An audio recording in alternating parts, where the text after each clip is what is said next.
This is already the sixth major disaster. A powerful explosion occurred in the center of one of the largest megacities. It sent a large amount of dust into the atmosphere. Immediately after that, large-scale fires broke out in various places, burning the planet to the ground. The carbon dioxide released by the fires became dangerous not only for humans, but also for all other living organisms. During this period, acid rain began to fall on the planet, corroding everything it touched and poisoning the soil and water. Animals died out, and although plants survived a little longer, they also eventually perished. In such harsh conditions, not everyone could survive, only those who were stronger than others. The survivors began to hide in half-ruined buildings. Together, they began to rebuild and recreate everything. Thanks to the efforts of these survivors, civilization on the planet was reborn. Over time, the dust that covered the sky dispersed, and for the first time in a long time, the sun peaked out. This catastrophe was called the greatest since the explosion that destroyed the dinosaurs 65 million years ago. People blamed the growth of industry for this. Society began to hold rallies and protest against future industrialization on the planet, and then the survivors began to try to live in harmony with nature. But it was physical strength that became the most decisive factor at that moment. While everyone was going about their business, one person appeared. A thin, tall, black-haired man with a serious attitude. He immediately demonstrated his strength and self-confidence when he got into a fight. But up until that point, a blonde man had been arguing with him, calling the dark-haired man In. He accused In of not understanding anything, which made the man unable to hold back and tolerate it all anymore. In sat opposite this man with his head bowed, listening to his accusations. But at some point, In raised his head and saw that the blonde man had begun to cast a spell on him. He said that In would have to travel around the world and do 1,000 good deeds. Otherwise, the marks on him would not disappear. At that moment, the sleeves of In's jacket seemed to burn, and red spots appeared on his hands. He was frightened because he did not know what it was. But the man just laughed. So now Ina set to work, and that's how he found himself among all the other survivors. A serious-looking man who clearly had no positive emotions was approaching him. They stood facing each other, calmly looking into each other's eyes and remaining silent. In was the first to break the silence. Hiding his smile, he warned that after their meeting, he would no longer be able to do whatever he wanted. But the man continues to stand, restraining his emotions and looking seriously at In. In turn, noted that whatever this man had in mind, he would not allow him to do it under any circumstances. As soon as he said this, he immediately ran towards the man standing opposite In. But the man did not lose his composure and, standing in a fighting stance, prepared to strike his attacker. But In did not lose his composure and at that moment deflected his opponent's blow with one hand. In's opponent tried to strike him again with his other hand, which came as a bit of a surprise to In. But In immediately dodged and realized that such a weak slap would not defeat anyone. Suddenly, the man punched In the jaw, which surprised In a little. His opponent was pleased that he had hit his target, thinking that he would be able to defeat In. But at that moment, In just stood there with his fist near the man who had hit him. Suddenly, he looked intently into his opponent's eyes and asked seriously why he was so happy. In's question and his reaction to the blow greatly surprised the man, because he had expected something completely different. Without hesitation, In struck his opponent in return. The blow was so strong that his opponent flew upward. Since In punched the man in the jaw from below, a red wound instantly appeared on the man's chin. The people around him looked at In with admiration, while he calmly dusted himself off and straightened his clothes. The man whom In had helped bowed before him and thanked In for his help. Taking something out of his jacket, In turned halfway to look at the smiling man and asked him not to worry about it, because it was his job. At that moment, In took out a watch that opened up and handed it to the man, asking him if it was stolen by the scoundrel. It turned out that this item really belonged to this man and was valuable to him as a memory of his father. In proudly returned the item to its owner. Stepping back a little, In rolled up his jacket sleeve and looked closely at his hand. He was surprised to see that the stains on his hand did not disappear even after what he considered to be a good deed. When he stood among the crowd of people with a poster saying that he would do any good deed, In thought that this was the easiest way to get rid of the curse. But despite this, when he accidentally did something bad, new spots appeared on his body. This frightened him. And so new spots appeared when a man approached him offering a bad job, and In beat him severely for it. And now, after he returned the watch to its owner and the spots did not disappear, In went to look for new good deeds. At that moment, in the middle of the street, he was suddenly stopped by a man who impressed In. In front of him, he saw a man in a business suit, hat, and sunglasses. He seemed strange to In, and In did not immediately understand what he wanted. Then the man asked Ina if it was true that he would take on any job offered to him. At that moment, I realized that he was standing in front of a potential client who could help him get rid of the curse. So In proudly said that it was true, but only for good deeds, because if the offer was for something bad, he would be in big trouble. Then the man looked at In just as seriously and said that he needed one thing. This request seemed strange and suspicious to In because it did not sound like it was made with good intentions. So In asked him if he had heard what In had said, and he noted once again that he was not doing anything bad. After that, the man began to talk about how one of his things had been stolen. Hearing this, In immediately hugged him and said that he had misunderstood at first, because all he had to do was ask for his thing back. Without delay, In decided to find out where the guy who stole the man's thing was. Without explaining anything, the man walked ahead and asked In to follow him. They came to one of the alleys and began to watch what was happening on the other side, where an ordinary girl was sitting on a bench, and certainly did not expect to see a girl in front of him, but she turned out to be the thief. While she was eating ice cream, and decided to find out why the man wasn't taking his thing back from her himself. He even suggested that she was too good at fighting. He looked at the man and waited for his answer, but the man thought before answering. And after thinking, the man said that she was a girl and he couldn't bring himself to attack her. This answer confused In. He even got a little angry because he was asking him to attack a girl, but quickly controlled his emotions and clarified what exactly he had to do. It turned out that he only had to return the stolen necklace. In was already heading from the alley toward the girl when he stopped because he saw something. Namely, a crowd of men from different directions began to move towards the girl. They surrounded her on all four sides. She was surprised but frightened by this. In was also surprised and froze in place because he did not understand what was happening and why the men had surrounded her. In's second feat was a typical fight. He was surprised by the guys who ran up to the girl sitting on a bench eating ice cream. Nevertheless, I decided to approach them and call out to them. However, when the men heard him calling out to them, they were not very pleased. They looked at In with contempt. Not knowing who he was, the men asked In to leave. But In explained that this girl was important to his client. He walked past the men and approached the girl, who looked at him in surprise as it was the first time she had seen In. Looking at the men sideways, Ina said that it would be better for them to leave, and then he would forgive them for their behavior. The two men looked at Ina angrily and asked him to try saying the same thing again. The other two men who were with them assumed that he had decided to make a joke that had backfired.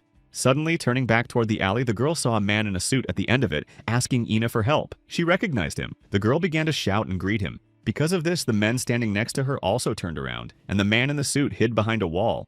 After the girl's behavior, Ina began to doubt that this girl and his so-called client were enemies. Ina began to think that they were on good terms. She began to wave actively at the man in the suit and call him to come closer and help.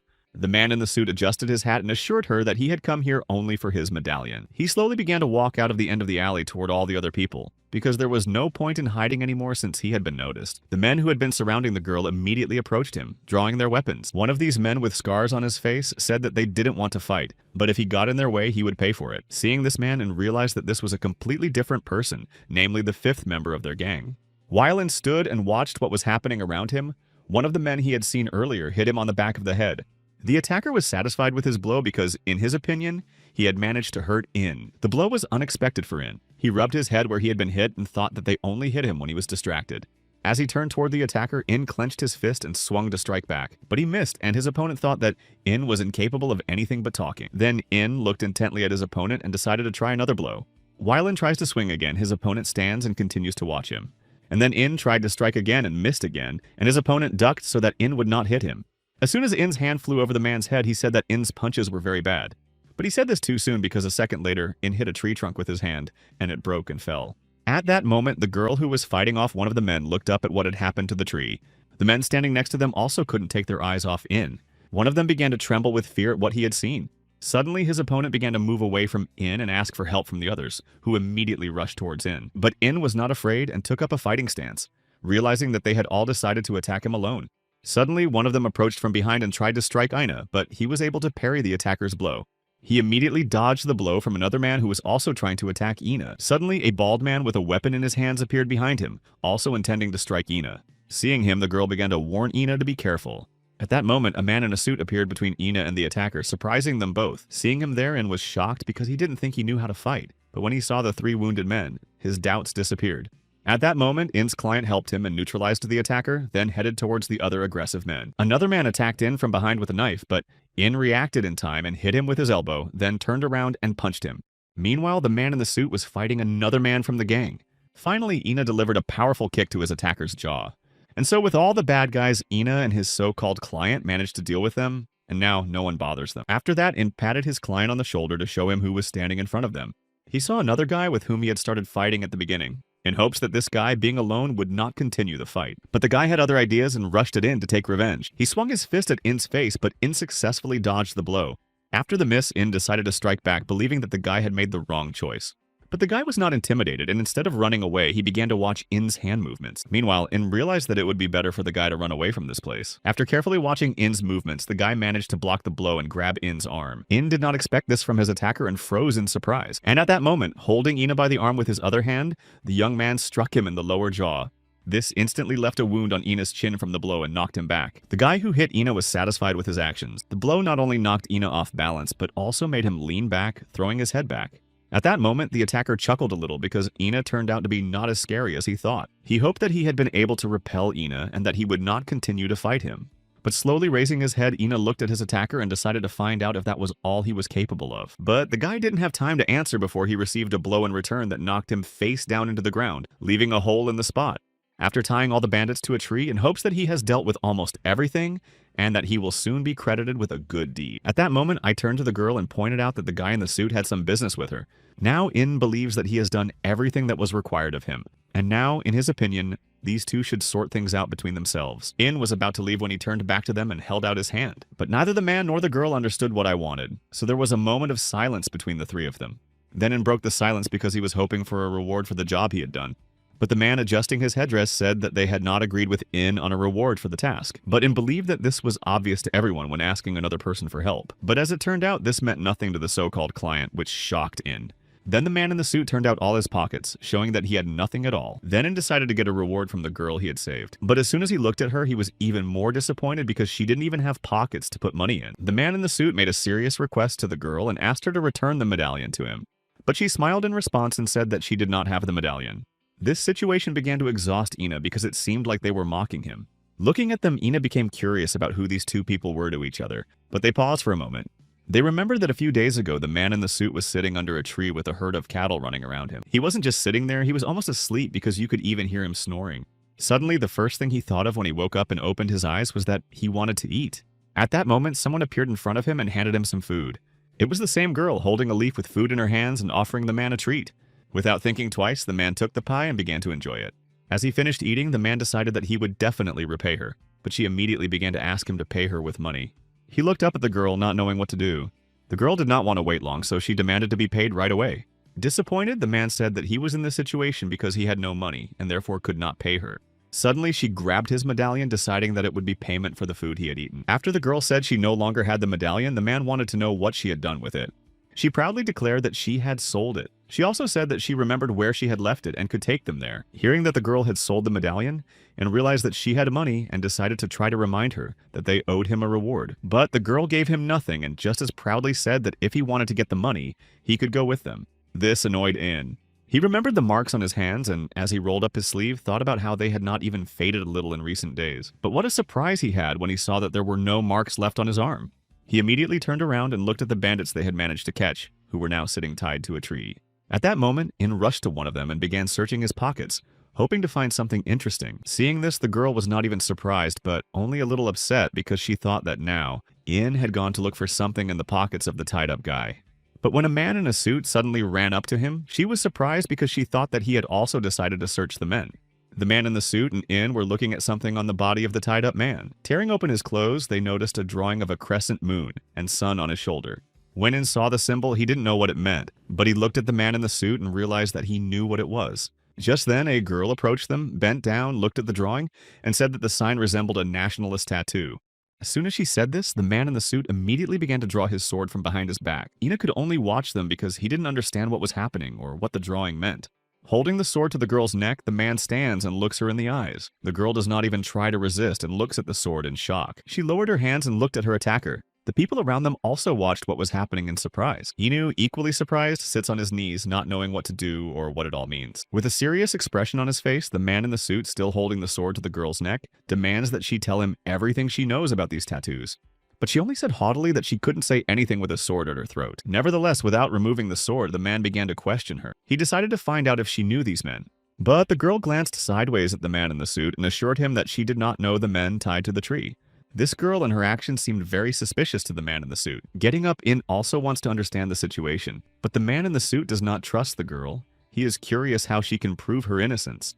Then she began to take off her top, revealing that she was wearing only a t-shirt underneath. Now that her shoulders are visible, she offers the man in the suit to check for himself whether she has similar tattoos. They looked into each other's eyes. Both understood that this was the only way to prove her innocence to the nationalists and the men by the tree. And then, just as silently, the man removed his sword from the girl's neck and hid it behind his back again. Since he refused to examine the girl thoroughly for tattoos, In wanted to do it himself. But of course, the girl did not allow In to touch her. She threw a jacket over her shoulders and suggested that the man in the suit go further with her. She also said she would take him to the place where the medallion was and to a person who knew something about these bound men.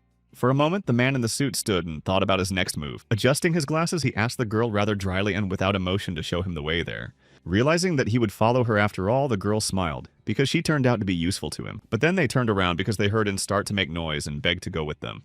He also wanted to get to a place where there were people like those they had taught a lesson earlier. He thought that immediately after defeating them, several marks on his body had disappeared. So he decided to go with the man in the suit after the girl to catch people similar to these nationalists. Because In believes that with their help, he will be able to get rid of the other marks, of which there are still many. The three of them headed into the thick forest where many other strange people walk. In walks ahead with his nose in the air, followed by the man in the suit and the girl who looks around in amazement. Finally, she dared to ask In if he really lived in this strange place in the middle of the forest. But In doesn't find this place strange because he knows that there are no houses in the city for poor people like him. When the girl sees the house in the tree trunk, she remarks that it is illegal and that they are damaging the forest. But In thinks differently because the laws do not apply. They continue to go deeper into the forest until they reach the place they need. In was about to say that he planned to stay there from now on when a man in a suit suddenly interrupted him. He put his hand on In's shoulder, stopping him, but In didn't understand why he suddenly needed him and why he wouldn't let him go any further. In looked back and saw the serious face of the man in the suit. The man said that it would be better not to go any further to the place where In was heading. In front of them was another house in one of the tree trunks which the man in the suit thought was dangerous. But looking there, In did not understand why he should not go further, because this was his house. But his question surprised the man in the suit.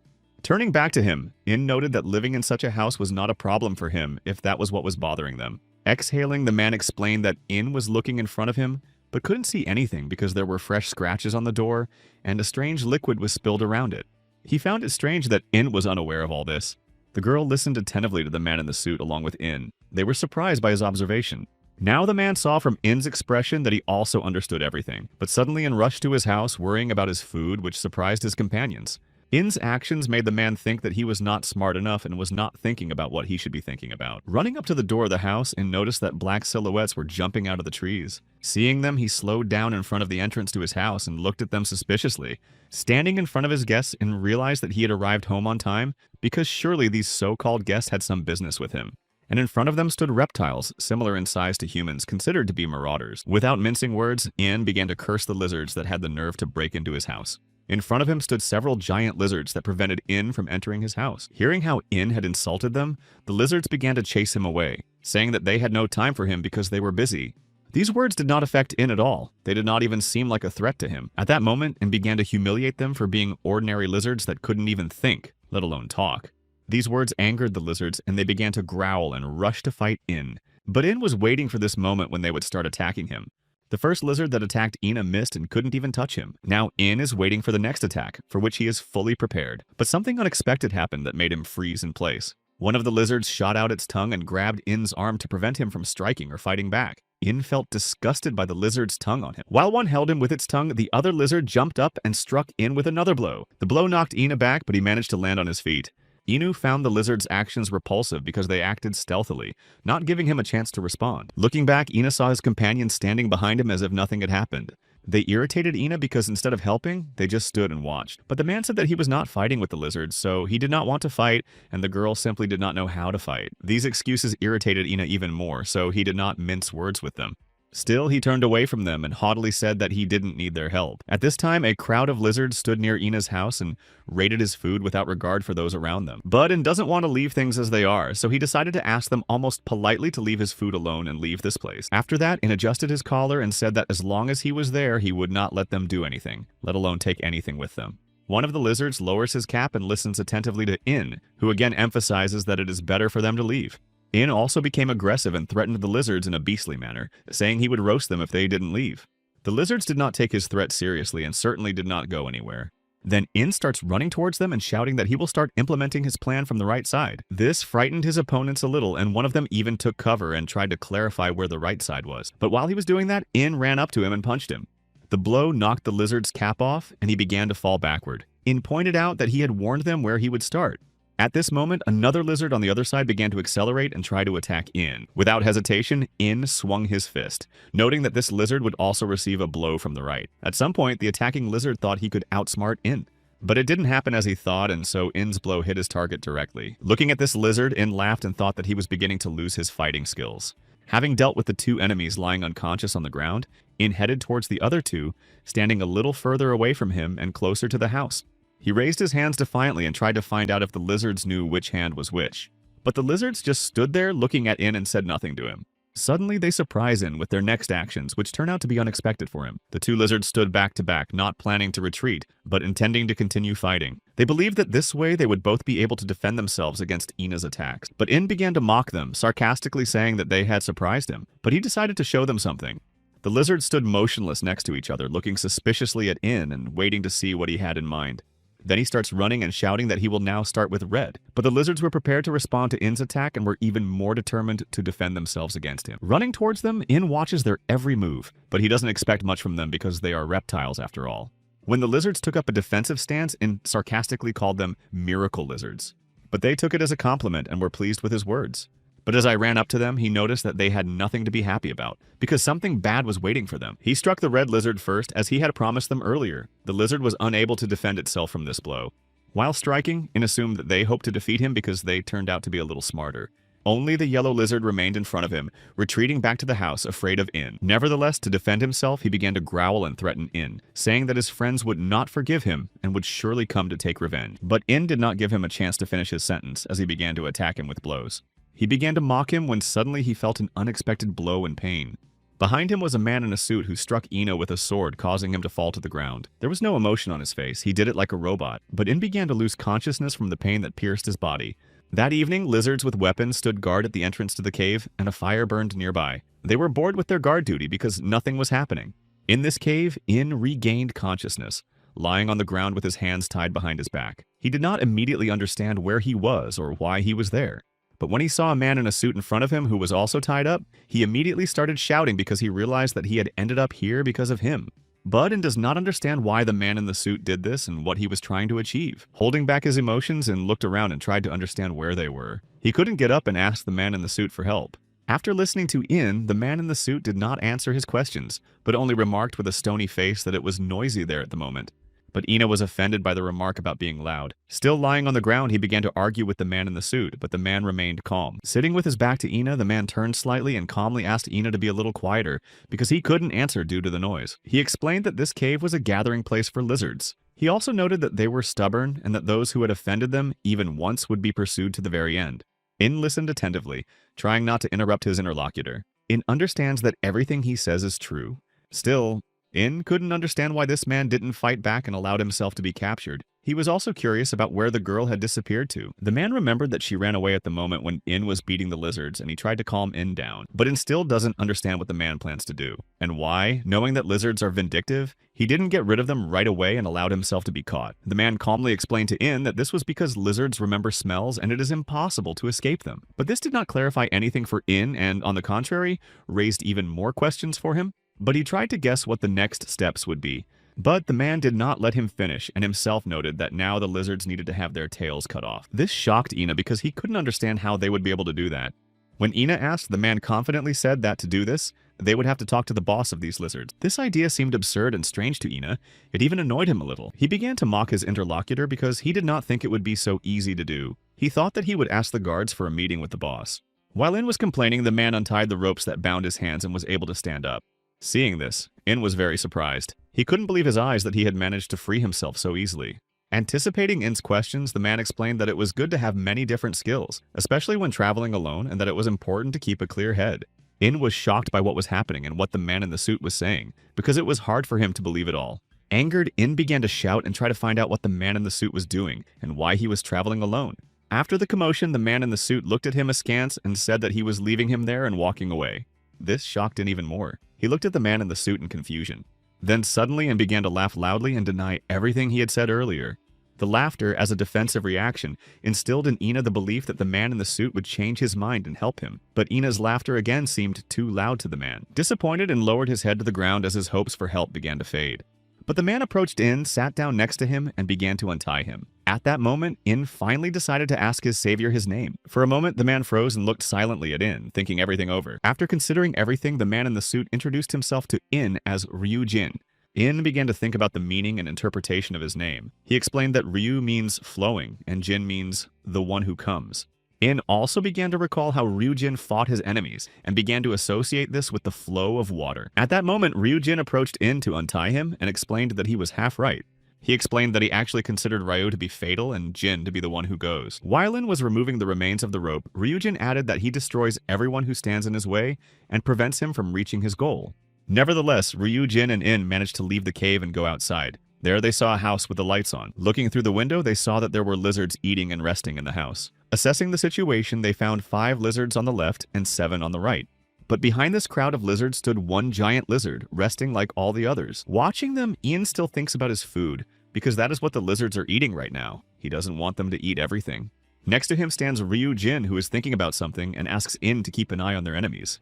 But In doesn't understand how Ryujin plans to attack the enemies without weapons, because there are too many of them against the 2 unarmed men. But Ryujin, heading towards the trees, noticed that there were many suitable things on the ground, pointing to the tree branches. This made In think, but he is still not sure.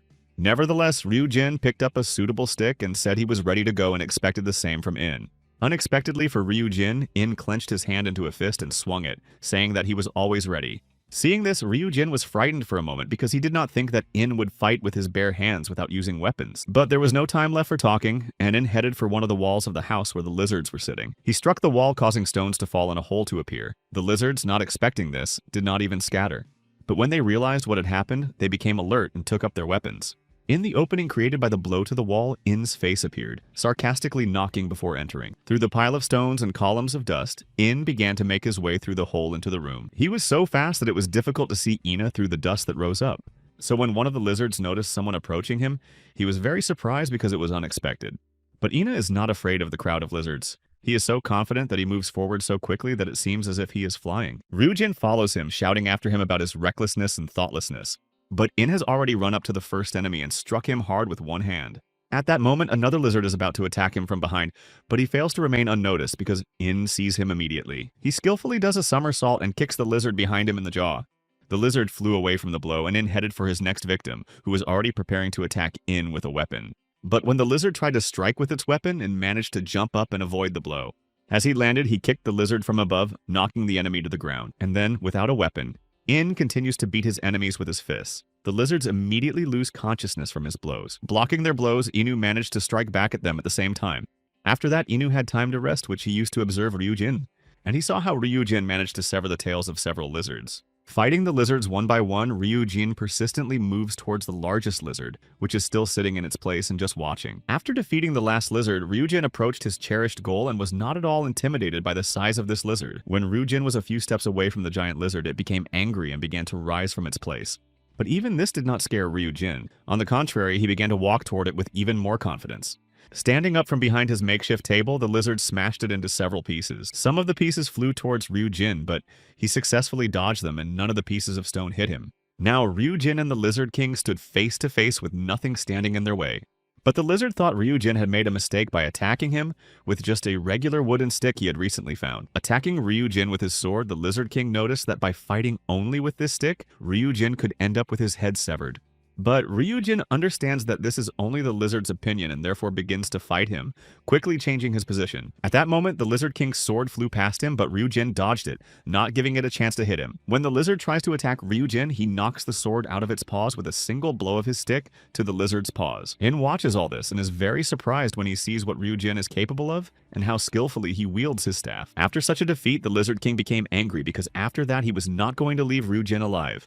Clenching his paws into fists, the lizard began to roar that speed was essential in the battle with Ryujin. He threw off his outer clothing and tried to rush past Ryujin at full speed. As the lizard ran past him, its tail came very close to Ryujin. Of course, Ryujin took advantage of this opportunity and severed the Lizard King's tail with a single blow.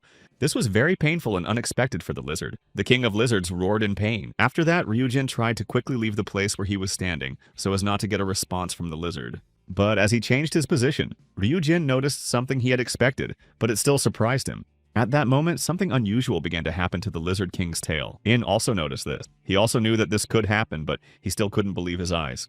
They noticed that the lizard's tail had grown back, and then the Lizard King realized that it was not for nothing that he was considered the Lizard King. But even though his tail had grown back, Ryujin did not stop, and began to attack the Lizard King again. Confident in himself, the Lizard King began to mock him and encourage Ryujin to continue attacking again and again. And this time, Ryujin again managed to sever part of the lizard's tail, but it grew back at that very moment. But Ryujin did not plan to give up and continued to fight persistently against his equal opponent. He severed part of the lizard's tail again and again, but each time it grew back. This began to annoy even the king of lizards himself, who, despite everything, was going to attack Ryu Jin. Then, at one point, the Lizard King and Ryu Jin found themselves too close to each other. The Lizard King stands almost on his knees in front of Ryu Jin with a stick pressed against his neck. This situation angers the Lizard King because he has practically no way out of it. Ryu Jin remained calm and asked the Lizard King if they would continue. But the lizard took this question aggressively and began to growl again, until Ryu Jin made a small wound on his neck. Ryu Jin also seriously suggested that the Lizard King conduct an experiment with his head, just as they had previously experimented with his tail. This made the Lizard King think, because Ryu Jin was determined and capable of carrying out his threats. Then the Lizard King looked at Ryu Jin and asked what he needed in order to let them go. But Ryu Jin, without even turning his head to his interlocutor and looking in the other direction, asked him for one thing: to return their belongings. Since life is more important than material possessions, the Lizard King emotionally remarked that they could take all their belongings because he did not need them. While the Lizard King and Ryu Jin are talking, In eats a piece of meat he found in the room, but he hints to Ryu Jin about something else. Ryu Jin understood that In was referring to money, so he began to demand money from the Lizard King. While chaos reigns around them and the lizards lie unconscious, In eats and Ryu Jin continues to talk to the Lizard King. Ryu Jin looks at the Lizard King and demands that he bring a bag full of money and give it to them. Such demands angered the Lizard King, and he began to growl loudly and frighteningly again. But Ryu Jin is not going to repeat himself several times, so after inflicting another wound on him, he simply tells him what he has to bring. And now in front of In was a full bag of gold. As he tied it up, In saw that Ryu Jin had returned. He became curious about where he had been. Throwing the bag on his back, In noted that the lizard lords had willingly given him all this. Having said this, he pointed to a group of beaten lizards standing nearby, no longer as aggressive as they had been last time. Smiling, In leaves the house and laughs, assuring them that their money will not be wasted. In's mood irritates the Lizard King, and he already wants In and Ryu Jin to leave them alone. And so, in the middle of the night, they moved on. Entering the thick forest, In decides to point out that Ryu Jin is much stronger than he seems, and moreover was able to take all their money. But Ryu Jin, as always, calmly pointed out that money is always necessary on his travel. In addition, In noted that he did not consider this a bad deed because the lizards had stolen the money from someone anyway. Since Ryu Jin arrived later after the battle with the lizards, In became curious about where he had been and why he was late. Suddenly, at that moment, something exploded behind them in the forest among the trees, and a column of smoke rose. This was unexpected for In, but not for Ryu Jin. Looking closely and realized that it was the lizard cave where he and Ryu Jin had just been that had exploded. At that moment, Ryu Jin decided to remind him of what he had said earlier. In looked suspiciously and cautiously at Ryu Jin, who said again that the lizards needed to have their tails cut off. Such actions seemed too cruel to In, even considering how despicable they were. But suddenly he saw something ahead that surprised In. In's reaction made Ryu Jin stop and pay attention to what In was pointing at. In was staring at a bag of money on which he noticed a mark similar to the one they had seen during the day on the men they had fought. He threw the bag to Ryu Jin, who also began to look closely at the mark on the bag. After examining the bag, Ryu Jin was convinced that the mark was indeed similar to the one they had seen earlier. He assumed that these men had also been in the lizard cave. Now he regrets not having looked around more carefully. Ryu Jin and In also assumed that the lizards could have simply stolen this bag, as well as many other things. But they still wanted to examine the cave because then they could confirm some of their guesses and either confirm or refute them. They began to move on. In saw how Ryu Jin wanted to find this bag, and so he became curious about what kind of bag it was and what it was for. But Ryu Jin was in no hurry to answer In's question and continued to remain silent, thinking everything over. Realizing that Ryu Jin did not want to answer, In continued on his way without insisting on an answer. Then he tried to find out where the girl had run off to, since she herself had asked them to follow her, and then ran away. Ryu Jin calmly listens to In, who notes that with the girl's help, they could have found those men long ago. But suddenly Ryu Jin interrupted him, noting that it was already late and they'd better rest, and they could do that right there in the middle of the forest. Without thinking twice, In agreed to Ryu Jin's proposal because today had been a day filled with many tasks for them. Without waiting for Ina's approval, Ryu Jin climbed up the tree trunk to the upper branches. He sat down on a branch, took off his hat, and asked In to rest well because it would be much more difficult for them later. He looked down and saw that In had used his bag as a pillow and lay down on the ground to rest. But In looked at Ryu Jin and did not immediately understand that he was planning to sleep in the tree. The next morning, In woke up on the ground covered in blood and confused. He was lying there and couldn't even move, let alone get up. In front of him, In saw a girl who had unexpectedly appeared next to him and greeted him cheerfully. She surprised In greatly with her appearance, and his first emotions towards her were negative. Gathering his strength, In began to get up little by little and was finally able to sit up. In did not understand what had happened to him and why everything hurt so much. So when he saw the girl in front of him, he immediately thought that she was the one who had tried to harm him. While In was wiping the blood from his face, Ryu Jin jumped down from the tree. He interrupted their conversation and pointed out that In had fallen down himself yesterday while he was sleeping. Indeed, while In was sleeping on one of the branches, he lost his balance and fell to the ground, where he remained until morning. Now the three of them were together again, just like yesterday. But In was still sitting on the ground trying to remember how it all happened. He wipes away the remaining drops of blood and continues to ponder. At that moment, the girl reaches out to him with a small glass. Her kindness surprises In. She wanted to examine In's injuries and gave him an ointment in the glass, which In used to treat his abrasions. The girl has many different medicines in her bag. Picking up her bag and putting it on her shoulder, the girl noticed that they were very late in getting acquainted. Still crouching next to Ina, she waved at him and, smiling, introduced herself as Ami, and mentioned that she was traveling and collecting various medicines. For a moment, silence fell, and then the girl continued talking, apologizing for running away yesterday. Ryujin listened to her attentively. Ami explained that she had run away because she thought In and Ryujin were out of their minds and had lost their senses. Continuing the conversation, she decided to find out if their previous offer was still valid. She tried to gain their trust and told them that she needed them and they needed her. After everything Ami said, In looked at her and reminded her of one more thing. Ami immediately understood that In was referring to the bounty hunt. After that, silence fell between the three of them again, as the men, surprised by the conversation with Ami, thought about their own business. Then Ryujin broke the silence as he was interested in information about their goal. Ami pointed out that finding information was dangerous and above all required at least some money. She also noted that in order to travel one needed to have a lot of money, but Ryujin standing nearby did not agree with Ami and assured them that it was possible to travel without money. And In agreed with Ryujin and said that he was not interested in such work. In's refusal surprised Ami. She understood Ryujin's refusal, but she did not understand In's at all. After her questioning, Ayan said that it was more important for him to find those bad guys and teach them a lesson. Looking at Ryujin and the tree, In added that he didn't need to spend money on that right now. Then he noticed that his bag of lizard money had disappeared from the tree, so In began to look around. After mentioning the disappearance of the bag, In began to search the entire area under the branches of the tree, although he remembered well that yesterday he slept on it, using it as a pillow. And Ryujin assured him that In had fallen to the ground with the bag, but Ryujin does not understand where it went and assumes that animals took it. However, In does not believe this version of the bag's disappearance, but he cannot find the bag either. In looked closely at Amy, who was still sitting opposite him, staring intently into his eyes. At that moment, she decided to ask In and Ryujin what they planned to do next. Sighing, In calmly noted that now they had only one option, namely to hunt down the malevolent creatures. Silently adjusting his glasses, Ryujin listened to everything Ami and In were saying. Suddenly, In reached out his hand to him and introduced himself. At that moment, In lifted his t-shirt to show them the marks on his body and said that he was traveling because of a curse his grandfather had put on him. When In began to lower his shirt, Ryujin reached out his hand in response and they shook hands. In looked at Ryujin's hand and was pleased that they were now in the same boat. Yielding, In added that everyone looked at him with caution because he looked very much like a real tiger, but In also added very seriously that he was actually white and fluffy.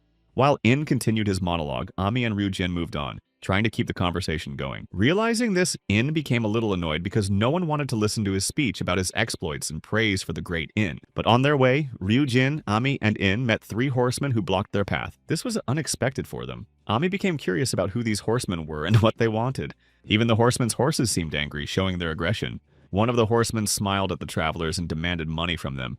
And now In understood that these guys were ordinary bandits who intimidated and demanded money. And In's assumption was confirmed by this horseman, who added that a large sum of money would be paid for his head.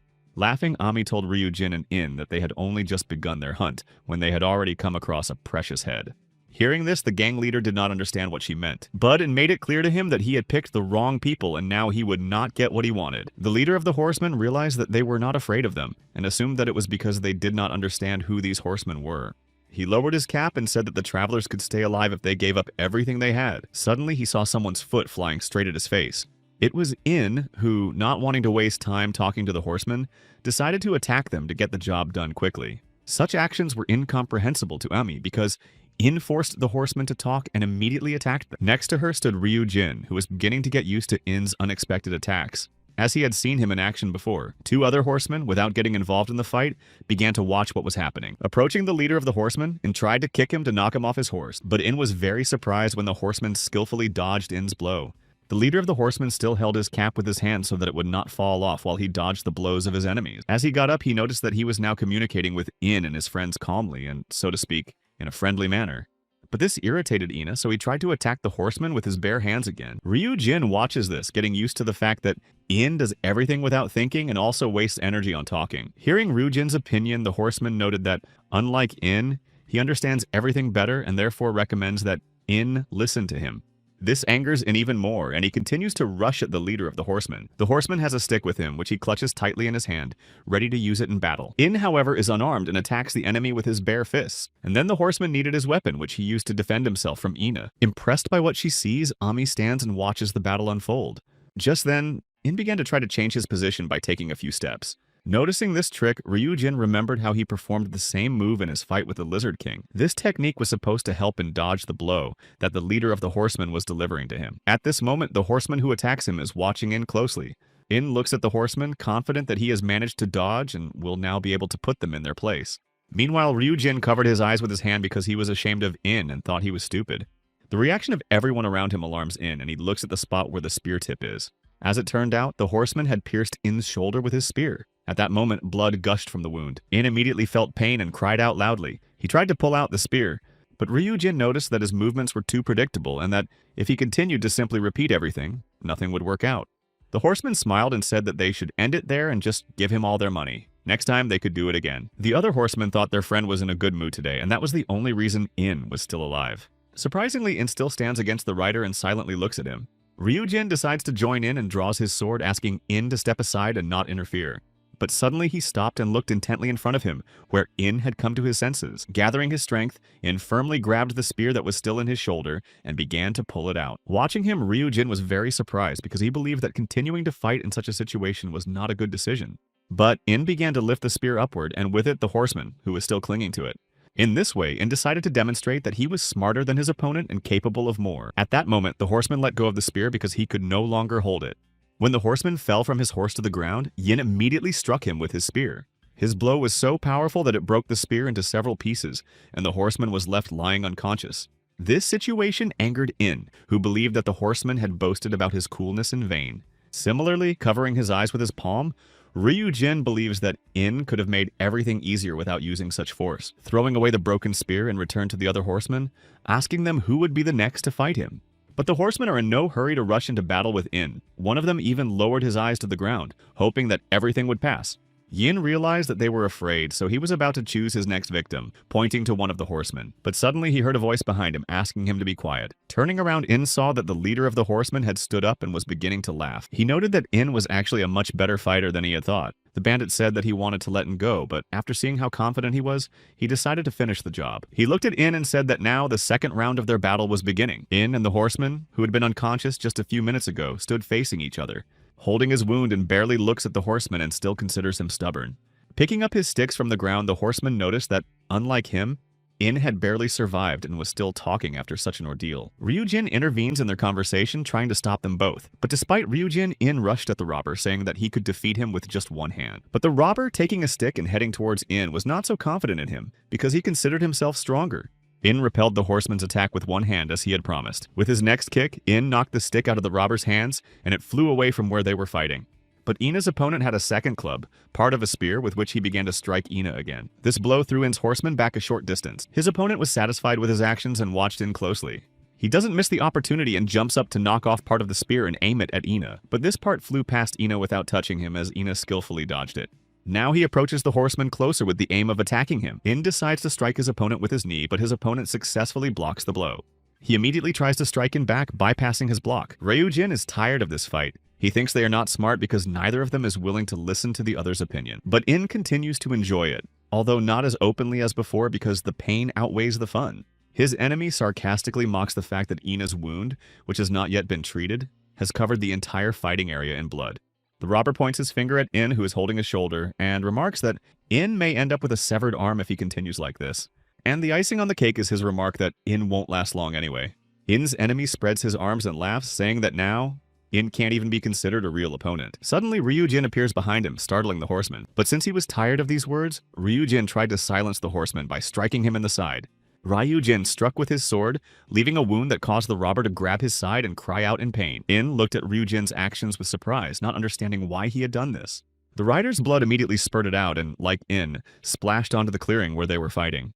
Ryujin, showing no emotion, noted that he did this because he had asked them to stop, but they ignored him. The rider, for whom this blow was unexpected, looked at Ryujin angrily and from under his brow. But regardless of anything else, Ryujin began to address the two of them calmly and deliberately. But In interrupted Ryujin, even though he was already losing the last of his strength. He looked sternly at Ryujin and said just as sternly that he should not interfere in this battle because it was only between the two of them. In's statement shocked and confused Ryujin. He couldn't even believe what he had heard at first. At that moment, their enemy played on their feelings, saying that they had dared to go after one of them together, which made Ina think they were weak. But the horseman's noise annoyed Ina, and he offered to settle the situation once and for all. Pointing one index finger, Ina asked the horseman to strike him just once. Hearing this, Ryujin looks suspiciously at In, whose idea seems ill-advised to him. Even Ami was stunned by this idea, not understanding how he could dare to do such a thing. But In's opponent liked the idea and smiled. In also pointed his finger at Ryujin and said that this blow would be for the wound he had inflicted on him. Passing by Ina, the horseman decided not to deny himself such pleasure and even emphasized that now he could definitely consider Ina his rival. The horseman approached one of his friends and took his sword, believing that since he had been wounded with a blade, he now had to do the same. Ina nodded approvingly at this proposal, which made his enemy like him even more. The positively disposed horseman looked at In and remarked that if he ended up in the next world after this, he should not be considered guilty. But Ryujin doubted the correctness of In's decision. He could not believe that In would really go through with it. At that moment, the horseman was getting closer and closer to In with his weapon. Seeing how confidently the horseman was moving, I became concerned about the correctness of his decision. Suddenly, his opponent came as close as possible to In. They even touched each other's shoulders. But In was behind the horseman, and so it happened that the horseman was unable to wound In. Instead, In delivered an unexpected blow with his bare hand to the rider's wound on his side. The rider fell to the ground unconscious from the blow, and although tired, In stood next to him, satisfied. In In's opinion, it is better to win regardless of fairness because he does not believe in it. The horsemen on Ina's opponent's side consider Ina to be mercenary and are shocked by his actions. Suddenly, Ryujin, who is standing further away from everyone, intervenes in the conversation again. He looks at the horseman and calmly points out that they have no money anyway. This admission surprised the horsemen because it turns out that they fought for nothing, and even if they won, they would not have received any benefit. Smiling slightly, Ryujin spread his arms and said that last night someone unknown had robbed them and taken all the money they had. At that moment, it also remembered that their bag with the lizard's money had disappeared somewhere. Everyone remained standing in their places on the road, and only In's opponent lay unconscious. Since, according to Ryujin, they had no reason to fight, the horsemen could leave their leader here and go away themselves. But taking up his weapon, he decided to ask them if they wanted to go all the way. For a moment, the horsemen freeze in place, not knowing what to do and thinking about the situation. In the end, they decided to listen to Ryujin and rode back to where they came from. After watching them leave, Ryujin turned to In and asked if he was alright, but In was lying motionless on the road. Seeing him on the ground, Ami was frightened, and In responded and asked them to rest in this place for a while, although Ryujin insisted on moving on. Since In did not get up to continue and passed out, Ami and Ryujin sat on In's back to rest as well. Watching In, Ryujin began to think that he might sleep until evening if he was still alive. Just as they thought that In had passed away, Ami turned around and heard that In was alive and began to wheeze. Suddenly, In began to raise his head, which had been lying motionless on the ground. Feeling that someone was sitting on him, In began to chase them away. Standing up and shaking the dirt off himself, In wondered why they had sat on him. But Ryujin pointed out that it was the only place they could sit. After all, it was dirty everywhere else, and they couldn't sit there. In's excuse annoyed him. He looked at his shoulder, which had been wounded by the spear of the horseman he had fought, but now he did not notice the wound. In was glad that someone had been able to treat it, and that he felt better than before. Ami immediately pointed out that she had helped Ina, but also added that it had taken a long time, and that he should now behave more carefully. In praised Ami's work because even the hole in his sleeve had disappeared, and he decided to touch that spot. But Ami did not think he would want to do that, so she wanted to stop him, but she was too late. When he touched the wound, In screamed in pain, which made Ryujin and Ami think he was not very smart. Recovering from the pain, In decided to ask why Ryujin had let the other two go and assumed that they did not want to fight. Then Ryujin pointed to the rider who was still lying unconscious and noted that they could get a reward for him. He was sure that this horseman had been seen in many places and that by handing him over, they could get a lot of money. Looking at the motionless robber, In pondered Ryujin's words. Ryujin also noted that they had another more important goal, and that this money would help them at first. But Ina began to wonder where they would go next. Ami added that if they went to the city, they could exchange the rider for money there. Ami's words about the city frightened Ina. He didn't really want to go there. He was taken aback and did not think they would get to the city so quickly. Seeing Ina's reaction, Ryujin decided to ask again if they were still going to the city. But In's expression changed at that moment, and he seemed to agree with their idea indifferently. He moved ahead of everyone. But at that moment, they began to argue about who would pull the rider, because none of them wanted to do it, especially In. After wandering for a while, they arrived in a city with many different people and buildings. In ran down the city street, trying to stop someone. He catches up with a guy with an animal head who ignores In and keeps going. He is dressed in a blue hoodie and has a very focused look on his face. In one of the alleys, Ryu Jin is waiting for the fugitive and asks him to stop. But the fugitive just yells at him and tries to run away, now also running away from Ryu Jin. However, things did not go as he had hoped, and Ryu Jin managed to run out of the alley and knock the fugitive down. After that, the fugitive jumped and stood on all fours in a dog-like pose, and he himself looks like a dog because he has the same paws, ears, nose, and fur on his body. He continued to growl, and because they were trying to stop him, the fugitive threatened Ryujin and Ina with violence, promising to send them to the other world. But suddenly, at that moment, a ball flew into his head, which he saw but did not have time to do anything before it hit him. After hitting the beast, the ball exploded and some dust scattered around, which the fugitive tried to dispel. Coughing, he noted that this thing only exploded very loudly, but could not harm him in any way. At that moment, he fell unconscious to the ground. In and Ryujin were standing nearby, expecting exactly this effect from the ball. On the balcony of one of the buildings, they saw Ami waving to them. She smiles and holds another ball like it and asks In and Ryujin if her sleeping powder is working. At this time, the fugitive really seems to be asleep, and Ami continues to talk and notes that because he has a dog's sense of smell, the effect of the powder will be very strong. After that, she went down to Ryujin and Ina, who notes that they are catching them faster than he thought. He turns back to where Ami and Ryujin are standing and compliments them, calling them cool. In response, Ryujin asks Ina not to lose the bag and to watch it very carefully, which upsets Ina. After the conversation, In looked at his hand and noticed that the old man's curse was weakening after they became bounty hunters. He regrets that his opponents didn't say anything valuable about it last time. Ryujin noticed that all this was happening to In because of a fool who looked weak, meaning himself, because that's what In thought of Ryujin. Ami and Ryujin are walking ahead, followed by In. He doesn't know where they are going next, but he is very worried because he is hungry. Turning to In, Ami pointed her index finger at the ground and said that they were going down. This answer raises even more questions for In, and he wonders what awaits them there. Going down, they saw many people in different places with warm light. It was In's first time in such a place, but he liked it very much. Enthusiastically looking around, In wanted to know what kind of place it was. He understood that it was all underground, but he didn't know if the whole city was the same as what he saw around him. Turning to In, Ami asked him, with surprise and disgust at the same time, if he was really here for the first time, considering it old-fashioned. She told him that there were rumors that there used to be a huge road here with a train running on it, and that all this was before the explosion on the planet. At that moment, In heard Ami and Ryujin scolding him for being so ignorant. Talking among themselves, they called In stupid and thought he had fallen from the moon. In heard all this even though he was behind them. They understand that there are no rich people hiding from anyone in this place, only ordinary poor people. The suggestion to look around upset him because he is very hungry and does not even have the strength to stand on his feet. Ami continues her story. These conversations make Ina feel worse and worse. She noted that in this area they can walk around and gather enough information they need. She also added that this place is quite spacious and there is a lot of delicious food. This was the best thing Ina had heard. They entered one of the establishments where there were many people and sat down at a table for three. A waiter immediately approached them. In immediately placed his order and asked for meat dumplings and kuksa and a large portion. His order was taken by a waiter with a cigar in his teeth who looked more like a gangster. Just then, they heard someone shouting, telling someone to wake up and saying that there were many guests here and that it was not allowed to sleep in this place. At one of the tables, a man with long blonde hair was lying face down, and they asked him to leave because he had already eaten. Next to him stood a large, burly man who was also a waiter at this place. Since the man did not respond to him, he thought he was deaf. As he stirs, the man wonders if this old man has any money or if he is a beggar. He began to wake the man up, trying to get an answer from him as to whether he had any money. But the man continues to lie motionless and silent with his head on the table. After a few nudges from the waiter, the man raised his head. He turned out to be an elderly man trying to understand what was wanted of him. Suddenly, the waiter grabbed the man by the collar and started yelling at him, trying to find out if he had any money, because he had to pay for the food he had ordered. But the man did not answer him, which began to surprise the waiter, and he began to think about what to do next. The man turned his head and looked at the waiter in surprise, still not understanding what he wanted. The waiter noticed that the man had no ears. The elderly man began to ask the waiter what he was talking about. Due to the absence of ears, the waiter thought that the man really couldn't hear anything. Clearing his throat, the waiter began to ask the man about the money again, and insisted that he pay for what he had eaten and leave. But the man began to smile slightly and look sideways at the waiter standing next to him.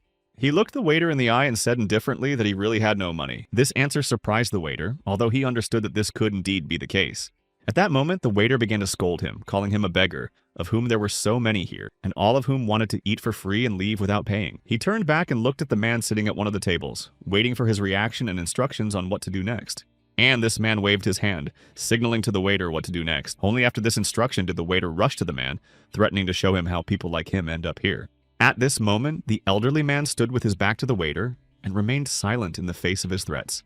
Suddenly, he took out a weapon and without turning to him, waved his knife, while keeping his other hand in his pocket. Ami and Ryujin witnessed this. The elderly man's move surprised In, who even stopped eating for a moment. He saw how the elderly man was able to sever both arms of the waiter who was about to attack him with one swing. The elderly man lowered his weapon and watched the waiter, who was shocked by what had happened to him. But then he sat back down at his table, noting that young people today are very weak compared to how they used to be.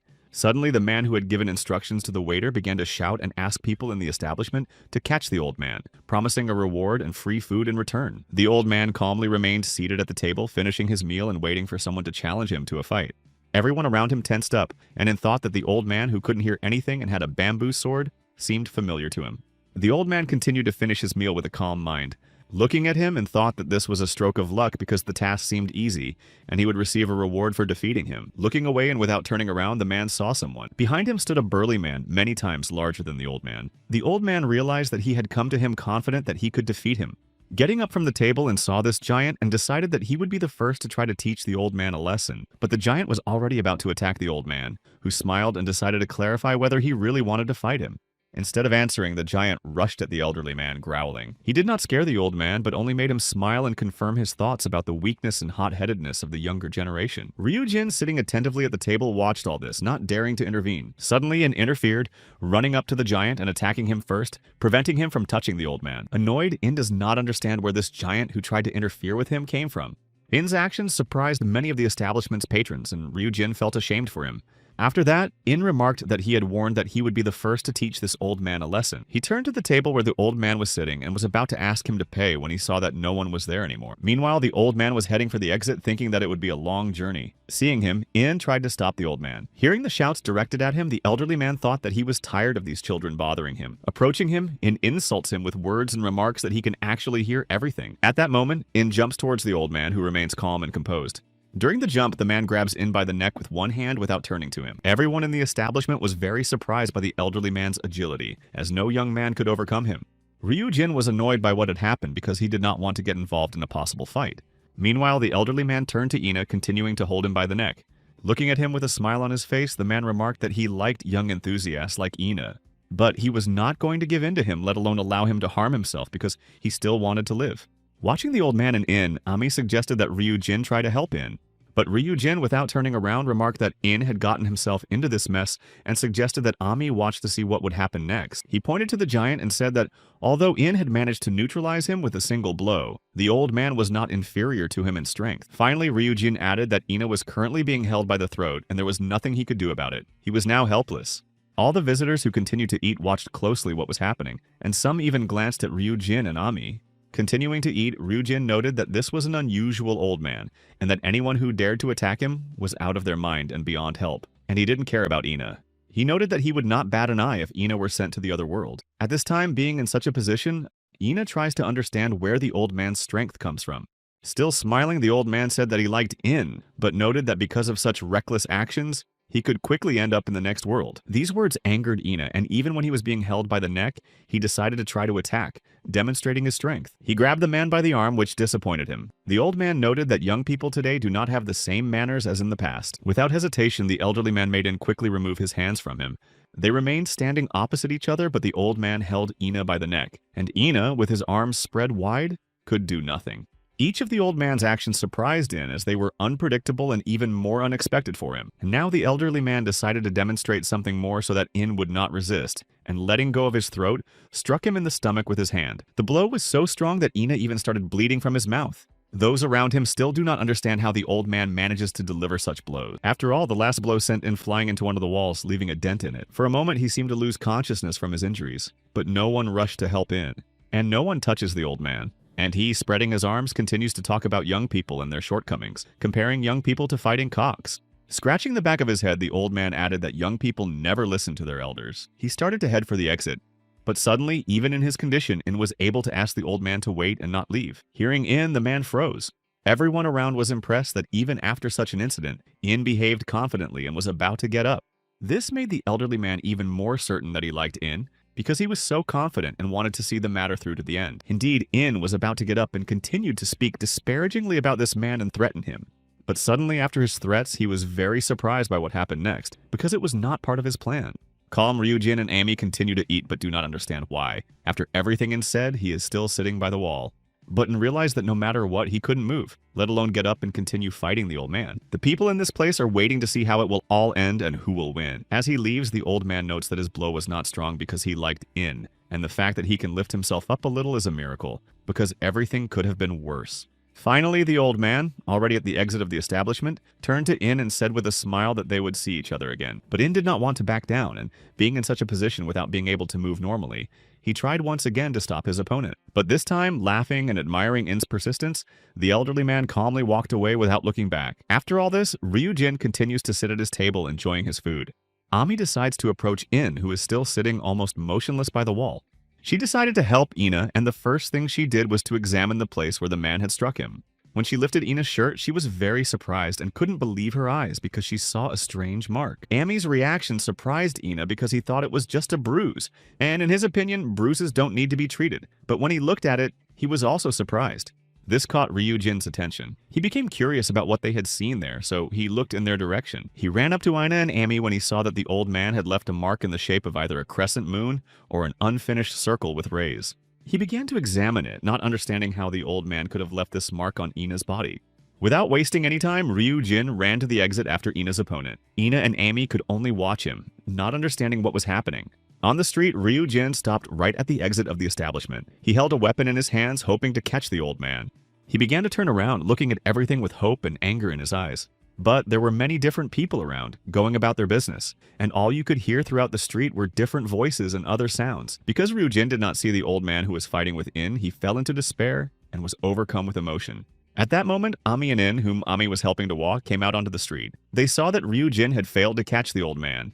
Ryujin's reaction seemed strange to In, and he decided to ask why he was so upset about this incident. Ryujin paused for a moment, then turned to In and Ami, who were waiting for his explanation. Then Ryujin began to unbutton his shirt. He then bared his shoulder as if to show something on it. It turned out that he had the same mark on his shoulder. What Ryujin showed surprised In, who assumed that he had already met this old man. But In was annoyed because Ryujin didn't say anything. Then Ryujin began to justify himself. He said that it wasn't really him who had met the old man. This seemed like a lie to In because the scar was on him. Looking away, Ryujin began to talk about the evening that had affected him so much. It turned out that there had been a battle, and there were many wounded and dead people around. Under the full moon, among the many lifeless bodies, Ryujin saw a silhouette with a weapon in his hands. Ryujin rushed to attack him, thinking he was his opponent. But Ryujin did not scare his opponent for a moment. In the darkness, it seemed that he had only one eye, which was clearly visible. When Ryujin approached his opponent, he drew his sword and stabbed Ryujin in the shoulder. Ryujin cried out in pain. That's how Ryujin ended his story, because that's all he remembers from that evening. The story made Ina wonder who the old man could be. He decided to make sure once again that Ryujin really didn't remember anything else. And Ryujin confirmed that he really didn't remember anything else. When he came to after being wounded, everything around him was like a fog. Ryujin added that all he had left was his name, his sword, and touching his shoulder, he recalled the scar. Now there was much more for them all to think about because nothing was clear at all. But suddenly Ryujin pointed out that the place where he got the scar was the village where he was born and raised, and that the person had killed all the people there. After Ryujin's story, In understood why he ran away as if stung when he saw the mark on his body. Ryujin noted that it was not the first time he had seen those who left marks, but he had seen that person for the first and last time, and now he wanted to find his grandfather to make sure of everything. Ami interrupted their conversation, interrupting Ryujin and asking him not to worry about it. She smiled, but In and Ryujin did not think she had a cure for constipation. Ami noted that it seems like this old man is not eating for free for the first time, and thinks that they should ask people about him, as he may be well known among the locals. When the sun began to set, they split up and went to ask people about the old man. In went in one direction, asking people about the old man and describing him. Ryujin went in the other direction and also began asking people about the old man who was skilled at fighting. Ami went in a third direction, where she also tried to find out useful information about the old man. When the sun set and night fell, the three of them met in one place. Satisfied, Ami began to ask everyone to tell her what they had learned. Ryujin was the first to speak, telling them what he had been told about a gray-haired old man with a bamboo sword who seemed drunk and was always sleeping. In looked at Ryujin in surprise because, unlike him, he had not even managed to find that out. He praised Ryujin and even called him a true scout. Ryujin liked these compliments, but Ami was not impressed with the information Ryujin had obtained. She believed it was just ordinary gossip spreading around the city and would not help them in any way. This made Ryujin feel ashamed, and he pulled his hat down over his eyes so as not to look anyone in the face. She also scolded Ina, who had been wandering around town the whole time without learning anything about the old man, and still considered the gossip to be useful information. Ami was annoyed by Ina's statement because he did not think he had been entertaining himself the whole time. But Ami decided to put an end to it and tell them what she had learned. She began her story by saying that the old man was a mysterious person because none of the locals knew who he was or where he came from. But this story did not provide any clarification and left Ina and Ryujin with many more questions. But in order to clarify the situation at least a little, Ami suggested that they go together to Mount Kulun. This name confused the men. They seemed to have never heard of it before because they even asked her to repeat the name. They did not know what was on that mountain or how it would help. Ami was surprised that they knew nothing about this world. She made her way through the crowd explaining that the coolest people, the most dangerous robbers and hunters, gather on that mountain. She noted that it would take a long time to get there. And an old man in the middle of the forest, late at night, climbs somewhere along a small, narrow path. He is thoughtful and calm. He is not worried about anything, even though he is completely alone in the middle of a dark forest. Suddenly, he heard a rustling behind a tree. There was a person dressed in black, hiding and watching the man. Hearing the rustling, the old man stops and, without turning around, says that those hiding among the trees are his old acquaintances. Another man came out in front of him, surprised because, judging by the old man's reaction, they seemed to have met before. A voice from the tree could be heard asking about their previous meeting. There was a girl sitting on one side with the others among the trees. Grabbing his neck, the old man chuckled and said that it seemed as if they had met before. So now he was not alone in this forest. He was surrounded on all sides by young people who wanted something from him. Still, he noted that their last meeting had not been very friendly or peaceful. One of the boys approached him from behind, asking if the old man was sure about what he was saying. The elderly man assured him that he was right and noted that they should believe the words of an older person. He asked if they really thought his eyes were deceiving him. This made one of them think before saying anything in response. Then the old man answered himself, noting that his eyes were never wrong. When the sun rose high in the sky, the travelers had already entered the forest, heading through it toward their destination. All this time, and complained that the forest seemed like a jungle to him. Walking ahead, he stepped into a puddle, which also upset him. He turned and looked at Amy, expressing his doubts about this road, hoping that there was another way. But Ami was tired of In's whining, because he wasn't the only one who was uncomfortable, and they all wanted to get to a normal road. But In, wiping his jacket, continued to complain that he didn't like any moisture and hated water. But despite everything, the three of them continued to head into the thicket of this forest. After wandering among the trees for some time, Amy, In, and Ryujin came to a huge waterfall where the road ended. They began to look for different ways and means of getting around the waterfall. And having found one of the ways, Ryujin suggested it to the others. Looking down, Ryujin added that not all of them might make it to the other side if someone had problems with their vestibular system. Turning back, Ryujin and Ami saw Ina trembling and not even approaching the edge. When Ami turned around and saw Ina in such a state, she did not immediately understand what was going on. With a trembling hand, he pointed to the waterfall and, with a trembling voice, managed to say only one word: water. Then Amy realized that the whole thing was not that In hated water, but rather that he was afraid of it. With the same trembling voice and in a state of panic, In remarked that he both hated and feared it, so he would not step there or go to the edge. Ami was tired of all of In's fears and worries, of which he had many, and did not have the strength to fight them. She began to ask In to look at himself from the outside. Ami reminded him that he had already been seriously injured twice during their journey. Looking at Ami, In doesn't understand where she is going with this, and why she is bringing up his failures. Smiling and filled with enthusiasm, Ami pointed out that he needs to train. Ami's remark caused Ina and Ryujin some concern, as they did not understand her train of thought. She happily announced to In and Ryujin that she had brought them here specifically because this place was the best for training, with clean air and no one to disturb them. Skeptical of this proposal, In began to cover himself with sarcasm, asking if he really had to train with his shadow here. But Ami was not offended at all and noted that In had more to learn. Just as skeptical, In looked at Ami and asked who he was supposed to learn from here. Ami pointed to Ryujin, which came as an unpleasant surprise to him. Ryujin was very surprised by Ami's suggestion. He had no desire to train In. But at that moment, In started shouting that he would never learn anything from Ryujin. He didn't like that none of them had asked his opinion. Ami began to calm him down. She gave In an example that he could end up with a crowd of old people without Ryujin, and asked if he could handle them on his own. They fell silent, and Ryujin thought about Ami's words about helping each other. Turning to him, Ami smiled and said that it was good that In was with them, because he could be a source of wisdom.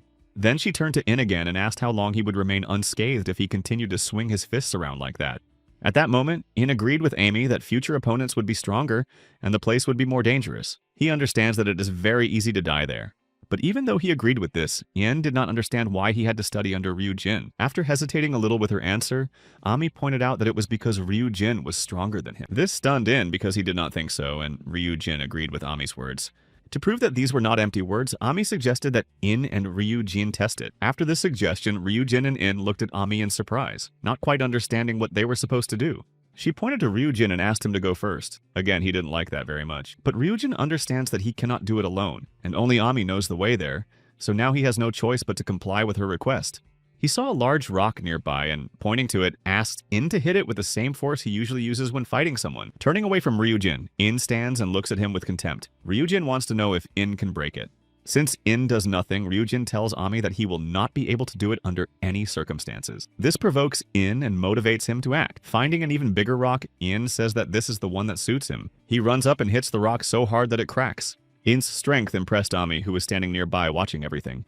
The stone began to crumble and pieces of it fell to the ground. In stood there, satisfied, waiting for praise. However, despite what In had accomplished, Ryujin was not particularly impressed and stood silently for a moment, analyzing the situation. But then he began to speak, and the first thing Ryujin said was that In had done a poor job. But In, his expression changing, believed that he had managed to split the stone very well and quickly. Ryujin decided to undermine In's confidence by pointing out that he had only chipped off a few pieces of the stone and had not broken it completely. This criticism seems unfair to In. Ryujin then asks In to clench his fist as usual. Although In does not understand why he is doing this, he clenches his fist. Seeing this, Ryujin noticed that In didn't even know the basics, namely how to clench his fist correctly. For Ami and In, it seems very simple, but Ryujin understands that it requires the necessary knowledge. And then Ryujin began to demonstrate to In the peculiarities of clenching a fist, demonstrating everything on himself. He asked In to clench his fist with all his might. At first, In thought it was silly, but he decided to listen to Ryujin and do what he asked. While clenching his fist, Ina listened to Ryujin's instructions that the thumb should press all the other fingers in the middle. He demonstrated how to clench a fist and pointed out that the thumb allows you to clench your fist as tightly as possible. Closing his fist as Ryujin instructed, In really felt the strength in his fist, which surprised him because it seemed like a simple thing. He clenched both fists and realized that he was not straining more than usual, but still felt more strength in his fist than ever before. But Ryujin did not understand how In had been fighting before without knowing the basics, but their training did not end there. He noticed that there were also many flaws in In's movements when he fought with his fists, especially in his footwork. Ryujin then asks In to remember that when he punches forward, one foot stays in place and the other turns slightly. Ryujin also added that when striking, not only the shoulders and waist should move, but the whole body, and at the same time as throwing the fist, it is necessary to turn the leg. He noted that In does not use his legs at all during fights, so the strength of his entire body is not transferred to his fists. Yin listens carefully to all the information and tries not to argue but rather to remember and reflect on it. Now Ryujin understands that In did not know this, so he believes that he was taught by someone who was not very experienced, which annoyed In. After everything Ryujin told In, he asked him to try again to break the stone, pointing to another one next to them. Gradually approaching the stone, In does not understand why this four-eyed hatter should be his teacher. He stopped near the stone and began to clench his fist, remembering what Ryujin had told him, pressing his thumb parallel to his fingers. Clenching his fist, In began to quickly gather as much momentum as possible for the upcoming blow.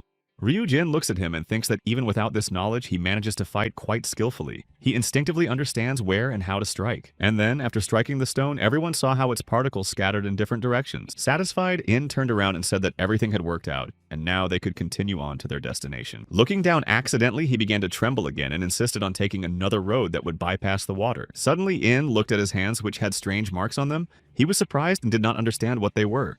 As In examined his hands and wondered about them, Ami became curious about what he had seen there that was so amazing. He said that strange marks had appeared on his hands, which were already beginning to fade.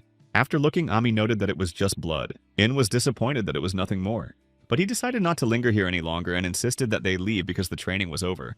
As he was leaving and heard them mocking him for not being able to take more than a few hits. To refute this, In turned around and said that he could train for a very long time. But Ami found this hard to believe.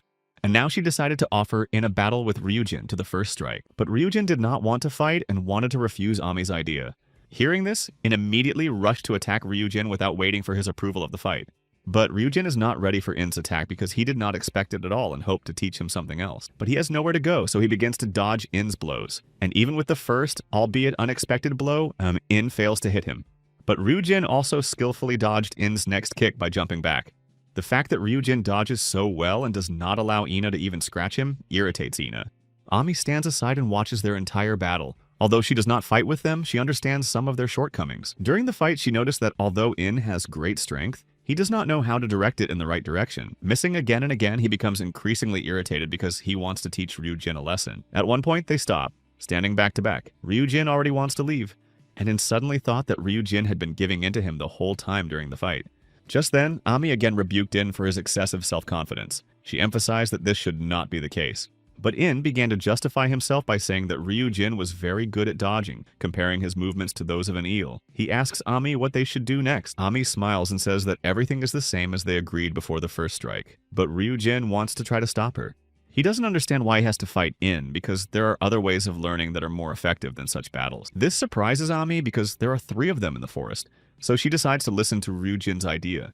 Then he points out that catching insects, which are abundant in the forest, is a wonderful exercise. In openly dislikes this idea because not everyone wants to catch insects in a damp forest. But before they started doing anything in the forest, Ryujin pointed out that they needed to rest and have a snack. Of course, everyone liked this idea, although they were surprised to hear such a proposal from Ryujin.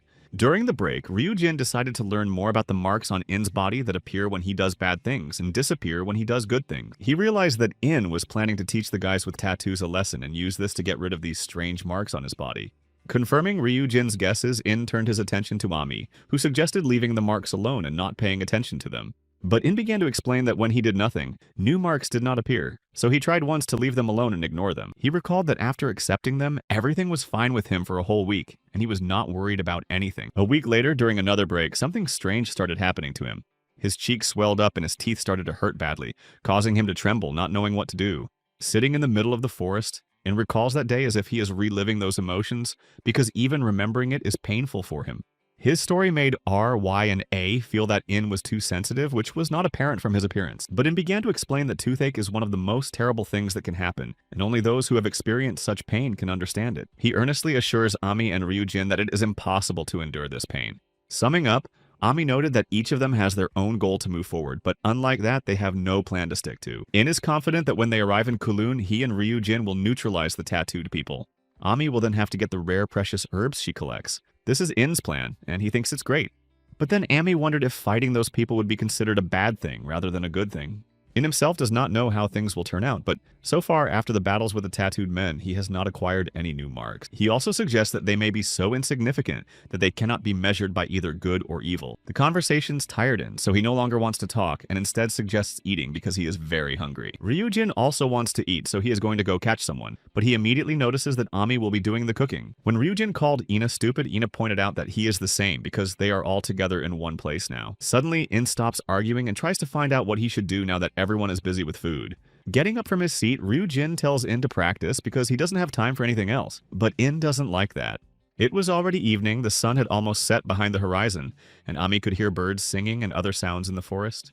While building a fire to cook the fish that Ryujin caught, Ami and Ryujin hear various sounds from the forest, from which they understand that In is still there. Tired, In chases a butterfly through the forest, trying to catch it to train his agility and accuracy. He sits down to rest for a while, thinking about how he can't catch these butterflies for some reason. Before going to get food that day, Ryujin told In to practice and catch the butterfly. But In didn't want to do it at the time, thinking Ryujin's task was strange and pointless. Ryujin realized that In thought it was a fairly easy task that he could quickly accomplish. In confirmed this, saying that he could catch many butterflies, but Ryujin needed him to take action, so In had to come eat after hunting. Laughing, In ran into the forest to look for butterflies, but unlike him, Ryujin understands that this is quite a difficult task. While waiting for In to return for dinner, Ami tries to find out from Ryujin why he sent In to look for and catch butterflies. Putting fish on an improvised skewer, Ryujin explains that In is talented, but without knowledge, he wastes his strength and speed. Continuing to put the fish on the skewer, Ryujin notes that In does not know how to apply his strength correctly. He makes many unnecessary movements, and he does not anticipate his opponent's actions. Passing the fish to Ami, who is skeptical, Ryujin points out that In only waves his limbs, although focusing only on movements does not produce results. And butterfly movements are difficult to predict, especially for someone like In, who only jumps from side to side. It's a great place to run and train. Putting the fish on the fire, Ami continues to doubt its preparation. Looking into the thicket of the forest, Ryujin admits that it is really difficult for In to complete this task, so if he catches even one butterfly, that will be good enough. Then Ami decides to call out to In and tell him that he can catch just one butterfly. But this does not make Inu feel any better because he cannot catch even one. Suddenly, he looked at the path and saw a gray butterfly, which he mistook for an ordinary one. A few minutes later, Ryujin and Ami saw Ina coming out of the forest. He returned proud of himself, calling himself great and unique. But Ryujin decided to stop this, saying that In was so happy as if he were carrying a bag of butterflies, even though he had barely caught one. He asked In to show him the butterfly. But Ryujin did not spoil In's mood, and he confidently began to say that they would be very surprised now. He proudly and with a smile carefully took out the butterfly and showed it to Ryujin and Ami.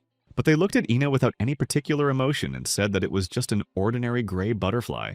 But In continued to boast about his achievement, waiting for Ryujin and Ami to start praising him. After all, in his opinion, he had done it quickly and easily. But instead of praise, Ami and Ryujin exchanged glances and realized that In had not heard what they had just said to him. Hearing Ami and Ryujin's murmurs instead of praise, In's expression changed, and he became more serious and a little irritated. But Ami decided not to upset In and praised him for such a wonderful workout and invited him to sit down and eat. But suddenly In started shouting because he had to eat fish and he didn't like seafood. And after such a difficult training session, he really wanted to eat. But Ami was no longer going to be nice to In, so she forced him to be quiet and sit down to eat. She also looked up at In and told him that he had not caught a butterfly but a gray moth, which is not even considered a butterfly. He didn't believe Ami at first, but after thinking it over, he realized that she was right, and that his catch was not a butterfly. He sits silently and blushes for his actions and for the fact that he still failed to catch the butterfly. Meanwhile, the gray butterfly was still fluttering in his hands, even though Ina was holding it by its wing. Seeing In red as a crab, Ami and Ryujin realized that he definitely hadn't heard what they had told him about the butterfly when he showed it to them. Night falls and the moon shines brightly in the sky, unobscured even by the clouds. At this time, In is awake, sitting by one of the rocks. He watches Ami and Ryujin, who have gone to sleep under the open sky. In is surprised that they are sleeping so peacefully. When she took a blanket out of her medicine bag, everyone was surprised at how she had managed to fit it in there. Smiling, she explains to In and Ryujin that the bag is like a fifth dimension. After resting for a while, In gets up and decides to go and try again to complete the butterfly task. Heading into the forest, In is confident that butterflies fly not only during the day but also at night. At this time, Ryujin is still awake and sees In going to the forest again. Ryujin is pleased that In has not given up. Waking up in the morning, Ryujin puts on his hat first thing. Then he looks around to check the situation. He is surprised when he notices In. He had returned from the forest and, as if nothing had happened, lay down to sleep next to Ami. He stretched out his arms, one of which fell on Ami's face. Then Ryujin tried to wake Ina and find out if he had given up so easily. Ami slowly began to wake up, feeling someone's hand on her face. Realizing that it was Ina's hand, Ami became frightened and began to scream in irritation. She quickly removed In's hand and screamed even louder, thinking that he was touching her. These screams woke In up abruptly and he jumped up. He was still very sleepy and didn't understand why Ami was screaming so loudly. She quickly began to pack her blanket into a bag, accusing Ina that it was because of him that she had a nightmare, and she was even more upset that Ina was reaching out to her. Ami's reaction surprised Ina because he had no bad intentions and was just relaxing in his sleep. Ryujin approached him, curious to know if In had given up without catching a single butterfly. Getting up, In suggested that they follow him because he wanted to show Ami and Ryujin something. He headed for the forest, but Ami and Ryujin froze for a moment, not understanding why In was leading them there. Unable to bear the mystery any longer, Ami began to urge In to hurry up.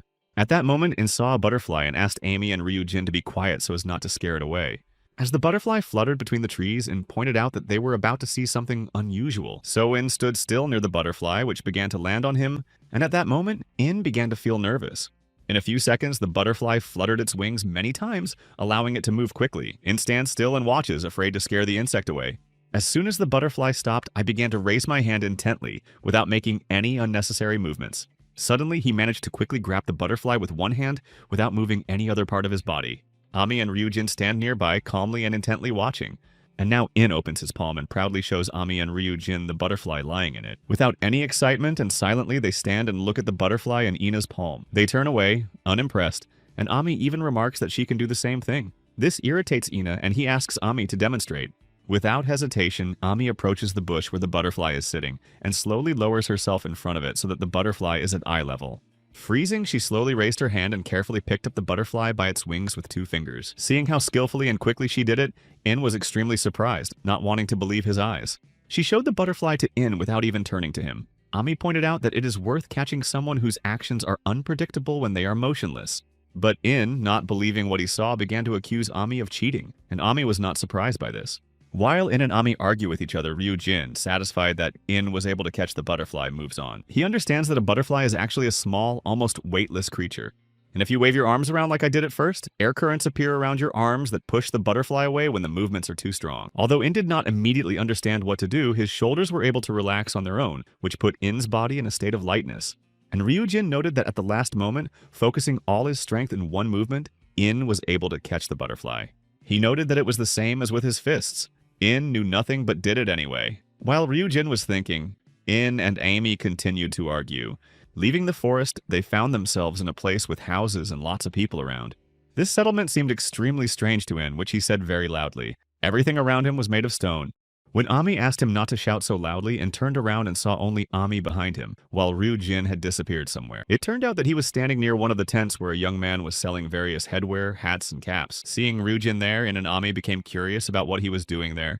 Ryu Jin chose a new hat and decided to buy it. He surprised Ami and In by choosing new things for himself in this situation. The three of them sat down to rest, and In asked Ryujin why he bought another hat that was similar to the one he was currently wearing. But Ryujin assured In and Ami that this hat was completely different and not similar to the one he already had. He couldn't pass up the hats. When Ryujin called the hats cute and disagreed with him because he didn't understand how headwear could be cute. While In and Ryujin were arguing about the hats, the food they had ordered was brought to their table. At that moment, Ryujin asked the waiter if they had wet towels at their establishment. In interrupted their conversation and suggested that Ryujin eat with the chopsticks that had also been brought to them. He also pointed to Ami, who had started eating with her dirty hands. Hearing this, Ami angrily turned to In. Ryujin noted that he found it disgusting to eat with dirty hands. In looked at Ryujin with disgust, considering him too fastidious. Suddenly, there was talk among the crowd that the Yaso brothers were standing nearby. Seeing them, fear began to appear in people's eyes. When Inami and Ryujin heard these conversations, they also turned to where the crowd was pointing to see who was there. They saw two men. One was short with blonde hair and the other was tall and burly, unlike the first. They stood back to back and began to look around. Now In was curious about who they were, but Ryujin had never heard of these brothers either. But suddenly, Ami began to say that they were also called Wolf and Bear. She was surprised that In and Ryujin had not heard of them. In turned to Ami, wanting to hear more about them, because it turned out that she did know something about them. She said that the short man was the older brother Wolf. He picks on everyone and is considered cool, though not very smart. He usually hangs out with bounty hunters, and his movements are very smooth and fast. He is considered cunning and unpredictable like a fox. If he doesn't get paid for his work, he starts a big fight or finds the person who promised the reward and makes fun of them. After Ami's story, In looked at his older brother Wolf and thought that this was exactly how losers behaved. He is very experienced, so in Ami's opinion, he is well known among all the other hunters. Ami continued the story and pointed to the giant, saying that he was Bear's younger brother. She doesn't know if he is always so silent, but judging by his size, he is definitely not a weak man. After Ami's story, In continued eating and said that he didn't care about either the older or younger brother. In particularly noted that he didn't care about them if they had no connection to the tattooed people, and now he didn't care about the bounties on their heads. Suddenly, someone touched his shoulder and asked him to move. At that moment, their younger brother, nicknamed Bear, pushed them off the bench, while their older brother Wolf stood behind them. This was unexpected for Ami, who looked at the man in surprise. But Ina was very annoyed and began to shout and argue. But the burly man nicknamed Bear calmly pushed them aside. The older brother Wolf considered himself polite and tactful as he moved to sit in the now vacant seat. Because Bear pushed Ami, she knocked over Ryujin's plate of food and all his food spilled onto the table. He looked at the floor and saw his new hat lying there, also covered in food. At this moment, Wolf sat down contentedly in Ami's seat, thanking her for giving it up, and was about to eat their food. Inu didn't like such insolence, but before attacking him, Inu asked if he wanted to go to the other world. As soon as I asked this, Ryujin, sitting on a bench and without raising his head, put his sword to Wolf's older brother's neck. Ryujin's behavior shocked Wolf. He did not expect anyone to want to interfere with him. Without turning to Wolf, Ryujin said that he might as well not even ask for mercy. Ryujin's statement made Wolf laugh and he did not hide it, laughing demonstratively. It was not for nothing that people considered him very fast and skilled at moving smoothly, because in a moment he was no longer with Ryujin's sword at his neck. By the time Ryujin turned his head to look at Wolf, he had disappeared from the bench and was behind him. Impressed, In and Ami sat nearby, watching Wolf move quickly. At this moment, standing behind Ryujin, Wolf hints to him that he has attacked the wrong person and can now go to the other world. Suddenly, they saw In rush into the fight, swinging his arms and saying that pushing is not nice. He attacks the bear who pushed In and Ami, but even following the rules taught to him by Ryujin, In is unable to harm his enemy. Putting all his strength into his fist, the bear was able to stop him with just one palm. After that, the bear did not even get angry. He stood there without showing any emotion. Laughing, Wolf said that they could only shout and scare, but in reality, they could do nothing. He called them small fry, who were easy to defeat. At that moment, In did not understand how this happened, and the wolf ordered the bear to deal with In, whom he considered small fry. While the bear was dealing with In, the wolf was going to finish his conversation with Ryujin. But when he turned around, he did not see him on the bench. At that moment, Ryujin stood up and began to clean his new hat of the food that had been spilled on it. Seeing that Ryujin had gotten up and was going about his business, Wolf decided that he had decided to run away. But Ryujin has no intention of running away. He puts down his hat and reminds Wolf not to ask him for mercy. In watches them closely, once again impressed by Ryujin's self-confidence and his desire to avenge his hat.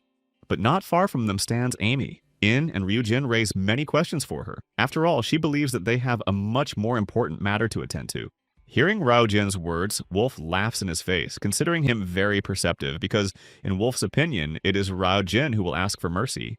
Without waiting another second, Ryujin rushed at Wolf with his weapon, intending to punish him for ruining his hat. Realizing that Ryujin would attack no matter what, Wolf was a little scared and surprised because he had expected something else. But Ryujin attacks Wolf confidently, noting that now they will see who will ask for mercy.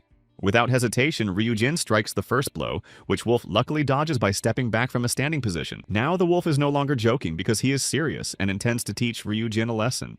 Ryujin stands over Wolf and realizes that his opponent has dodged, so he changes his position on the ground to attack Ryujin in return. Now, Wolf is going to attack Ryujin using leg techniques. Although he is impressed by Ryujin's skill and courage, he still cannot believe that Ryujin attacked him.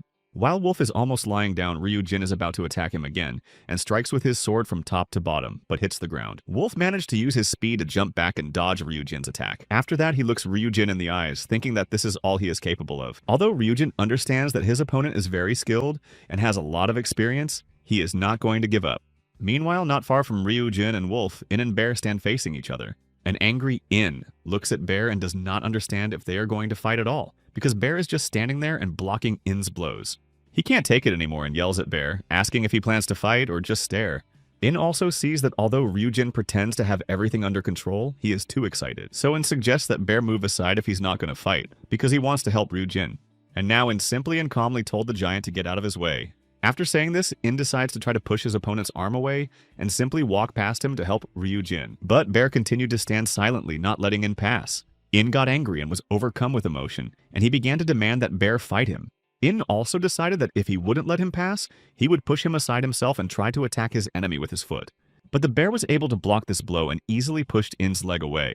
Following the kick, In began to strike with his fists, but this also had no effect as the giant continued to block them, delivering blow after blow and did not understand why nothing was working. He followed his movements as he did in training and tried not to waste energy.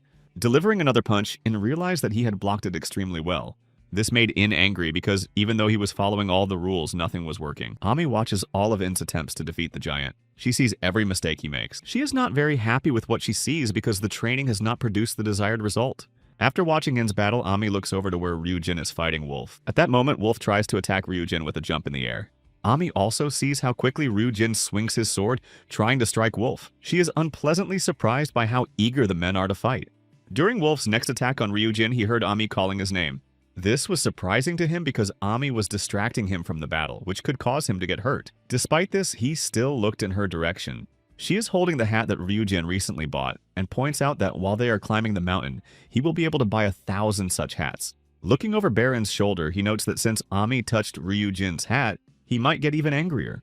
In also decides that this could make him even angrier. Suddenly, he hears Ami's voice calling him. She asks In why he is racking his brains during the fight because that's not his style. With a hint of irritation, she urges In to use everything he has learned in training. Ami's words annoyed In, but she continued, pointing out that he just needed to be more natural. After that, In thought about what she meant, and Ami pointed out that he shouldn't think, but just move because his body should remember everything. Still, Ami suggested that it was probably impossible to fight without thinking, but that was how sudden strikes came about. If you analyze every move, there will be no time for a fight. In addition, she asked Ina to turn on his instincts and intuition.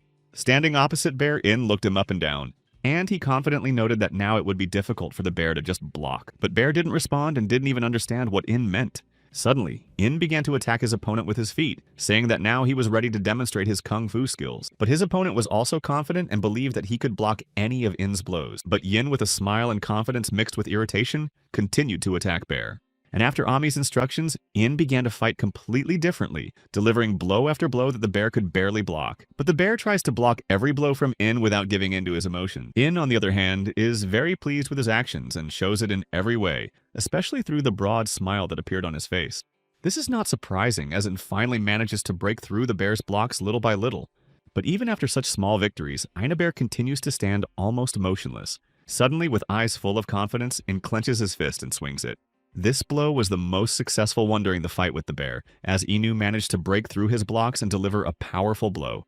In is satisfied with this blow, although he tries to restrain his display of happiness. The blow causes Bear to sway from side to side, which is seen by his brother Wolf. At this moment, Ryujin watches Wolf's actions, hoping to use them against him. And when Wolf was distracted and watching Bear's fight, Ryujin was able to put a weapon to his neck. But this did not pose a danger to the wolf, as he is able to move quickly, so using this skill, the wolf seemed to teleport away from there. At that very moment, he appeared behind Ryujin and attacked him with a kick. He decided to provoke Ryujin and called him pathetic, adding that he would now warn him of every blow. As he kicked, Wolf said that he would now subdue Ryujin. But just as he was about to touch Ryujin with his foot, Ryujin began to move quickly, changing his position. This ability of Ryujin surprised the wolf because until that moment, he had not demonstrated it, and Ryujin managed to skillfully move behind Wolf's back. This surprised Wolf even more. Standing behind the wolf, Ryujin said that the wolf was good at deceiving, but that was all he was capable of. Ryujin compared him to a dog that only barks. And then the first blood was shed. Ryujin wounded the wolf in the side with his sword. To stop the bleeding and ease the pain, the wolf held his wound. He tries to control his emotions, but without choosing his words carefully, insults Ryujin. Ryujin further provoked Wolf by saying that he considered him weak, but if he could dodge the blow, Ryujin's opinion of him would change. These words awaken a strong rage in Wolf that he can no longer contain. He quickly moves behind Ryujin, who manages to notice him. Behind Ryujin, Wolf tried to kick him but missed, and Ryujin grabbed his leg. Pulling Wolf by the leg, he turned him around and pushed his face to the ground. But as Wolf fell, Ryujin tried to strike him with his weapon. However, Wolf managed to dodge the blow. Suddenly, Wolf begins to enter tornado mode in front of Ryujin. Jumping up, Wolf tries to attack Ryujin again. He was very angry and wanted to show Ryujin his strength, so that he would stop boasting about his abilities. But Ryujin remains alert and using his knowledge changes his position and manages to push Wolf further away from him. The wolf did not expect this, as he did not doubt himself for a moment, but such overconfidence almost cost him defeat. But Ryujin not only managed to push Wolf away, but also struck him with his weapon in the shoulder. Bleeding profusely, Wolf flew away from Ryujin and fell to the ground. In witnessed Ryujin's blow and also noticed that Wolf had fallen to the ground. He believes that Bear can go and take Wolf away. But Bear did not react to this with any strong emotions. He remained emotionless. Suddenly, the wolf's eyes glowed red and something began to happen to him.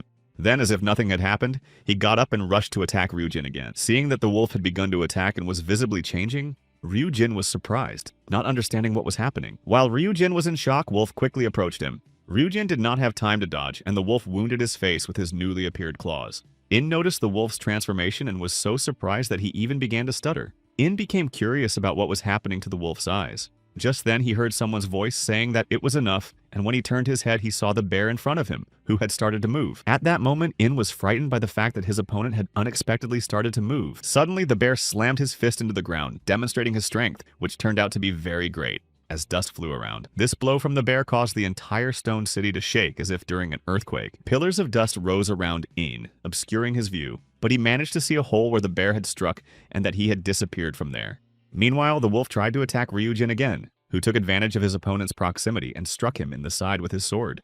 Pain began to pierce the wolf's body, causing him to growl and scream loudly. At that moment, his eyes turned red and filled with rage. Although Ryujin tries to control himself and restrain his emotions, it becomes clear that for a moment he was frightened. He saw the enraged wolf in front of him, who seemed to be transforming into someone else.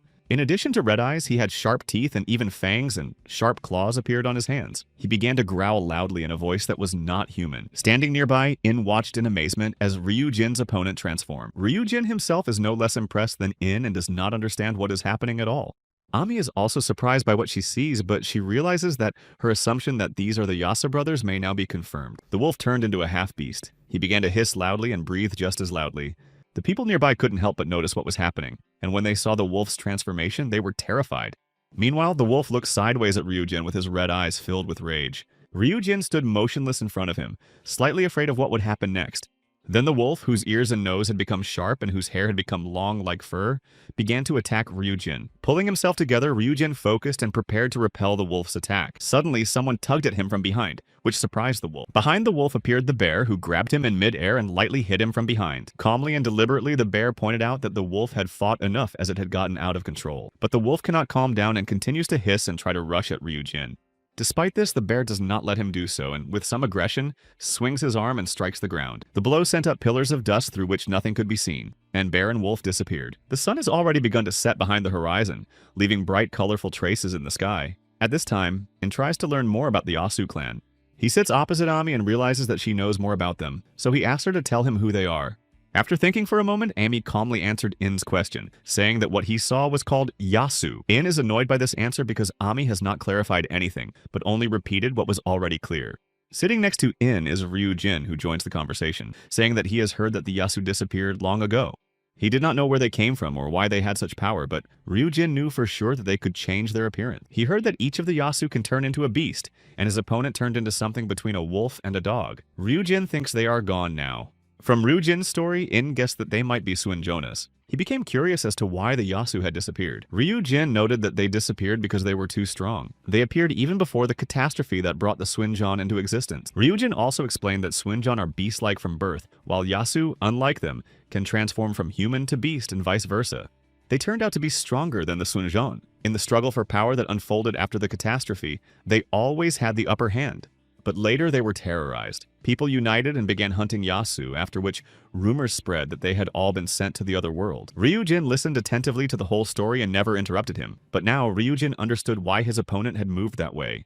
Ami stood nearby and added to Ryu Jin's story that it was the first time she had ever seen a person who could move after such injuries. She also noted that there were rumors that someone had captured several Yasu, but no one knew why. After Ryu Jin and Ami In's story, he thought about the Yasu clan for a moment. Suddenly, he said that he didn't care about the Yasu, whoever they were, because they had escaped. This surprised Ryujin because he had told the story because of In's curiosity. The next day, In was satisfied that he had slept well and eaten well, so now he was ready to move on. Suddenly, In, Ami, and Ryujin heard someone screaming, and of course they decided to find out what was going on. Looking around, they saw a woman sitting on the ground and screaming to the whole street that she had been robbed. She pointed to a man who was quickly running through the crowd and asked for help to stop him. Looking closely, Ryujin noticed the tattoo they needed on the thief's arm. Ami and In also saw it.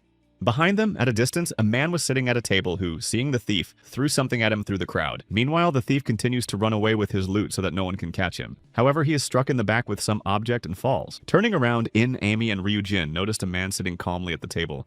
He looked like an ordinary middle-aged man who was calmly finishing his meal as if nothing had happened. Without looking up at the travelers, the man sits and smiles because he managed to neutralize the thief without even leaving his seat. Annoyed, In looked at him, not understanding who he was and saying that he was the first to notice the thief. But Ryujin tries to calm him down because he got what he deserved. Ami also pointed out that Vinu had had enough fun here and that it was time for them to move on. She also doesn't think that this man knows anything, and they risk getting involved with another gangster. Moving on, In noticed that the man was quite lucky and could be useful to them on their journey. Suddenly, they heard someone snort at In's words and turned to look at the person sitting there. Continuing to eat and without turning to them, the man who neutralized the thief notes that, unlike some people, he does have luck. Looking at him, Amy did not understand what the man meant, and at that moment he turned to her. The man smiled as if he was showing off his deed. After all, it was he who had injured the thief, and now the woman he had robbed could take revenge on him, which she was doing right now. But In took the man's words personally, thinking that he was hinting at him, which made him angry. But Ryujin and Ami didn't let him finish and pushed him aside, smiling and thanking the man for helping to catch the thief. But In started yelling at them because he didn't understand why they were doing this, to which Ami turned to him and reminded him that it was better not to get involved in conflicts. She is waiting for an answer from him that will satisfy her, and through gritted teeth, In promises not to make a scene. At this time, the man left his food and turned completely to the travelers. Smiling, he asked permission to go with them. But none of them could immediately answer this man because such a request from a stranger seemed strange to them. Smiling, he noted that he had seen how they reacted when they saw the tattoo and assumed that they were interested in the Singugami bandits. Hearing about these bandits and realized that this man might know something about them. Waving his hand, he said that he didn't know much about them, but he did have a business with them. But he added that he was afraid to go to them himself, and then he remembered that rumors said that they had defeated the Yasu brothers yesterday. Ami and In looked intently at this man, and he said that he had seen their fight with his own eyes, so he would be happy to go with them. Turning up his nose, In haughtily remarked that this man was well versed in fighting. Suddenly, someone refuses to let the man join them on their journey. This refusal raises many questions for In. It was Ryujin who decided to refuse the man on his own, believing that they did not need any more companion. The man was disappointed by the refusal because then they could have exchanged some information. He quickly got up from the table and walked away, wishing them well without looking back. Leaving the village and heading through the stone mountains, In follows Ami and Ryujin, dissatisfied with their refusal to help the man. Although In believes that he could have been useful to them, Ryujin thinks that they do not know what he is capable of. He does not look weak, but he is afraid to go alone. But In points out that not everything in the world is obvious because he may look weak on the outside but be very strong on the inside. Ami agrees with In's opinion, looking at Ryujin in hopes that everything he said earlier was projected onto him by Ami, but she added that they cannot be 100% sure that they need a companion with such power. Ami notes that they cannot know how this will affect their meeting with Shingugami. She also suggests that things could get even worse. Still, Ami thinks that there is some truth in Ryujin's words, and that he does not seem like someone who knows something. Ta-In suggests taking him with them because, unlike him, they have information, but Ami considers this idea even more ridiculous.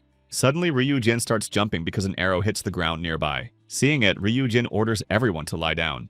At that moment, Ami and In begin to dodge the arrows, while Ryujin tries to deflect several of them. Spears are also flying at them. In notices 3 people on one of the mountains. One of them is a giant. The second looks like a child, and the third is an ordinary person. 2 of them have arrows for fighting, and the giant has spears. Their appearance was very unexpected for In, Ami, and Ryujin. In does not know who they are or why they are here. Without waiting, they shoot arrows at the 3. Everyone starts running in different directions to avoid being hit by the arrows. Angrily, In looked at the robbers again and realized that they probably just wanted help to go to the other world. Then In saw Ryujin rush towards the robbers at the top of the mountain. At that moment, one of the robbers began to draw his bow, aiming it at Ryujin. Ryujin saw every arrow flying towards him but continued to run towards his target. He intently watches the trajectory of the arrows and skillfully dodges them. The archer did not think that anyone could dodge his arrows so skillfully. Reaching the cliff, Ryujin was able to jump off the ground and head for the top of the cliff. But at that moment, the archer also began to move so as not to engage in close combat with Ryujin. Ryujin managed to jump high enough to land on the very top of the rock where the enemies were. On the rock, the men were very surprised that someone had managed to get close to them and could think of nothing better than to run away. The giant who was holding the smallest of them threw him onto a nearby rock. The one who shot Ryujin with a bow also jumped onto a nearby rock, laughing at Ryujin. When Ryujin found himself on the rock, there was no one else there, but arrows began to fly at him again from the side. So Ryujin had to dodge and fend off the arrows flying at him again. But Ryujin found himself surrounded on 3 sides because the robbers had fled to other rocks nearby. In noticed this and was annoyed that they had climbed higher and were showing off, and when he approached them, they ran away. They cover each other, and there is nowhere to hide in this area. All this makes him think that these robbers are acting like cowards. Now, Ryujin understands that these enemies are another problem on their way to their goal. One of the bandits noted that Ryujin is very fast, but he wants to see how long he can keep up this pace. Realizing that he cannot handle 3 bandits on top of the cliff alone, Ryujin jumps down without hesitation. He approaches In and notes that without the right attacks, nothing will work, because they are at the mercy of these bandits and everything they do is visible to them. Unable to bear it, In began to shout at the robbers and try to find out why they had attacked them for no reason. Then one of the robbers said that there were various rumors about them, namely that they were involved in fights, so he was sure that they had money with them. While the man is talking about how this is their territory and they simply couldn't help but attack, and now they are waiting for them to give them their money, Ami hides behind a small rock. Looking around, Ryujin notes that they still need to walk between the rocks on the plain for a while, where they will be clearly visible. He understands that in order for the road ahead to be safe, they must get rid of these robbers who are at the top. In believes that they will deal with all this gradually. He starts to run quickly, but the bandit with the bow does not miss the opportunity and starts shooting arrows at In. As he continues to run, In realizes that it is difficult for him to dodge so many arrows and he becomes frightened. The archer sees that In does not stop and is surprised at how determined he is. Just then, Ryujin notices that the arrows are flying at In from the other side, and it is difficult for him to protect In from them. In also sees these arrows next to him, but it is difficult for him to do anything about them. Suddenly, something starts hitting the arrows and they begin to fall, forcing In to take cover. It turns out that the man from the village is standing nearby holding stones in his hands, which he used to hit the arrows flying at Ina.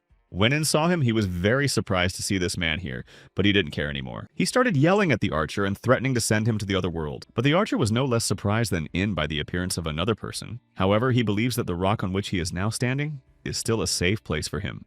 Enraged, In heads for the rock where the robber is, confident in his strength and intent on revenge. Although In understands that the archer will not come down on his own, he decides to break the rock, which will cause the robber to fall to the ground. From In's first blow, the archer realizes that he is too strong and that it is difficult for him to dodge such force.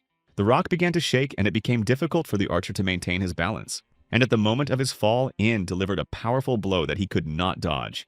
The biggest bandit watched this with surprise and fear in his eyes. While he was focused on the fight, Ryujin appeared on the rock behind him. The giant did not expect Ryujin to appear next to him. He did not understand how Ryujin managed to get there unnoticed. He was about to run away. But as he jumped, the giant was struck in the leg by a stone thrown by the man who had come to Ryujin's aid. After that, Ryujin delivered the decisive blow. Of the 3 robbers, only one remained. He saw how strong In and Ryujin were and how much damage they could cause. He began to move by jumping from the tops of the rocks. A man from the village watches his escape, holding another stone in his hand. The fugitive looked back and thought that they were lucky to have found this oasis because next time everything would be different for them. But at that moment, he saw the fourth man who had come to help start aiming at him. He believes that the man will not hit him because he is already far away and moving quickly. But the man takes a swing and throws the stone at the last fugitive. When the stone began to catch up with its target, the fugitive was very frightened, but it was too late because he was hit anyway. After they managed to get rid of all three robbers, In began to complain that the man had interfered because they could have done everything themselves. But smiling, the man from the village began to talk about how they had failed to get along last time, so he wanted to bring up the past again. Ami immediately guessed that he wanted to discuss the possibility of him joining their group. The man confirmed Ami's assumption. He stood in front of the trio and smiled, waiting for their answer. At that moment, Ami and In turned and looked intently at Ryujin, who had been able to refuse him last time. They waited for his decision. But before answering, Ryujin decided to ask the man who he was. With his hands in his jacket pockets, the man with blonde hair and a scar on his face introduced himself as Sol Taeyeon. He also immediately informed the travelers that he had previously been one of the Singugos. At that moment, everyone became alert and Ryujin even reached for his sword, not waiting for something bad to happen. But Sol Taeyeon saw how tense they were and immediately began to emphasize that this was in the past and that he was no longer one of them. However, Ami and Ryujin couldn't believe it and asked for confirmation. Sol Taeyeon reiterated that he was no longer with that gang. He went on to say that there was a person in the Singugov gang whom Sol Taeyeon wanted to rescue. Ami listened attentively to his story because he said that this was his only business with the Singugov gang. Sol Taeyeon also reminded them that he didn't think it was a good idea to go to them alone, so he was asking for help. Ryujin became curious about what he could offer them in return for their help. Sol Taeyeon reminded him of his ability to throw stones. Smiling, he also noted that he had accurate information about the Singugs. After looking closely at Sol Taeyeon, Ryujin was ready to decide whether he would join them. Sol Taeyeon stood opposite him and smiled, hoping that Ryujin would make the right decision. After listening to Sol Taeyeon's story, Ryujin moved on, but noted that they were accepting him. Walking down the paved road in Sol Taeyeon, they asked him who he was looking for. It turned out that he was looking for a mentor named Baek Wool. Ina's curiosity was piqued, and he became interested in why Sol Taeyeon did not leave the Singugs with Baek Wool. Sol Taeyeon refuted Ina's assumption that it was difficult to leave the Singugs because it was more difficult to get into them. After that, Ryujin suggested that this was the reason why there were so many fake Singugs. But when Ami heard that it was easy to leave the gang, she found it strange that Baek Wool was still there and assumed that he might already be dead. But Sol Taeyeon smiled and assured her that her assumption was incorrect because, in his opinion, it was impossible. Sol Taeyeon's confidence that Baek Wool was alive surprised everyone, but without hesitation Sol Taeyeon told his listeners that Baek Wool had superhuman strength. He also added that Baek Wool had his reasons for staying in the gang. Sol Taeyeon promised to tell them about it someday. Since Sol Taeyeon was walking behind them, Ami In and Ryujin turned to him to hear his thoughts on Baek Wool. Then the travelers reached their destination. There were many buildings and tall trees around. There are also many different people here. Once in the crowd, In asked if this is really Kulin. Now everyone is waiting for instructions from Tan Yeon on where to go. He explained that he himself did not know exactly where the Singug base was, but assured them that there was a person in Kulin who knew their exact location. He also notes that his mentor is not here and that they came here to find out where he and Singugi are. Looking around, everyone became curious about what kind of place this was. Ami briefly explained that this was a place where good people gathered in times of chaos and lawlessness. Turning to Ina, she noted that everyone here tries to keep their opinions to themselves and live peacefully, so she asked them not to argue for no reason. After listening to everything, Ryujin asked where they should go now.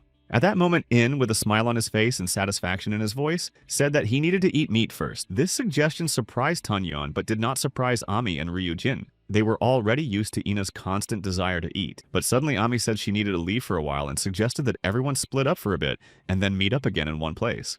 In her opinion, Tan Yeon's information about the gang was valuable, but they did not know exactly what had happened after he left the gang. So-in suggested finding out something valuable over a meal, and no one else objected. When In left, Ami reminded him not to argue with anyone or get into fights. On the streets of this city, there are many people standing under the open sky, various merchants and townspeople walking around.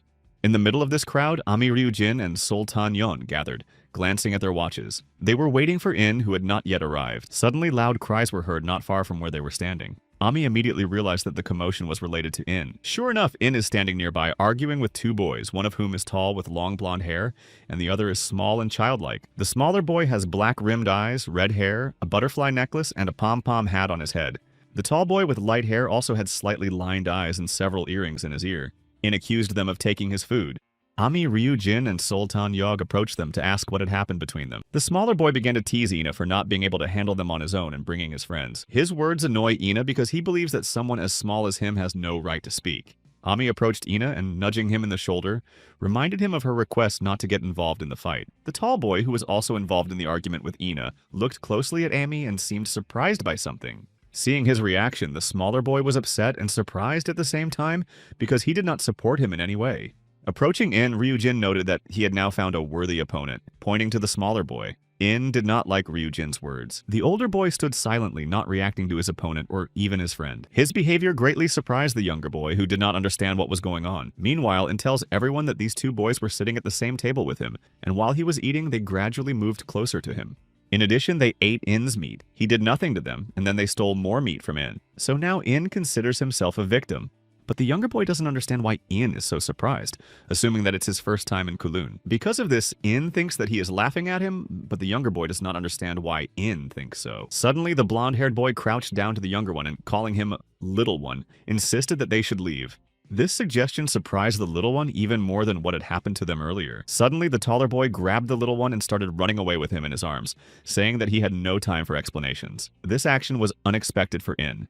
And the smaller boy, whom the other was carrying in his arms, was also surprised by the unexpected escape. But even as they ran away and continued to shout and demand that they return the money for the meat they had eaten. As he ran away, the blonde boy glanced sideways at In after his demands. They surprised all four travelers. In thought that they were not quite right in the head, because at first they were ready to fight, and then they just ran away. Suddenly, In heard someone addressing him, accusing him of shouting loudly and telling him again that he was not a local. Behind him, In saw a large, burly man who pointed out that in their establishment, people only eat and under no circumstances shout.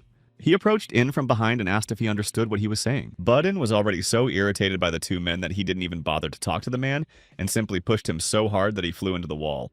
Ami immediately ran up to In and tried to calm him down. Not only was In irritated, but he also wanted to eat. The guys In had been arguing with had already reached one of the alleys where there were no people and were catching their breath after running. The boy turned to the blonde-haired boy and tried to find out what was going on and why he was running away from them. In response to his question, the guy began to talk intently and seriously about Ami, whom he saw when she started beating Ina for breaking his promise. The boy began to blush when he remembered Ami. He asked the little boy if he had seen her too. And the boy continued to talk about how Ami had a very pretty face, a wonderful figure, and a fiery personality. He spoke about her dreamily and, placing his hands on his heart, said that Ami was his type. The boy's face showed that this was not the first time he had experienced such love. The boy boldly raised his head and said that the blonde boy was more handsome than Ami. Hearing the boy's praise, the guy remembered Ina, Ryujin, and Tanyona. But the boy looks at his friend and doesn't understand why he mentioned those guys.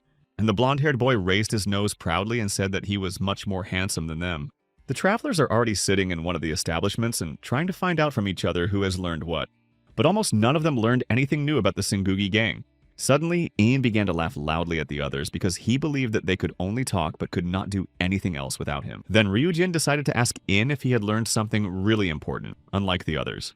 And In happily said that he had indeed learned something and believed that he knew even more than Tanyon. He began to tell them that when he went to eat meat, he decided to ask an old man at the next table about that sign. It turned out that the old man had seen such a sign, but he was sure that there were almost no people left who used it. As he began to explain what the sign was, Ina's food was brought to him. While In was talking, everyone at the table listened attentively, hoping to find out what the sign meant, but In froze and fell silent, remembering what the man had said.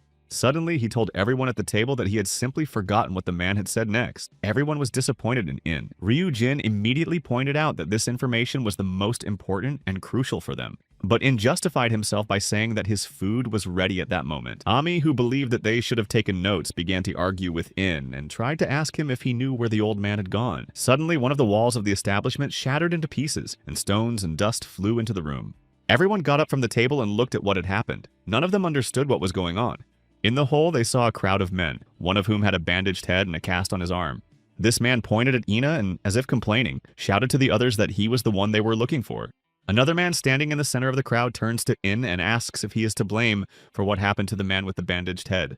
At that moment, Ryujin realized that the victim was the butcher whom In had pushed straight into the wall. In looks closely at the injured man he is accused of hurting. The man also looks closely at In, annoyed that he is sitting there calmly eating as if nothing had happened. Looking at this man, In did not remember him and even asked who he was. In's statement irritated the man even more. He began to shout angrily that In had crippled him and immediately forgotten about him. But these shouts did not explain anything to In. He stands and looks at him with incomprehension and indifference on his face.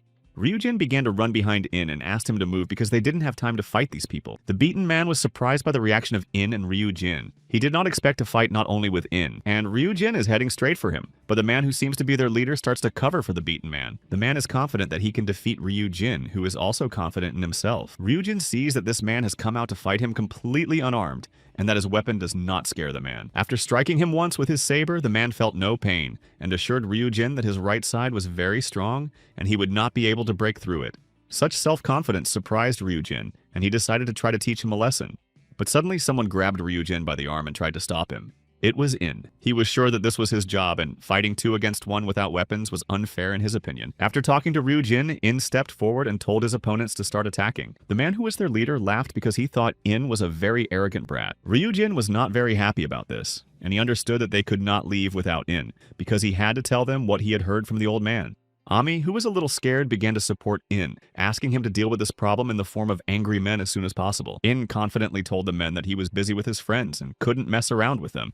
But he did not scare the man, who was just as confident. He tells Ina that he decided to fight without weapons in vain because he is very strong. While he was talking, In decided to act and rushed to attack the man without waiting for him to do it first. He turned out to be very fast and agile because the man did not immediately see how In began to attack. Hiding his weapon, Ryujin is pleased that In is attacking and not saying anything, but Tan Yeon thinks they should intervene and help In. So, In's first blow landed on the man's head, specifically on his forehead, which he managed to put out. Since In struck with his fist, the bones of his fingers began to crack at the moment of impact. Several of his fingers were broken. Of course, In felt the pain from the blow, but he tried to restrain his emotions so as not to show his vulnerability. But the man understood everything and reminded Ina that he had warned him about this and said that his bare-handed blows felt like a mosquito bite. But In wasted no time in delivering another blow to this overconfident man. The man stood up with all his weight and seemed to dig his feet into the ground. But In managed to overcome him, and with his blow, In was able to knock his opponent to the ground. Such a blow surprised Tanyog, but Ryujin thought that In was behaving as usual and was too pompous. This blow surprised the wounded man. He did not expect In to be capable of such a thing. Seeing the surprise of everyone around him, In repeated that he was not made of finger. He turned to Tanyo and Ryujin and announced that he had dealt with everything and was ready to move on. They continued to stare at In silently, not even thinking of moving from their places. In found the men's reaction strange and did not even think that they would react this way. But when I turned around, he saw the man he had just fought behind him. The man was standing there, practically unscathed. He looked Inu in the eyes and said seriously that he was not as simple as Inu thought. The man reminded Ina that he had warned him that his punches were no threat to him. He began to tell In to admit defeat, because he probably had no strength left and his arms were tired, and indeed In's fists were already broken and sore. Behind Ina, Ryujin offered his help and suggested they attack the man together, but Ina stopped him again. He became angry because he did not understand who they all thought he was, so he promised to show his true strength now. The man looked at Ina with a smile. He considered him very resilient because even after such a beating, he decided to fight one-on-one. But this time, and also smiled because he was amused by the man's self-confidence. He quickly rushed to attack him, warning that he could defeat him with just one blow. He strikes with all his might directly at the wall behind his opponent, which crumbles after the blow. The man realized that In was one of those guys who, despite their strength, hardly use their brains. He began to talk about how difficult it must be for In to live with such a head that thinks nothing.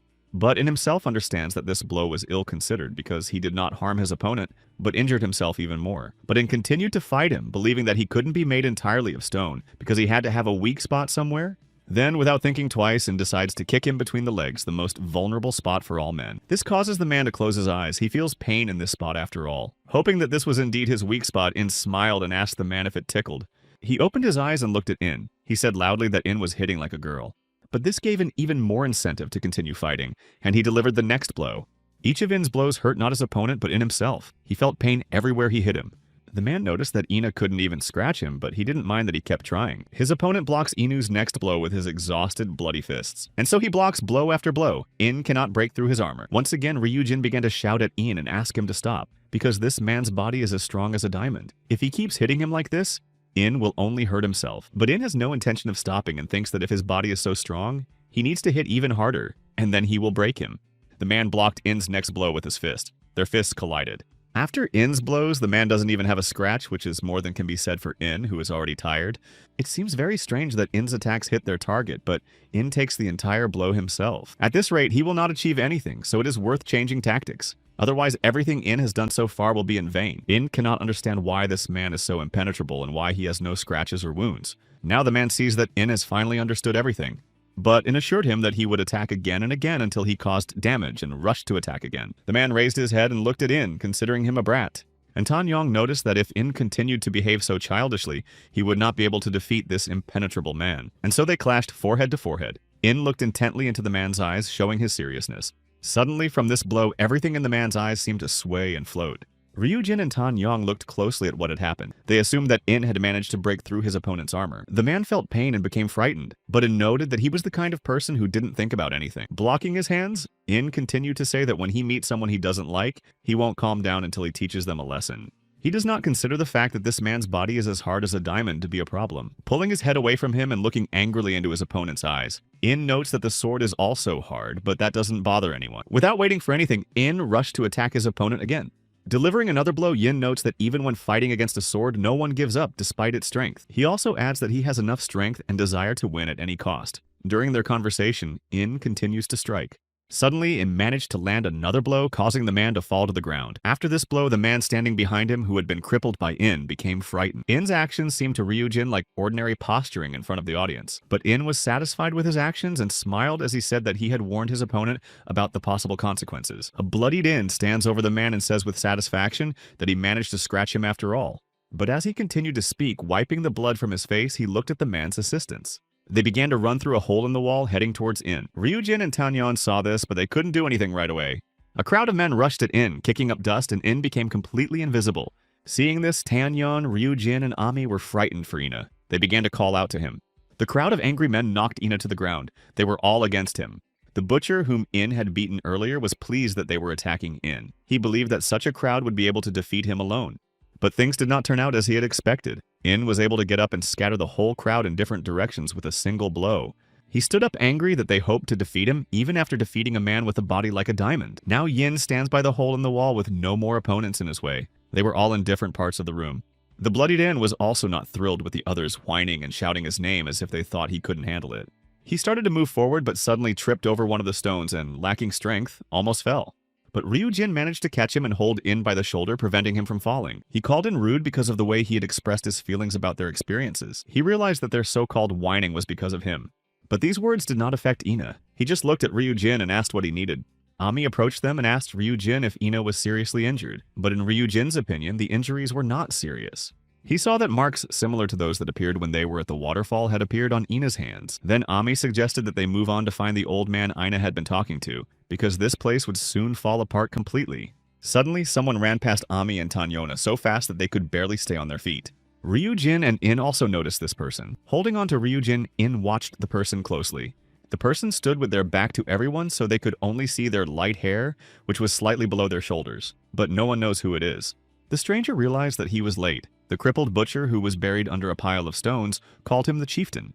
It turned out to be a man who introduced himself as Shadowblade, the leader of this gang. He is disappointed that his men lost to In. He looked at Tanyeon and said that he had warned his men. It turned out that he had promised his men to send them all to the other world next time. In Ryujin and Tanyeon are watching Shadowblade's actions, but they don't understand what he is doing. He approaches the butcher lying nearby and crouches down next to him. He asks him not to move because what he plans to do will be over quickly.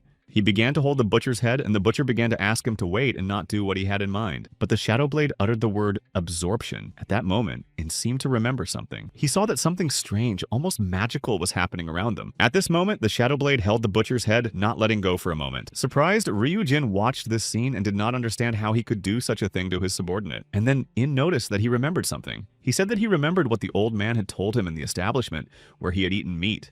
While Shadowblade stands up, In says that he takes away all of a person's strength. In also adds that he appropriates these powers completely for himself. This is called the absorption technique. Everyone stands spellbound, watching the Shadowblade and what will happen next. They consider the Shadowblade to be the first key to the mystery. Meanwhile, he has already taken out his iron weapon. Tanyeon approaches him and begins the conversation by saying that he has only just appeared and has already begun to absorb everything around him. He reminds him that he is also a Singug.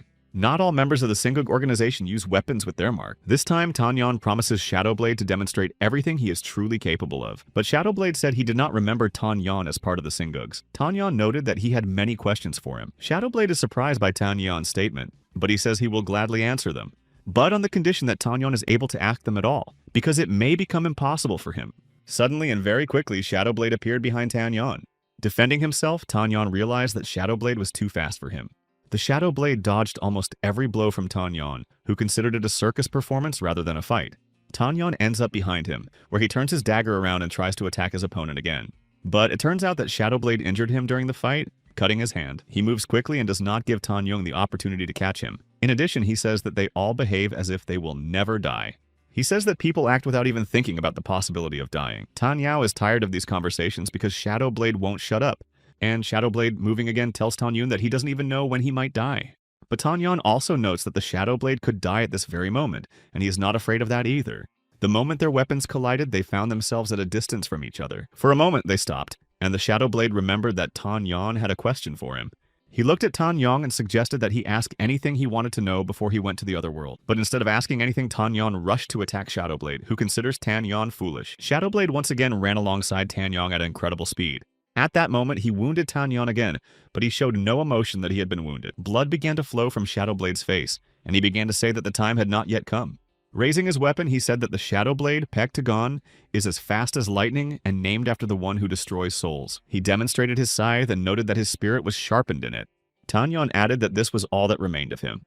Ryujin watches and listens to them intently. Tagon asks Tanyan if he has anything to say before he passes away. Ami also watches them and notices that Tanyan is bleeding heavily and should end the fight. Although In also watches Tagan and Tanyan, he does not understand what they are talking about. He has many questions, but Pyujin and Ami ask In to restrain himself and just stand quietly. Tanyan holds his weapon in front of him for self-defense and a possible attack. Tagan noted that in his last moment, he saw the blade that killed him. The last thing he saw before his death was a flash of a shadow scythe. At that moment, Tagan strikes Tanyan again while he is focused on his story. He decided to ask Tanyan if he had changed his mind and still believed he would survive. When Tagan appeared behind Tanyan, he dodged his blow. And Tanyan decided to find out if Tagan knew what was most important to all people. While he was talking, Tagan did not miss the opportunity and tried to attack from behind. But Tanyan, without even turning around, repelled Tagan's attack with his weapon. Now, Tagan is surprised by what happened. He didn't think Tanyan would be able to repel his attack. Meanwhile, Tanyan continues to talk about what is important for people who keep their distance during a fight. But while trying to strike a blow, Tagan assured him that he was not interested in what Tanyan was saying. Despite Tagan's reluctance, Tanyan decided to finish his story and said that eyes are important. Tanyang's statement amused Tagan, and he continues to attack without stopping. He decided to get to Tanyang one more time, and he continues to talk. He notes that there are many ways to predict an opponent's actions in the world. In his opinion, this is why people need eyes. Tagan moves very quickly around the room, and those watching him are amazed at his speed. At times, he seems to disappear. Once again, Tagan tries to attack Tanyan from behind, bringing his scythe to his temple, but Tanyan blocks his blow again. Tagan gradually retreats, and Tanyan, without even turning around, notes that he is actually a good fighter. Tanyan also notes that it took him some time to predict Tagan's movements. Tanyan believes that he should now be more careful than he was before because he could be harmed. Now, Tagan understands that Tanyan is not so simple and that he can actually see much more. He decides to try to catch Tanyan and jumps in his direction. Running around Tanyan, Tagan notices that it is good that Tanyan manages to follow his opponent and predict his movements. But if at any moment Tanyan loses sight of his opponent, he could be finished. And suddenly, at that moment, Tagan jumps to the side of the hole in the wall. He found himself against the light, which, according to Ryujin, began to complicate things for In. He began to attack Tanyan from that side. He swung his scythe. Tanyan, meanwhile, stands with his back to the attacker, but despite this, he realizes that he is being attacked. So, in order to dodge, he began to move just as quickly, changing his position. When Tagan approached Tanyan, Tanyan was no longer standing with his back to him, but sideways with a weapon in his hands. He wounded Tagan, and at that moment, his weapon fell from his hands to the ground. Tagan was unable to hide such intense pain and began to scream loudly. Tanyan realized that there was no point in straining his eyes anymore. While the building is collapsing, Ami tries to revive Tagan, who is sitting tied to a stone. They all have a few questions for him. But Tagan noted that if these questions concern the Singugs, they should not waste their time. This answer surprised Ami, Ryujin, In, and Tanyan, who are standing in front of Tagan. They are waiting for him to explain. Tagan begins to explain that the Singug organization has nothing to do with him. After hearing this, Tanyan decided to ask him more about the technique he used when he came to this establishment. He understood that Tanyan was referring to the absorption technique, but he points out that they saw everything with their own eyes. But Tanyan wants to know how he knows about this technique if he is not part of the Singugs. Taehun simply turned away from them without saying anything else. Then Ryujin suggested that he was not going to answer their questions. Suddenly, Ami noticed Tagan's gray hair and swollen eyelids. She also noticed that he had no ears and his nose resembled an eagle's. Only then did I notice that Tagan resembled an old man he had met before. This caused surprise and many questions for In, who had unexpectedly made such a statement. Tanyona had the most questions. He was also genuinely surprised. Tagan suggested that they had already met his father before. Hearing Tagan's words about her father, Ami was very surprised. She realized that the old man was Singuk. It becomes clear that their conversation will be long, so Tagan suggests that they move to another more convenient place, promising not to try to escape. But Tanyeon assumes that he wants to change locations in order to escape. But Tagan pointed out that he is a fighter and is not going to run away. But if he does run away, Tanyeon will immediately catch him thanks to his eyesight. Everyone agrees to go because there are too many of them for this place, and they need to examine their injuries. It turns out that the Singuki are people from the Muyon clan who survived the big explosion, and the former head of the clan is now the leader of the Singuki. Tagan confirmed all this and noted that his father was one of them, and later became one of the 3 leaders. After listening to him, Ina became most interested in the part about the 3 leaders. Tagan explained that he left the organization early and didn't know much. He added that there were rumors about the founder of the organization, whom no one had ever seen. Ami then suggested that after the 3 leaders come 3 noble sons like him. But Tagan said that this was not the case because there was still a Sokachu between them, and then 3 Concha. They also decided to ask him if there was a person with long hair who always carried a sword. Ryujin mentioned this person because he saw her before receiving the mark on his body. Tagan thought about this question but still could not remember such a person among them. After all the answers, Tagan decided to ask Tanyeon if he was really among the Singuks. He confirmed this but noted that he had left them about 20 years ago, so he might not have heard about him. Tagan was surprised that Tanyeon had left the organization so long ago, but he believed that rumors of his talents must have spread. Ami intervened in the conversation, noting that Tanyeon had said that thanks to his abilities, he had become a master among the Singuks. Tagan immediately realized that Tanyeon could be one of the 4 Sokangju. He just wanted to ask who he was under the leadership of when Tanyeon said that he was led by Baek Wool. This greatly surprised Tagan. He looked closely at Tanyeon and asked if he was under his father's leadership. Everyone at the table exchanged glances. They sat there surprised and had many new questions. And then Tagan asked again if Tanyeon was really his father's student. He was surprised that Tanyeon had managed to achieve the title of Conchja at the age of 10. Looking at his interlocutor sitting and smiling, Tagan decided to ask if he was Sol Tanyeon. Now he understands that shortly before joining the Singuks, his father lost 1 person. At that time, the position of Conchja was vacant, and he had to work hard to get it. He assumed that Tanyeon was the previous Conchja. Now In also understands that Baek Wool is the old man he is looking for, and having found him, In is not going to leave him alone. The person sitting next to him became curious about how one can become a master in Singuk, but it turns out to be a very long story that takes a lot of time to tell. When Tagan found out that they wanted to find the Singuk base, he noted that once they got there, they could end up in the next world, but In assures him that he doesn't care about those who will be there. In's statement made Tagan laugh. He tries to find out if In knows anything about absorption. Then In looked suspiciously at Tagan. It became clear that he knew nothing about it. And then Tagan pointed out that this technique could also be used during battle.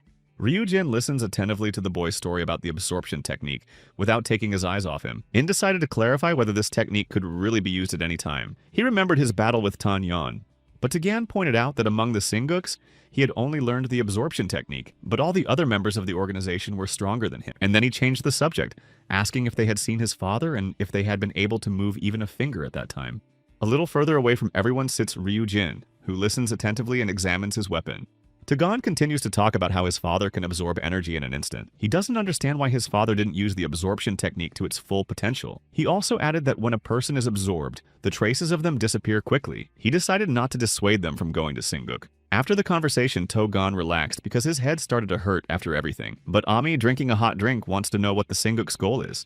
A man with a diamond-like body lies unconscious on the bed next to him. Tagan tells Ami that he does not know the answer to her question. He tells them how to get to his father, who knows the exact location of the Singuk base, but he asks them to beware of rainy days because he is called the Lord of the Rains. After hearing this, Ami notes that they have asked him all the questions they were interested in, and then starts waving his hand as if to chase him away. But Tagan did not move and told him to go home. Tagan looked at the people around him in surprise. He couldn't believe they were letting him go. But Yin pointed out that they would not let him stay there overnight because they needed to talk among themselves. Tagan exhaled and calmly and deliberately said that he was now ready to go. In the middle of the night, Tagan and the man with a body like a diamond walk between buildings. Suddenly, they hear something behind one of the corners of the building. They begin to ask who is hiding there. Then they heard someone's voice, surprised by the men's immediate reaction. A person with light hair and a hood came out from behind the corner as if hiding from someone. A light shines in one of the buildings. Ryujin and Ami and Tanyeon are sitting there, discussing how they will continue their journey. During this conversation, someone asked about In's curse and whether many of the marks had disappeared from his body. He lifted his shirt and showed his torso. In noted that some of the marks had disappeared, but there were still quite a few left. He looked and realized that he still had about a dozen such marks left, but there was almost no hope of getting rid of them completely. Ryujin noticed something else on In's chest and asked if it had also appeared after the curse. Looking where Ryujin was pointing, In showed him a mark with a skull. According to In, it also appeared at that time, but he was not sure about that.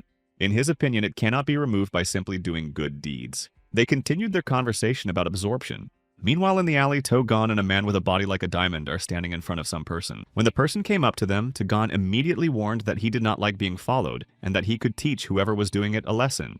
He made it clear that even though he had fought during the day, he would do it again right now. Suddenly, someone appeared behind the man with a body like a diamond. Behind him was a large man. It turned out to be Bear from the Yasu clan. Bear reached out his hand to him. The hooded man, who turned out to be Wolf, had red eyes and rushed to Togon, asking where In and Ryujin had gone. Togon was surprised by what he saw and did not have time to guess who they were. When the sun rose in the city, a crowd of people gathered near one of the alleys, looking at something intently. They assumed that they have found Pek Togon. Pek Togon was indeed sitting by the wall, covered in blood, but people did not believe that anyone had the strength to do such a thing to him. He sits exhausted, thinking only that he was able to travel the whole world with just a sickle, and now he is in this state. Looking around, he sees a man with a diamond-like body named Quan Wu. He is lying on the ground unconscious. Just then, a crowd of people began to push around a guy with blonde hair who considers himself handsome. He began to ask Pektagon how he was feeling and who had beaten him so badly. Pektagon immediately recognized this guy. He was surprised to see him in this place. The guy sat down next to Dagon, who thinks he likes seeing him in this state. Suddenly, the guy grabbed Tagan by the head with his hand. The crowd was illuminated by a light that people began to shield themselves from. It turned out that the guy had healed Tugan, and he realized that it was because of Ryujin, whom he considered more handsome than himself and could not forgive. But the guy thinks this is stupid and asks him to tell him where they went, because that's why he healed him, otherwise he will harm him himself. After that, Tagan didn't even think of resisting because his words didn't sound like a joke. Without hesitation, Tagan said that they had gone to where his father, Pek Wool, lived. Then the handsome guy got up and called his friend Soso to set off on their journey. Tagan thinks that even when this guy heard his father's name, he wasn't afraid for a moment. Before leaving, Tagan wanted to ask Quan Wu for help, but Soso was already with him. As soon as Soso did something, Quan Wu immediately opened his eyes and came to his senses. With a slight smile, Pektagon called Soso another monster. Meanwhile, the travelers continue on to their destination. As always, they are commanded by In, who is walking somewhere. In turn, In is already beginning to get stressed out by this journey, which is filled with rules and instructions. While In was wandering around, he bought himself a new jacket that made him feel even cooler. But none of his team appreciated In's new look. They believe that In has not changed since they first met. They started arguing with Ami because she also changed her clothes, and In changed his image because they told him that his old jacket was worn out. Tan Yeon intervened in their argument. He noted that they might encounter real Senguki in the future. He became curious about how In and Ami would deal with them. Then In said that he wasn't afraid of anything in his life and, on the contrary, satisfied his curiosity. After talking with Tan Yeon, In happily moved ahead of everyone else in search of real Sengukis. Exhaling, Ryujin headed down the road when he heard someone's voice. Turning around, he saw Ami standing motionless behind him, calling out to him. She was holding a small object in her hands. Ryujin recognized this object. It was the very thing that Ami had taken from him when they first met. She had kept her promise. She had said earlier that as soon as they reached Kowloon, she would return this thing to him. Now, Ryujin could focus solely on finding the man with long hair and a sword. Blushing, he pulled his hat over his eyes and thanked Ami for returning the item to him. A few days later, walking through the city, In is surprised by what he sees. He voices his thoughts so loudly that at one point, Ami feels embarrassed and asks him to be quieter. He is so surprised because they have come to a place where all the plants are white instead of green. Unhappy with his new image, In is indignant that one of the participants refuses to give up. But Ami notes that this is normal because it is arm wrestling, in which you have to fight. She considers herself naive for falling for In's praise. Hours earlier, Ami gave money to Tan Yeon and Ryujin and asked them to find a room for them. She will be happy if they manage to find out something about the Senguks. In stands next to her, picking his nose, asking what he should do. Ami didn't want to leave him alone because she was afraid he would get into another fight, so she told In to go with her. So they ended up at an arm wrestling competition where In was participating, threatening one of the participants. But his opponent is not going to give up and mocks In, who considers himself a master in this field. In's opponent was several times bigger than him, but despite this, they became a pair, and In was confident that he would defeat him. Ami was also confident in In and cheered him on, hoping that they would win the prize. In realized that his opponent was not going to give up easily and would continue to compete with him. After these words, the man tensed up because he did not know what to expect from Aina next. Ami, standing nearby, had almost begun to pray for In to win. But suddenly, instead of defeating his opponent in the arm wrestling match, In punched him in the face, causing him to fall. At that moment, Ami became angry and realized that she had counted on In for nothing. But In began to justify himself, saying that he did not know that it was not allowed to hit. because he thought that you had to win by any means necessary. Suddenly, a tall, burly man appeared in front of him, whom In began to insult, calling him a monkey. To avoid a fight, Ami began to apologize on In's behalf. Unexpectedly for both of them, the man asked if he was In.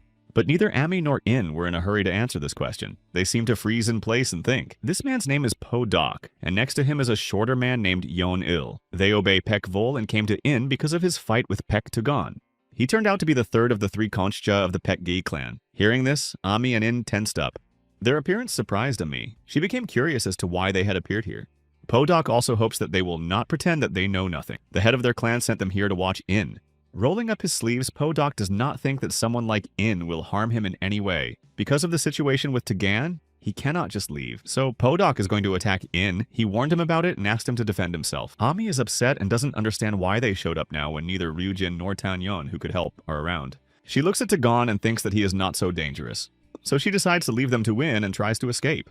As soon as Ami starts running, she unexpectedly bumps into someone. Standing in front of her is Yon-Il, who has no intention of letting her go. Seeing this, Po-Dok realized that they would not let Ami go. He thinks that Ami considers Tugan elusive because he appeared in her path so quickly.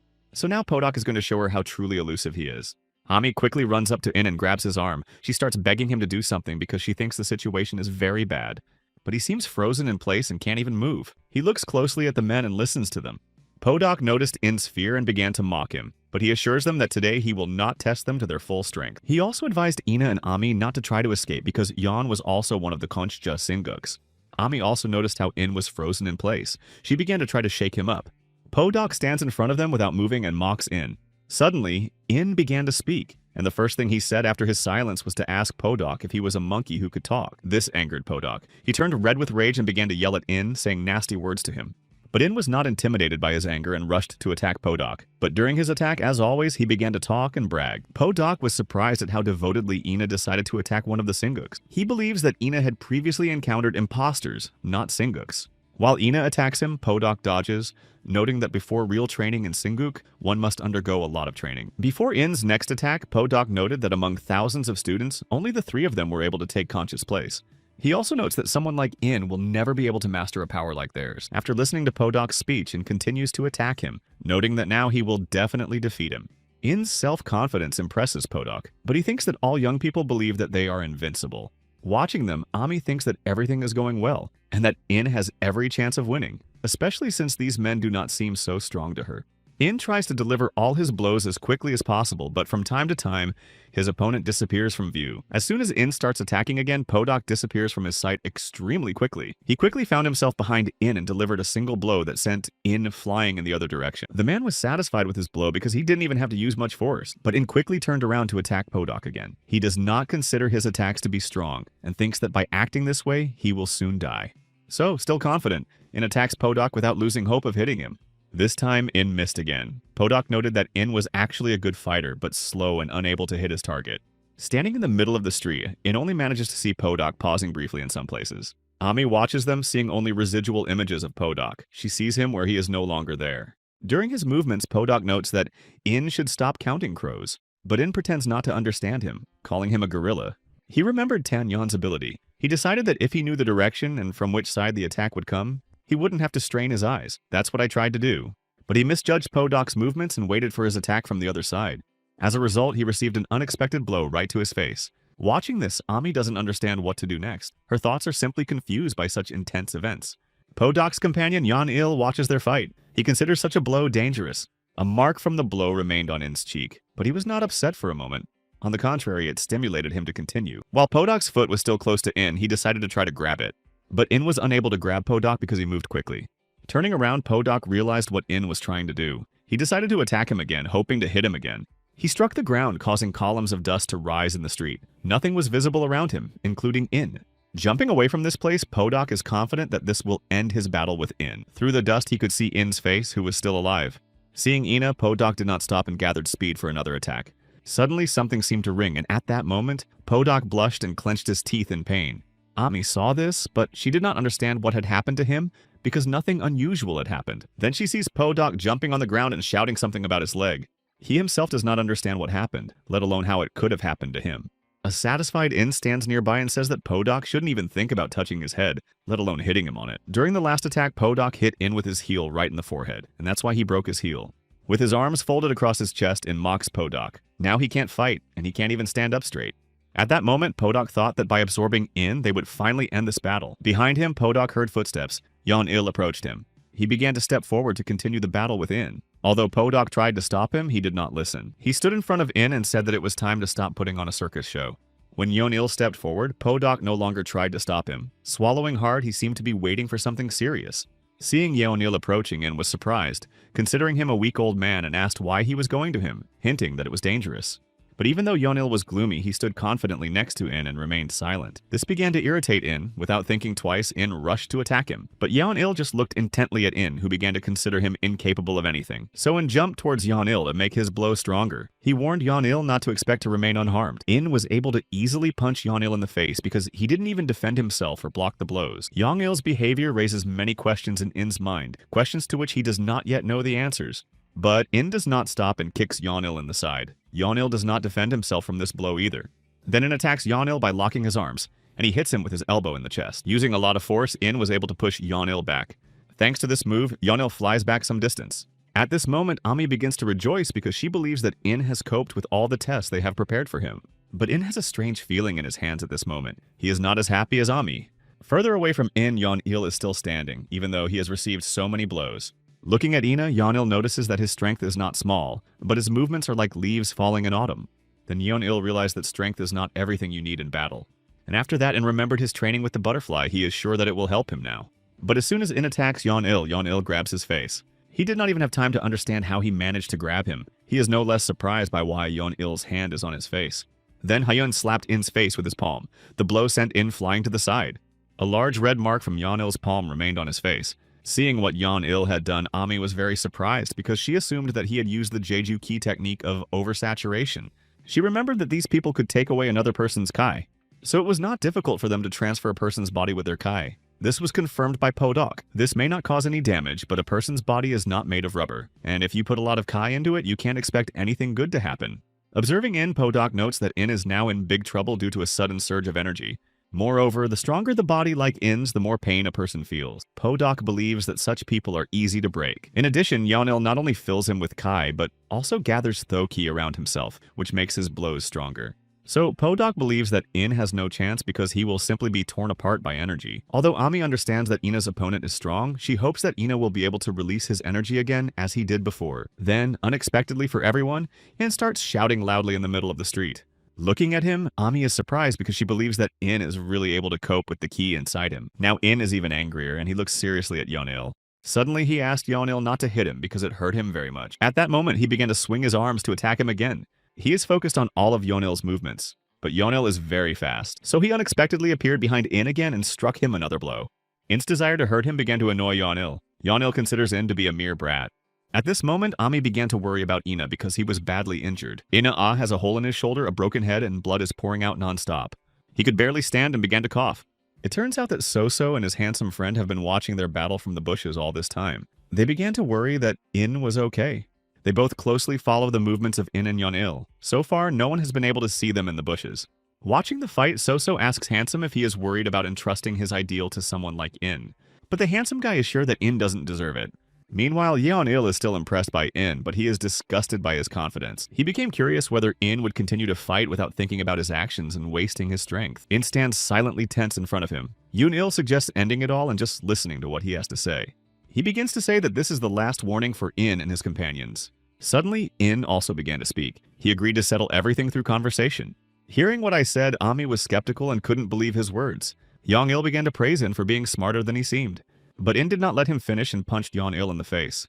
He noted that he speaks with his fists, by hitting Yeon-il in hopes that he will hear him well. He considers himself charming and therefore wants to take revenge on Yeon-il for his words about the disgusting In, not wanting to leave it at that. Like everyone else, Yeon-il considers In to be a show-off who doesn't understand what's going on here. But In began to feel anger, and it was as if an explosion had occurred inside him. He noted once again that they had talked enough. In's self-confidence greatly surprises Ami. She becomes curious about what will happen next and how their fight will end. So-so and the handsome guy, who are still hiding in the bushes nearby, watch In and Yeon-il with the same attention and intense curiosity. Something strange began to appear around In, as if something was enveloping him. When Yeon-il saw what was happening to In, he was surprised because he had expected something completely different. In began to move toward Yeon-il, realizing that he needed to ask the Almighty to leave him with at least something. He struck with great force. Everything around him was covered in dust, and the buildings on the street seemed to shake. Satisfied with his blow, In did not hide his emotions. He was confident that this time he had definitely managed to hit Yeon-il with his fist. And indeed, In managed to hit his target. After the blow, blood appeared on Yeon-il's face.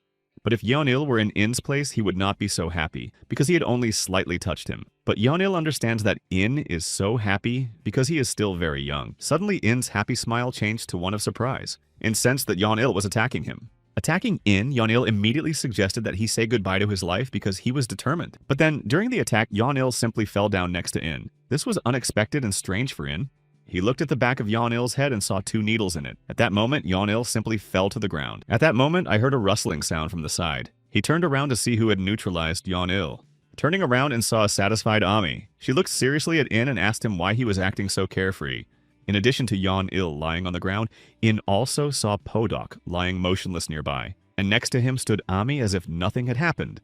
In also noticed that Ami was wearing her jacket on both shoulders instead of just one as usual. He asked, almost stuttering, where the real Ami had gone. Taking the jacket off her shoulder, she remarked that Ami was here and that as a doctor she had anesthetics with her, and besides, she had to defend herself somehow when traveling alone. While they were talking, Podok began to come to his senses. Ami and In realized that he would soon regain consciousness, so they had to run away. But before leaving, In noticed that Ami was not ordinary and had hidden abilities. She apologizes to In and asks him not to tell anyone else about this secret yet, as she has her reasons for not wanting to talk about it. But Ami is sure that others will soon find out about her secret too. While Ami was asking him not to reveal her secret and hears something behind him and turns around cautiously, he sees a crowd of people, among them Yeon-il and Podok, who have regained consciousness and are being helped to stand. When In saw them, he was angry that they had regained consciousness so quickly that he hadn't noticed, and that reinforcements had arrived. But Yeon-il noticed that he had assessed In's abilities, and still planned to stick to the plan today and just watch. Unlike Podok, Yeon-il looks quite lively. As he walks away, he hopes to meet them again soon. Now, all In could do was shout insults after them. Meanwhile, Ryu-jin and Tan-yeon wander the streets of the city, going from one establishment to another. Tan-yeon knows that Ryu-jin is trying to find a man who wields a sword, and notes that they have not found anything related to him yet. Ryu-jin has no response to these words, so he simply remains silent. Moving on, Tan-yeon suggests that Ryu-jin go into an establishment to get something to eat. He points to one of the establishments, insisting that they visit it. Without arguing, Ryu-jin follows Tan-yeon to the chosen establishment. After meeting with Tan-yeon and Ryu-jin, Ami and In told them about their adventure, hoping that Tan-yeon knew something about them. It turned out that Podok was not Konchja, but Yeon-il did hold that position. Tan-yeon asked if anyone else was with him. Ami said that later, people who looked like servants appeared, healed them, and took them away. Ami did not see anyone else besides them. From her story, Tan-yeon assumes that his teacher is getting closer, since even such people have come to them. Now Inu became curious as to why Paek-wol could not leave Singuk. Tan-yeon believes that it was because of a promise he made to one person. He began to spread rumors that his teacher was the founder of the clan, and a friend and rival. A battle ensued between them, after which the loser had to fulfill a wish. The teacher lost, and Kuk-ju asked him to create the Singuks, so now he cannot leave. This time Tan-yeon wants to try to talk to his teacher again. He tries to meet with his teacher with the help of his acquaintances, the Singuks, although there are many difficulties. Suddenly, In interrupts Tan-yeon and says that as soon as he sees Paek-wol, he will immediately strike him. At the same time, In asks Tan-yeon not to interfere. Ami adds that Paek-wol is approaching them himself. In addition, In has even fewer spots. Ryu-jin remains silent all this time and listens attentively to everyone, not allowing himself to interrupt anyone. Then Tan-yeon asked if In would really feel bad if he said something unpleasant. Ami confirmed that this would indeed happen, although she herself could never have imagined that such a thing was possible. Now everything is forbidden. Hearing what they were talking about, In got angry. He believes that he is and will always be who he really is. But Ami tried to calm In down, pointing out that one more mistake and he could die. But In doesn't take it seriously and demonstratively picks his nose. It seems that their gathering is ill-timed as their informants have disappeared. Skeptical Ryu-jin does not believe that they have a reason to celebrate because they have not learned anything yet and have lost those who might know something. But In doesn't like Ryu-jin's thoughts. He looks at him angrily, waiting for an explanation. In Ryu-jin's opinion, everyone except him is not serious. Ta-in notes that they cannot change anything now, and even if they catch all the informants, the information will not flow freely. But Ryu-jin doesn't think that's a reason to celebrate and put everything off until later. Ta-in continues to get more and more angry at Ryu-jin, not understanding his mood. Turning away, Ryujin noted that none of them could understand a person who had lost something truly important. He also added that he wanted this day to end as soon as possible and take all his worries and anxieties with him. Ryujin calmly got up and silently headed for the door leading out of the room. Finally, he noted that men like them could not understand his nature. He slammed the door, leaving the others in the room to recover from the shock. In believes that Ryujin has taken on too many problems. When Ryujin went outside and added that, in his opinion, such a state of mind could no longer be cured. Throwing his hands behind his head, In leaned back in his chair. Then Tanyong asked him to try to understand Ryujin. After all, they have made good progress in this case, but they are stuck when it comes to Ryujin. Tanyong believes that Ryujin is rushing things. Tanyong also believes that even if this day brought nothing new, it brought them together. Despite everything, In believes that Ryujin is unsuited to this life. The bright moon is already shining in the sky. The door to their room suddenly creaked, and Tanyong began to walk out onto the street toward Ryujin. He is holding 2 mugs with drinks, one of which he offers to Ryujin. He accepted the mug. Tanyong approached the railing with his mug and began to gaze into the distance. As soon as Ryujin began to drink, Tanyong started a conversation. He asked Ryujin not to be so offended. He noted that it was enough to let off steam and leave, and that staying in this place would lead to burnout and loneliness. Tanyong assumes that Ryujin has felt something similar before, so he understands In's character better. According to Tanyong, In is trying hard. Without interrupting, Ryujin listens attentively and intently to Tanyong. He immediately considers his words. Then he himself said that tears would not help the situation. Tanyong liked this answer and even smiled a little. It turns out that his attempts to calm Ryujin down were not in vain.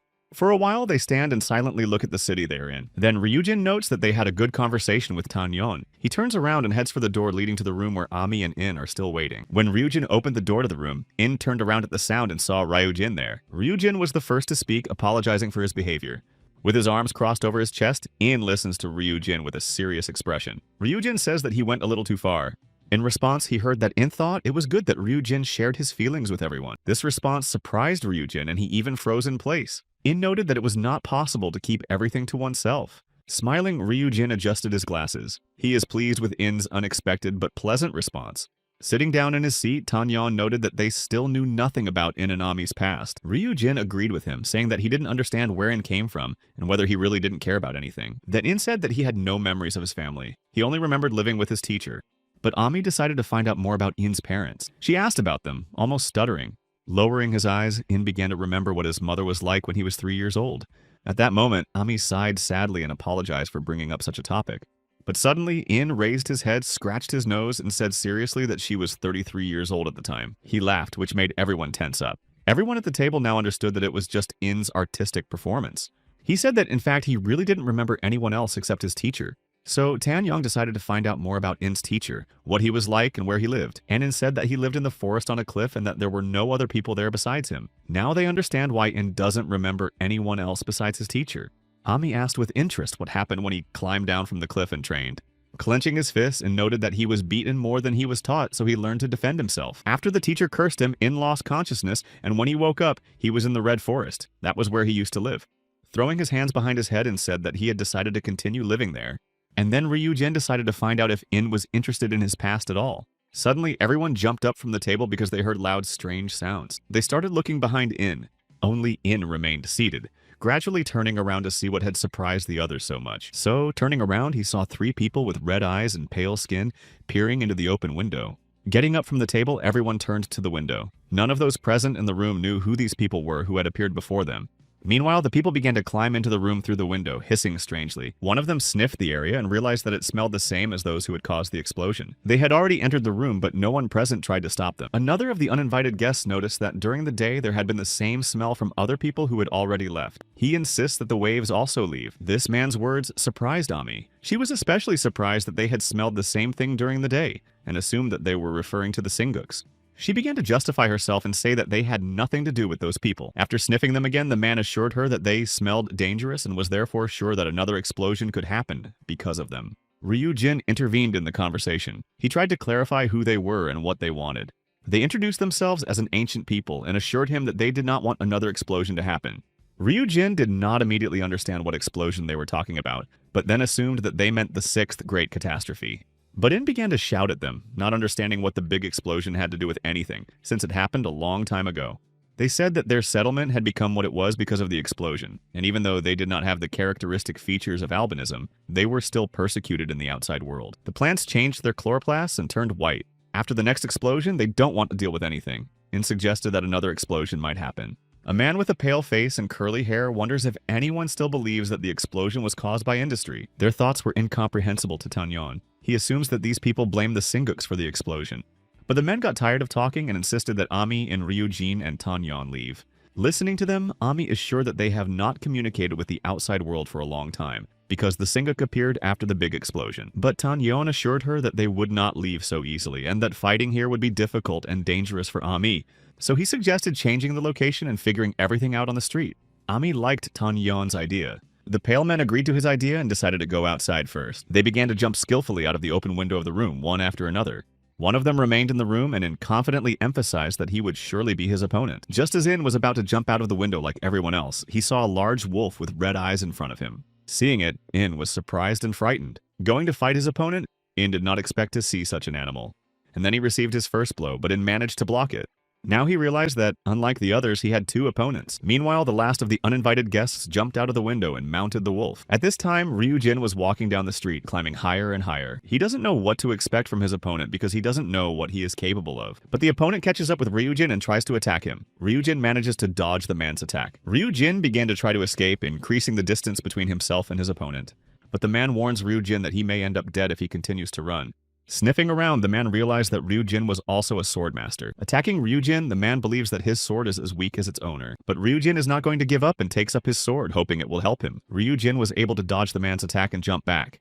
He attacks Ryujin, threatening to send him to the other world. But Ryujin is not taken in by these words and simply defends himself in silence. At this time, Tanyon is in the middle of the street. His opponent draws Tanyon's attention to the fact that it is dark around them, and there are no streetlights. But Tanyon remains silent and does not respond to his opponent. As his opponent approaches Tanyon, he remarks that vision is unnecessary in the darkness. Suddenly, from behind he attacks Tanyon, who, although he couldn't see anything, sensed the attack and was able to dodge it. Tanyon's opponent believes that Tanyon's eyesight is very good, and that he is one of those who tries to keep his distance. But the man notices that this place is still bad for Tanyon because there is no light anywhere. Hiding behind a tree, he believes that his opponents have lost. There is silence all around, and only the leaves of the trees rustle in the wind. Tanyon notices that his opponent is in the same position as him. Suddenly, his opponent wounds Tanyon. Tanyon immediately turns toward him, hoping to see him. His opponent notes that he benefits from the change in lighting and can see everything in complete darkness. Suddenly, Tanyon starts running somewhere. His opponent assumes that Tanyon wants to find him by his voice. Once he was further away from the trees, the opponent fell silent, and the street was enveloped in silence. Tanyon tries to look around. He realizes that since he can't see anything, it's hard for him to predict his opponent's movements. Even straining his eyes as much as possible, Tanyon still cannot see anything. Meanwhile, Tanyon's opponent is behind him, hiding behind the trunk of one of the trees. He watches Tanyon closely. Taking out his small weapon, the man believes that now is the moment to strike Tanyon, which could kill him. But then his weapon ends up in his own shoulder. The man does not understand how this could have happened. Tanyon explains that the flash of their life energy allows them to see even in the dark. At that moment, Tanyon looks directly at his opponent, who is trying to hide. It became clear that Tanyon's opponent did not understand what energy he was talking about, and Tanyon began to explain that when they entered the room, he realized that they could emit ki. But he also realized that they were unable to feel or control it. So Tanyon pointed out that even if it was dark, there was no point in his opponent hiding. But Tanyon's opponent thought this was a lie and tried to hide from him again. Laughing, Tanyon tried to use his vision and turned to one side. Watching him from the tree, his opponent saw that Tanyon had turned the wrong way and decided that he was definitely lying. But Tanyon skillfully aimed his weapon directly at his opponent without even turning to face him. After that, his opponent fell from the tree to the ground, and then Tanyon once again noted that it was his ki that had betrayed his opponent. At that moment, not far from the room where they were to spend the night, In continued to fight his opponent. He still doesn't understand why they are so adept at dodging attacks even in the dark. In's opponent decided to explain to him that they could see well in the dark. Suddenly, he stopped talking and looked closely at In. At that moment, I tried to kick him, but his opponent ran away. From a safe distance from In, his opponent continues to speak. He notes that he and the wolf have the best eyesight.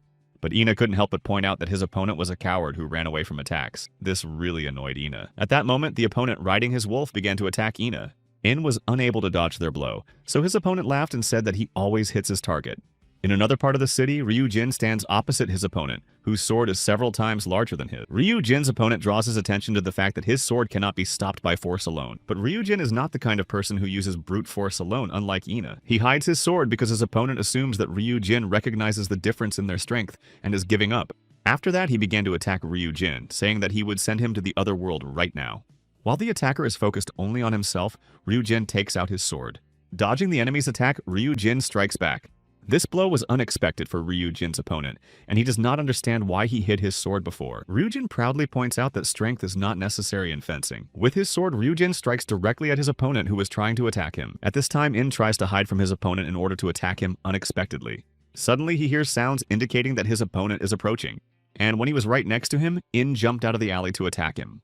But the enemy noticed In. He noted that it was impossible to hide from him. Since In's opponent was able to jump off his wolf, In was unable to attack him. In landed on the ground and his opponent was not far from him. Before that, the opponent said that he would catch Ina anyway. In looked at his opponent with contempt and noted that all he was capable of was talking and staring.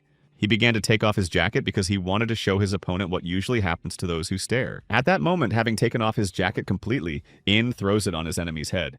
The enemy realizes that In is trying to be cunning so that he cannot be seen. But while he is removing the jacket from his head, In has already come close to him, hoping to hit his target. In's rapid approach surprises his opponent, who thought he would hide rather than attack. At that moment, In strikes his opponent with a punch right between the eyes.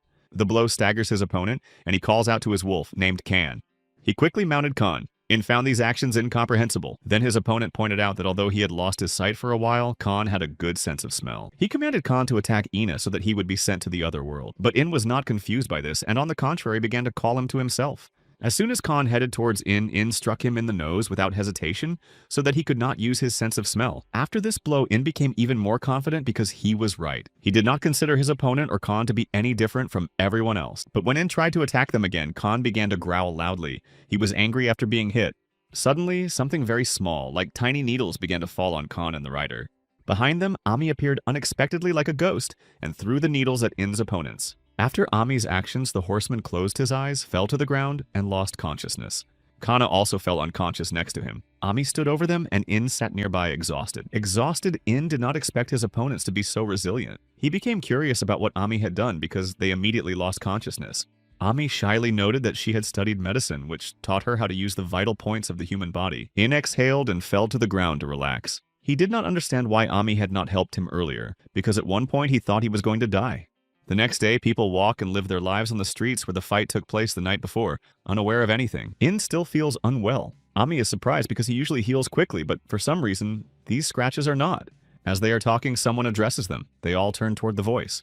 So-So and the handsome guy who tried to steal In's meat appear before them. They walk by and wave to the others with a smile. Seeing them, everyone was a little surprised and asked them irritably what they wanted. Ryu Jin in turn suggested that the two were just spying on them. But Hyun angrily refuted Ryu Jin's assumption. He immediately turned to In. He noted that if In left everything as it was, he would definitely not escape trouble. So, Aeon believes that he came to help them. In listened to him carefully. Hyun said that he had watched his fight yesterday. He added that In's death was only a matter of time. While Hyun was talking, Ami hid behind the men, embarrassed. She wondered where he could have been watching from and whether he had seen everything that happened then. Hyun's words irritate In, but Hyun interrupts In's indignation and asks if he knows anything about Ki. In looks at Aeon with contempt. He is not going to hide his emotions or choose polite words. In thinks Hyun is talking nonsense. He assumes that Ki refers to the absorption technique used by Senguki. But Hyun explained that absorption is just a way of using Ki, and only Senguki use it. He added that there are other types of Kai control: transmission, coverage, and accumulation. Anyone can learn these types of control. But So-So suggested that In not only cannot control it, but also cannot feel it. In doesn't know or understand anything these two are talking about, and So-So decided to clarify how In fought those who use Kai. Hyun also noted that In was lucky to remain alive after taking their attacks without any protection. But all luck comes to an end, and if In continues to act recklessly, he will not be able to escape even from ordinary attacks. In proudly noted that they know nothing about his extremely strong body. Laughing, Hyun pointed out In's wounds from yesterday, which are still visible. Hearing this, Ami decided to ask Hyun if it was related to Ki. After Ami's question, Aeyong suddenly blushed and confirmed her guess. He explained that if you simply accept Antiki's unprotected Ki attack on your body, the wounds will hardly heal and may be deeper than they appear. Now Inu became curious about what Ki was. He admitted that he had never heard of it. Tanyeon joined the conversation, reaching out to Inu and saying that Hyun meant this. Ami and In stared intently at Tanyeon's empty palm. They thought they should see something there. But Tanyeon realized that he couldn't show them Ki because they didn't even know how to feel it. Taekyung realized that, unlike Ami and In, Tanyeon and Ryu Jin were skilled at using Ki. Tanyeon concentrated it in his eyes. But when he looked at Ryu Jin, he even hesitated before saying anything. Still, he gathered his strength and admitted that he considered Ryu Jin to be strong. In began to deny it, saying that he did not have it. And in In's opinion, he had been doing well without these tricks. Ryu Jin interrupted him, pointing out that everyone has Kai and the problem is how well they can use it. Taking out his weapon, Ryujin added that before that, those who did not work with it had fought him. This raised many questions for In. He looked at Ryujin in surprise, waiting for more information. At that moment, Ryujin effortlessly ran his sword along the wall, leaving a deep mark. In this way, he directed Kai into his sword and demonstrated to Ina how those who control Ki would attack. At that moment, a piece of the wall fell off as if it had been cut off. He noted that In could die if he did not learn to control Ki. When Hyun saw how Ryujin managed to cut through the stone wall, he realized that he was much stronger. Putting away his sword, Ryujin said that he was going to tell him gradually, but after Hyun appeared, he had to tell him everything at once. He was curious about the reason for Hyun's appearance. This question surprised Hyun. He realized that Ryujin and Tanyeon had not witnessed their fight yesterday. In Hyun's opinion, In did not seem like someone who did not know how to control his ki. Just then, Soso interrupted the conversation. He noted that Hyun liked Ami and he wasn't sure they could take care of her. In returned to Ami to tease her, but she immediately understood this and asked him to be quiet. Ryujin asked Hyun not to worry about Ami and thanked him for his advice. He hopes that this is all that was bothering Hyun, so Ryujin wishes them well. But Hyun and Soso didn't leave, so Ryujin stood there waiting for something else from them. Then Hyun plucked up his courage and said that he had something he wanted to say to Ami before leaving. Ami looks at Hyun intently and cautiously waiting for him to speak. He approaches her and repeats that he watched their battle yesterday. He happily handed her a whistle and asked her to blow it in case of danger. He blushed again and shyly placed the whistle in Ami's palm. At that moment, they quickly ran back, promising to come to her aid at the first whistle, even from the other end of the world. But In doesn't think he can help because he constantly sees them running away. Ami, on the other hand, thinks about testing the whistle by blowing it right now. And then In turned to Ryujin, trying to find out why he was so tense when Soso said that Aeon was in love with Ami. Adjusting his glasses, Ryujin said awkwardly that he just felt sorry for the time they had wasted on them. But In starts making fun of Ryujin, noting that he usually behaves differently. But Ryujin thinks In is talking nonsense. A few days later, they arrive at another village. Here, In is happy because he is finally eating meat. As always, he does not hide his joy. In is only with Tanyeon because sometime before, they split up to learn more and find a place to spend the night. Unlike In, Tanyeon sits and quietly enjoys his food. Just then, someone approaches them and remarks that In is still smacking his lips loudly while eating. Turning around, they saw a man in a hat, but when he lifted it, In recognized his mentor. He started yelling at him and asking why he had come here. Looking first at the old man and then at In, Tanyeon asked In if this man was indeed In's teacher. After greeting them, the old man asked how In was doing. He immediately noted that, as usual, In was being too loud. In became angry, but his mentor continued talking. He also noted that In had made no progress on the outside and had still not adapted to Ki.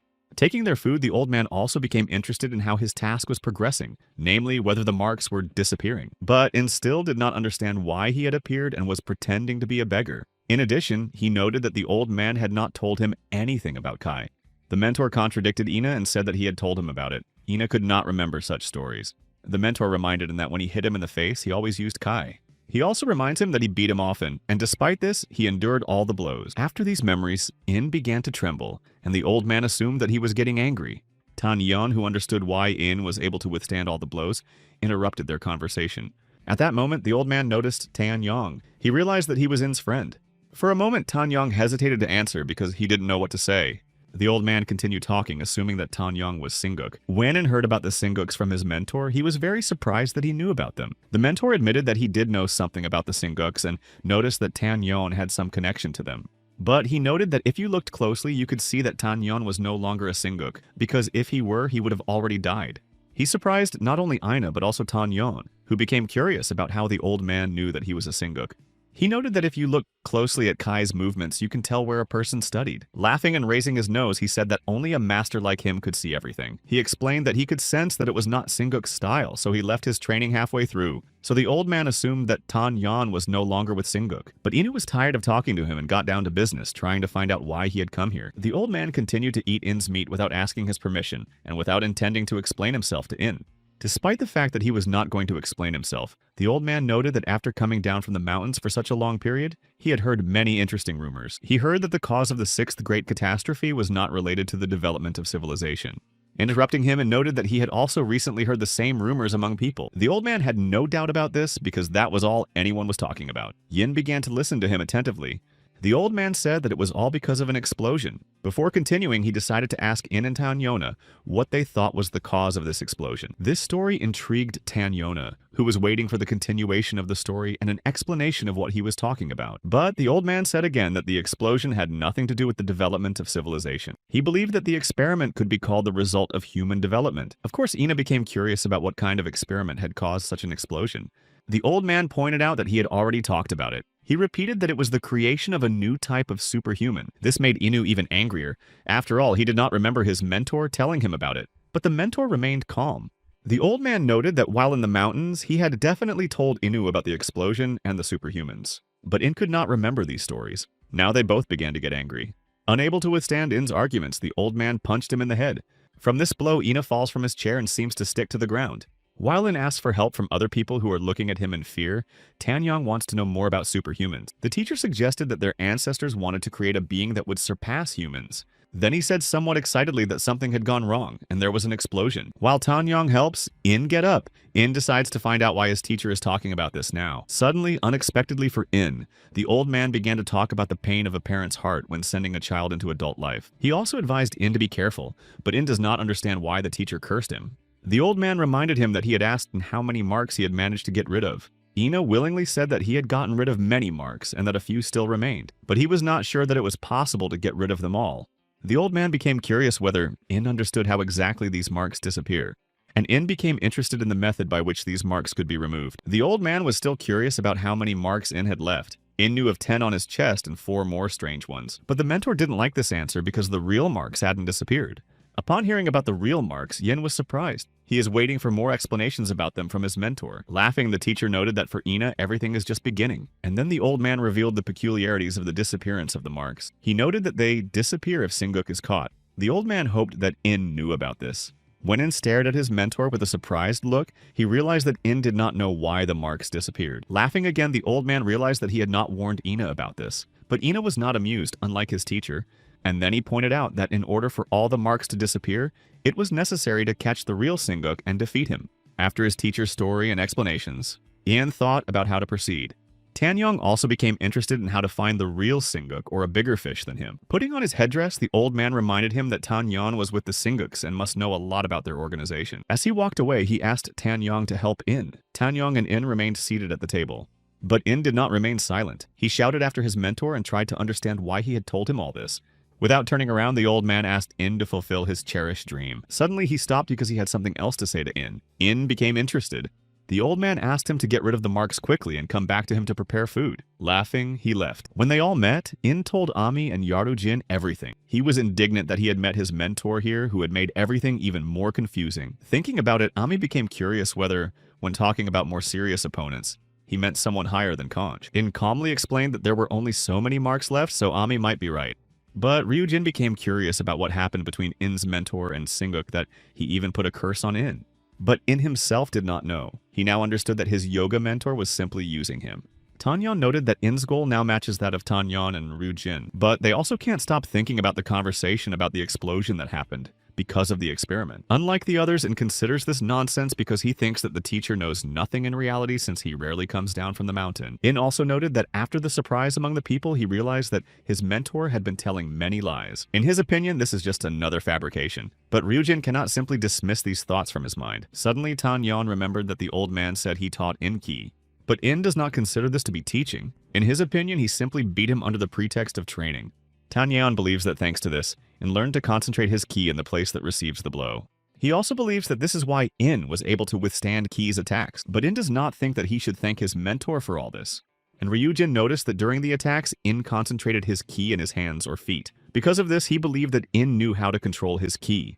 According to Ryujin, even though In did this without understanding it, it was still experience. He believes that In will quickly understand everything. Turning up his nose at Ryujin's praise, In believes that it is all thanks to his excellent physique. Ignoring In's arrogance, Ryujin is interested in Tanyan's opinion on what training would be most suitable for him to control ki.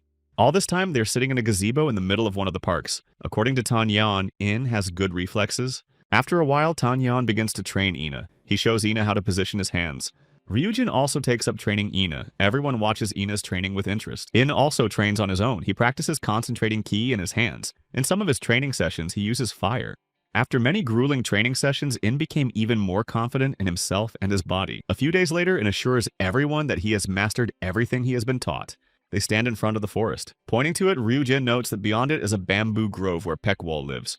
Ryujin informs everyone in advance that it is unknown what will happen there, so he asks everyone to take care of themselves. Throwing his hands behind his head as always, proud and confident, In leads the way, telling Ryujin to take care of himself. Before following In, Ami and Ryujin exchanged glances. Pulling his hat down over his eyes, Ryujin just nodded to her, but Ami didn't get it. Following in, Pyujin asked Ami and Tanyeon to be careful. Tanyeon followed him, smiling at Ami, and she smiled back at him.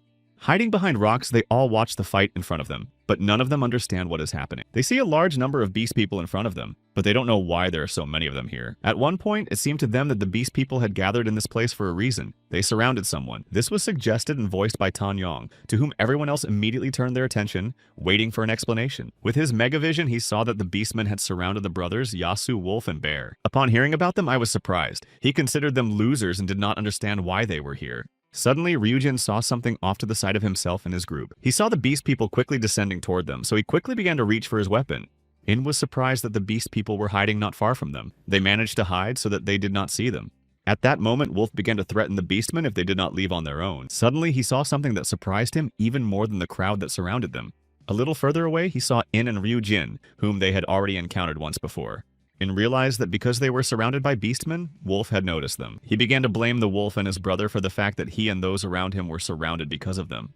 A little earlier in this very place, Wolf had planned to finish off In and everyone else, and then he was going to head to Pekvolya.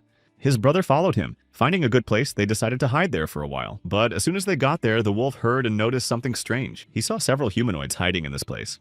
Looking around, he noticed that there were many such creatures hiding in the rocks. So now the wolf shouted back at Ina, explaining that they were hiding there to attack Ina and the others. It turned out that the man-eaters had hidden there first. He also noted that it was impossible to negotiate with them and began to blame Ina and Tujin. Inu finds them annoying but does not understand why the wolf is now boasting about the ambush. Hearing their conversation, Ryujin assumes that In has done something to them, which is why they were waiting for them here. But now they are all in the same situation, surrounded by cannibals with whom it is impossible to negotiate. After Ryujin's question, In assumes that it may be his fault that Yasa was waiting for them here. Suddenly, one of the man-beasts came out onto the rock and ordered the sharp-headed man and the man with glasses to come out. Ryujin and In tensed up. There are many different man-eaters on the rocks, not just man-eaters. They saw a hyena humanoid in a business suit come out onto the top of the rock. In and Ryujin also realized that man-eaters were very stubborn. They were surprised that the man-eaters were following them from the cave that Ryujin had blown up. The fact that the man-eaters and man-beasts had grouped together seemed strange and very complicated to Tanyeon. Ryujin also assumes that the lizards would not have been smart enough to set up such an ambush, so he believes that the beast people helped them. One of the lizards overhears Ryujin's conversation, becomes angry, and remarks that they were asked to help capture them. Unable to bear it, and asks the lizard to confirm that it was they who had asked the beastmen for help.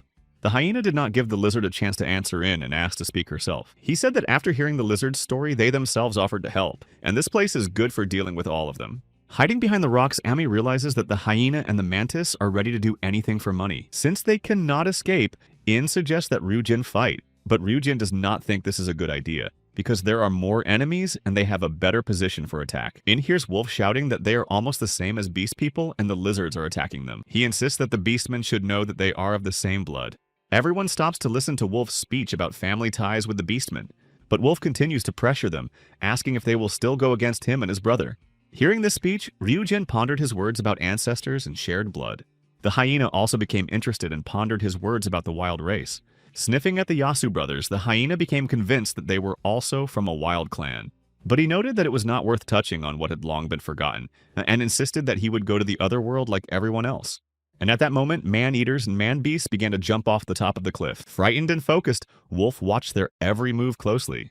Before they even landed, each of them had several knives in them. These knives were thrown at the enemies by Tanyeon. In was very surprised that he had helped the Yasu brothers. Without letting him finish, he suggested joining forces with the Yaso brothers so as not to waste time. Only Sharon wanted to object to this proposal when his brother Un interrupted him. He said he agreed with Tanyeong's proposal to join forces. They had done nothing wrong to each other, and each of them had more important things to do than fight man-eaters and man-eating beasts. Chiron reluctantly agreed to their proposal. He noted that none of them should interfere with him. In was not particularly eager to join them, but he also wanted them to leave him alone. Suddenly, there was a loud explosion among the rocks below, which was unexpected for the man-beasts. All the monsters on the cliff were surprised and tensed up. They began to look around. At that moment, Ryujin appeared on the rock in front of the hyena, jumping out of the dust. He raised his sword at the enemy, hoping to harm him, but the mantis, who had been standing next to him, came to the hyena's defense. He repelled Ryujin's attack. The mantis looked intently and angrily at Ryujin, making it clear that they would not retreat so easily.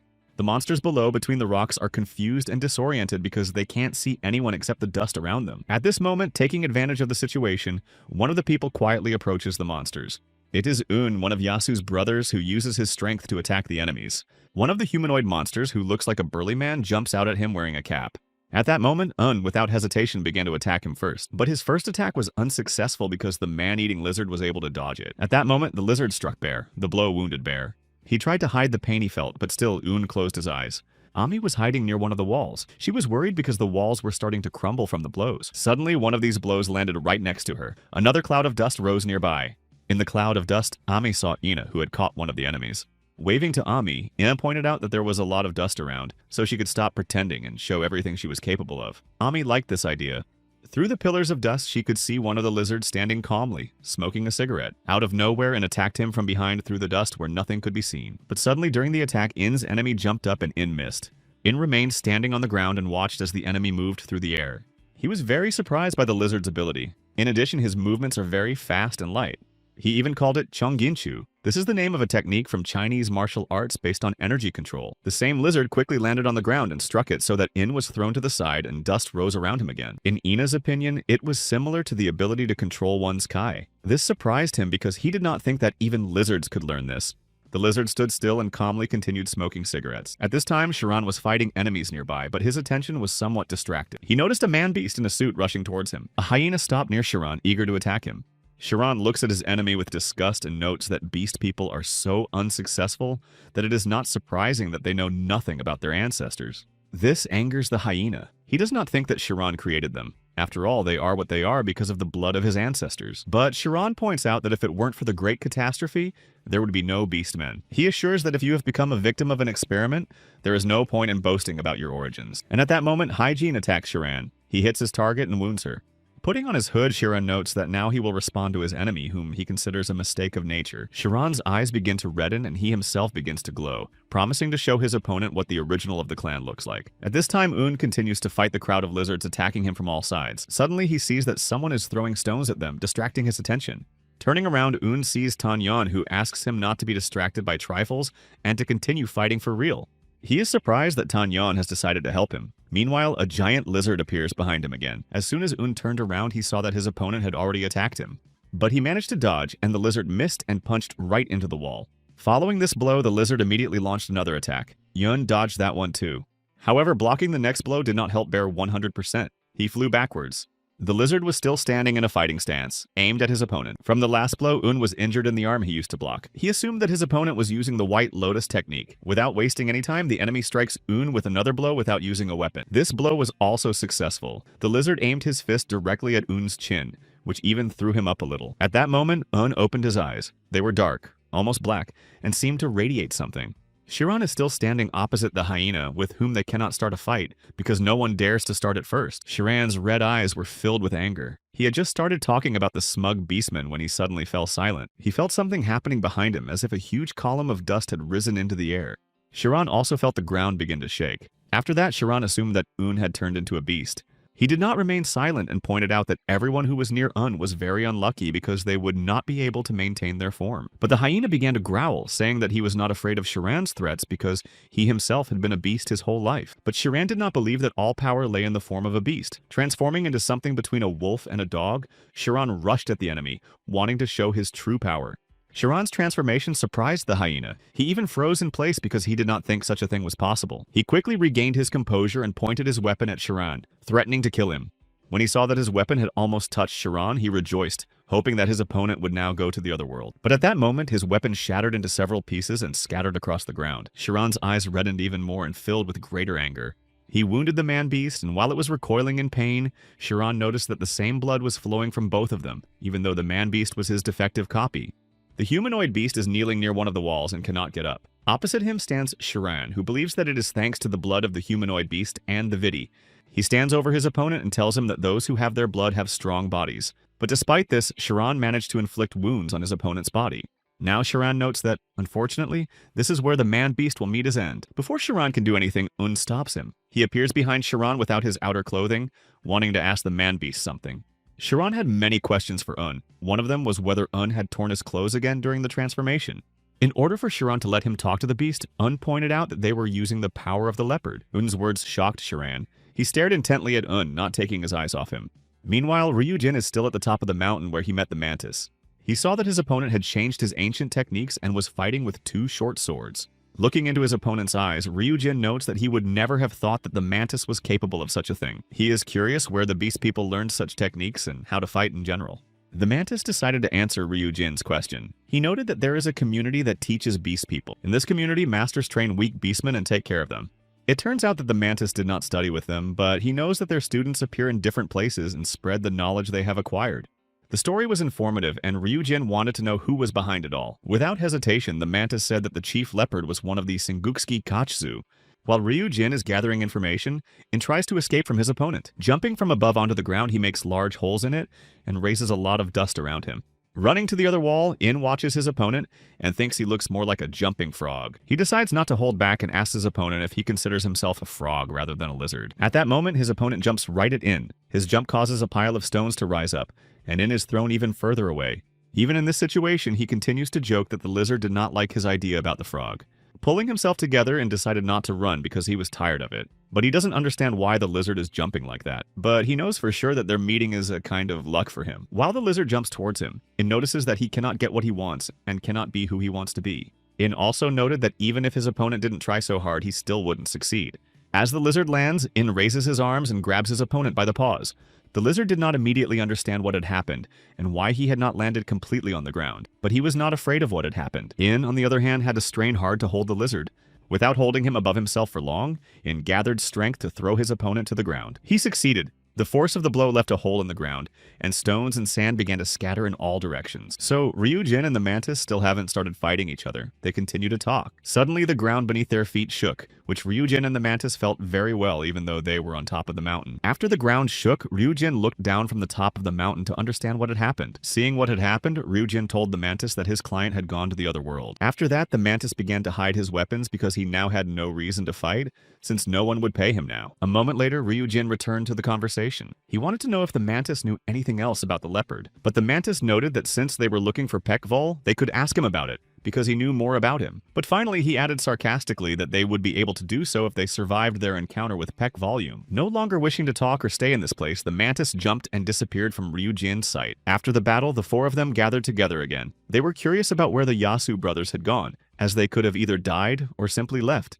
Hearing about them, Ami remarked dissatisfiedly that it was because of the Yasu brothers that they had wasted so much time in this place. But the important thing was that they were all safe and sound. They assumed that tomorrow they would reach the bamboo forest, and for now they would rest in the village behind Amgaka. In addition, Tanyon offered to repair Ryujin's clothes there.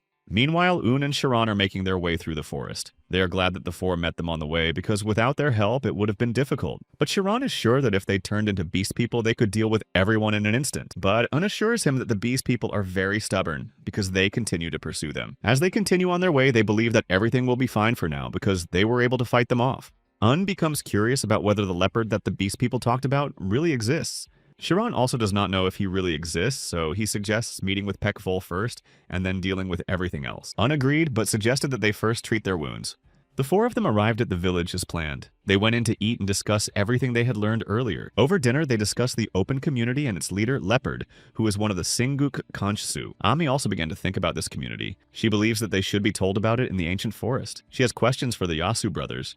Ami notes that they have a lot in common with the beast people. Their race has become the subject of an experiment, which suggests that it is somehow related to the disaster. And then remembered his mentor's words about how someone succeeded in the experiment, and then there was an explosion, but he didn't think anyone believed it. But Ami also remembered that in the village of Albinos, they talked about how the Senguki were somehow connected to the disaster.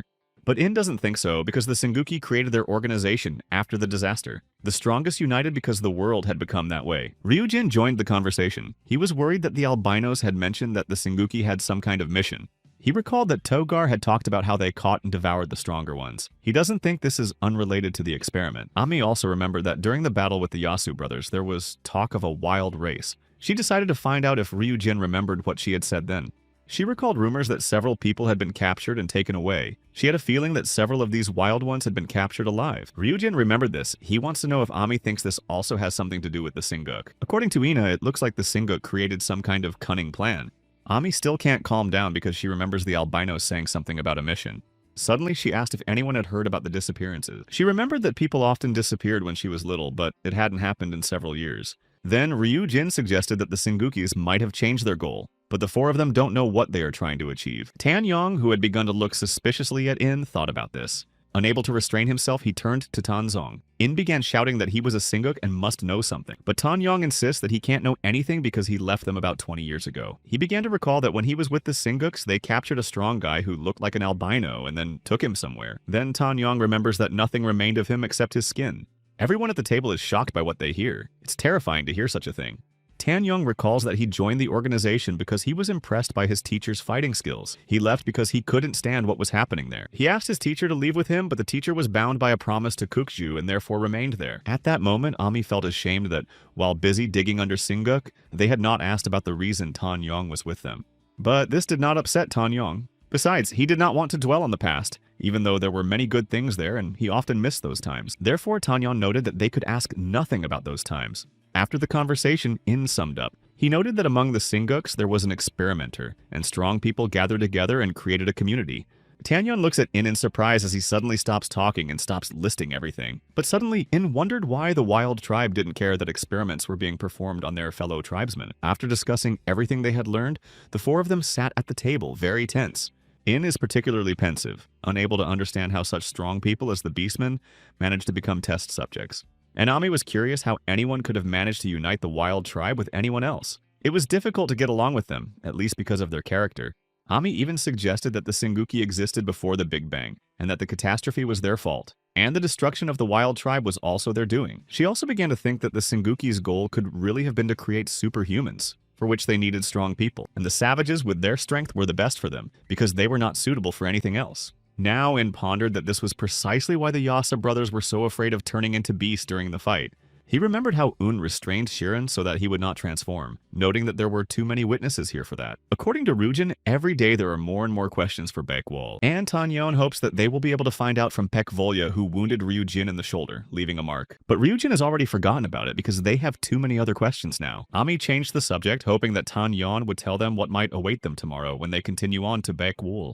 Tan Yong began to explain that Konya and Sokya could prevent them from passing through the forest and meeting his mentor. He said that Pek Ga is the youngest among the Kachu, and that there are not many rivals besides them. But Tan Yong notes that the trio of Kongja and Sokachu is not as easy as they might think. In particular, he asks them to pay attention to Podok and Yeon Il, whom they have already met. They will also be joined by Tai Hoon, whom they should be wary of. Everyone looked intently at Tan Yong, waiting for him to say that Ta Hoon is more to be feared than the others. Then Tan Yong remarks that he is a very serious opponent. It turns out that he is the one who left the scar on Tan Yong's face.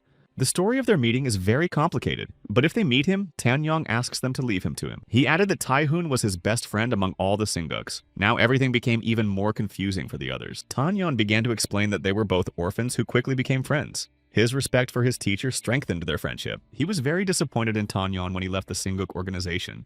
It turns out that after that, he and Tan Yong never saw each other again. And Tan Yong is confident that all this time, Ta Hoon's power has been growing. So Tan Yong asks to be given the opportunity to fight him. He believes that Ta Hoon still hates him to this day.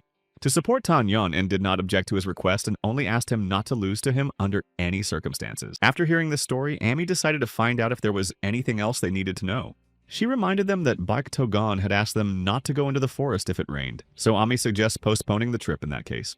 Their conversation was overheard by the waiter who brought the food. He asked if they were really going to the bamboo forest, and as he placed the plate on the table, he noted that Ami was right and that one should not go to the bamboo forest on a rainy day.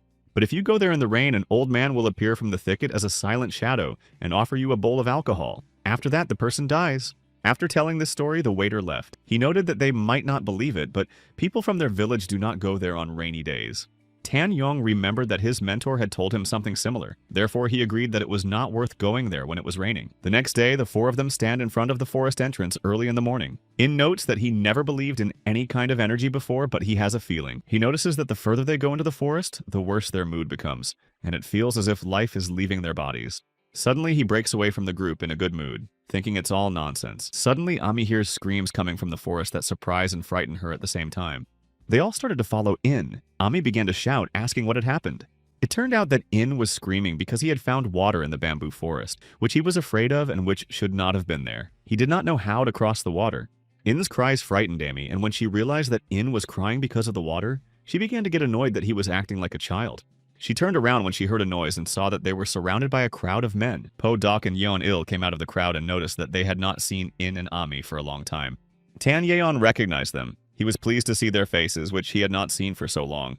Suddenly, Tan Yeon began waving and asking if they had kidnapped people recently and were behaving as usual. Yeon-il pointed out that it had been 10 years since Senguki had done this last, and Tan Yeon decided to ask them if they knew what had been happening around them lately. But Yeon-il pointed out that this did not concern Tan Yeon. He began to mock him, as if he had decided to return to Senguki after so many years.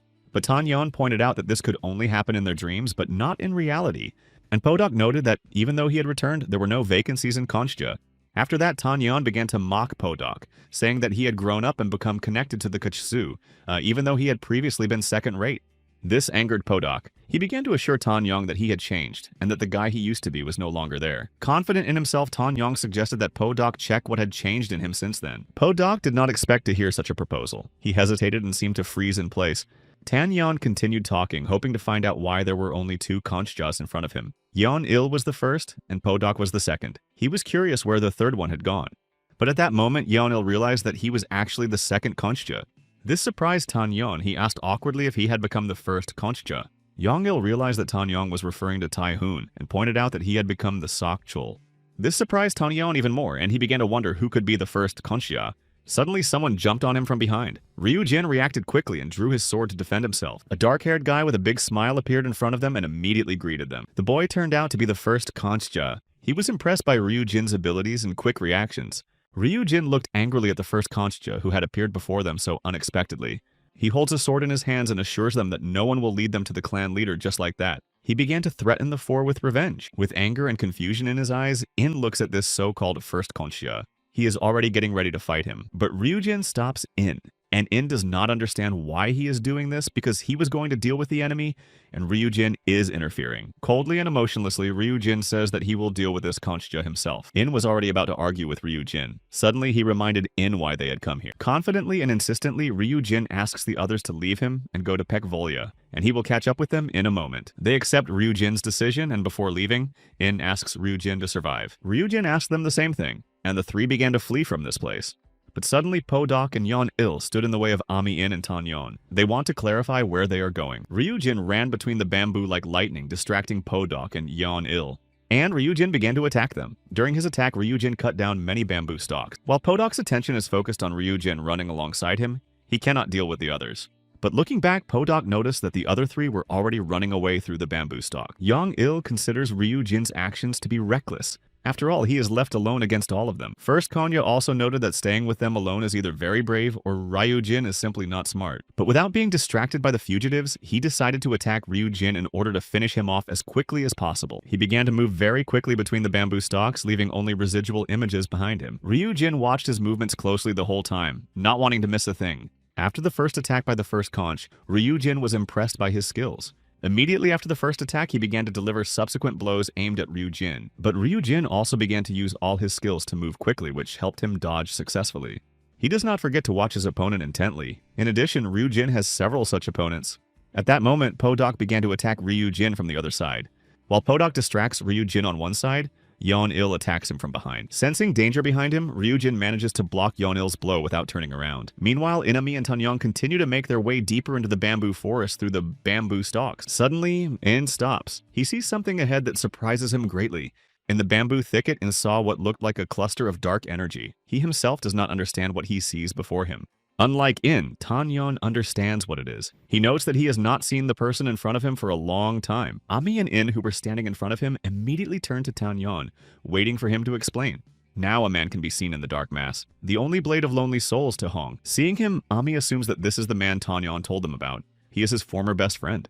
Hong greeted them emotionlessly, and now each of them understands that life is not an easy thing. He holds a weapon in his hands and insists that everyone stay where they are. Then In began to speak, confidently asking Tahoon to stop them. But Tahoon said he had no business with In and Ami. This surprised them. He is confident that in any case, Ami and In will also die by his hand, or the hand of his mentor, so these moments of their lives are worthless. He also indifferently ordered Ami and In to move on, because he only had to deal with Tan Yeon, who was considered a traitor. Tan Yong simply remained silent, as he did not expect to hear anything more pleasant. Laughing, In notes that he had already promised Tan Yon to let him win this fight.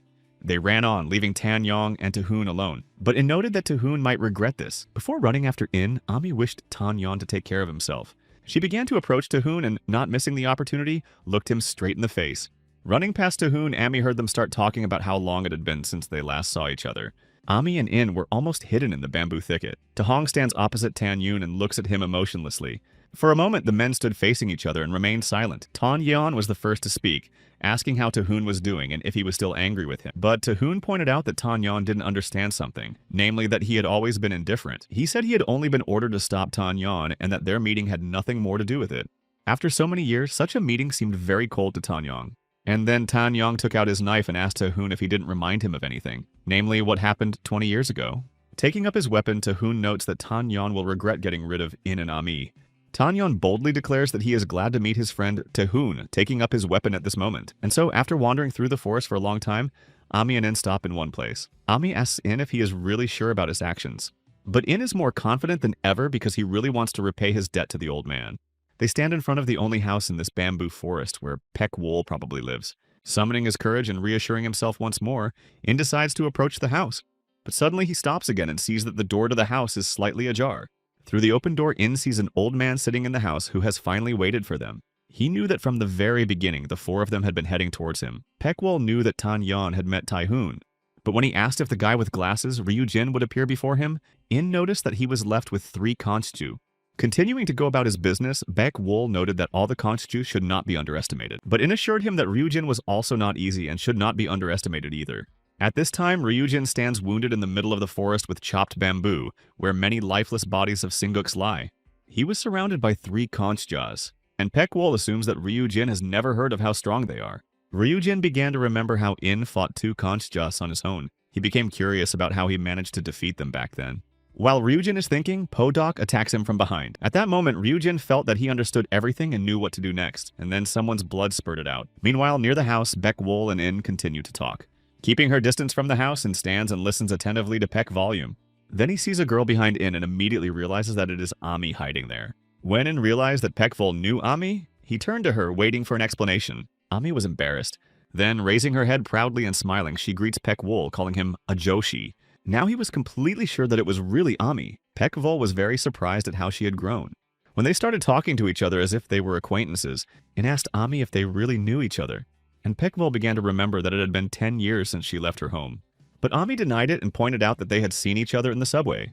And Pek Wol was surprised because he realized that Ami was there when In tried to show off in the subway by getting into a fight with him. Smiling, Pek Wol noted that In was so focused on his performance at the time that he didn't notice anything around him. After that, In decided to ask Ami again if she was somehow connected to Pek Volume. But instead of answering In, she asked Pek Vol if everything was okay with their mutual acquaintance. After that, Pek Vol assumed that Ami was still offended by him. Ami didn't know how to answer Pek Vol's question. In, on the other hand, didn't understand what was going on or what they were talking about. Then Pek Vol said that he understood that he had not treated her father very well.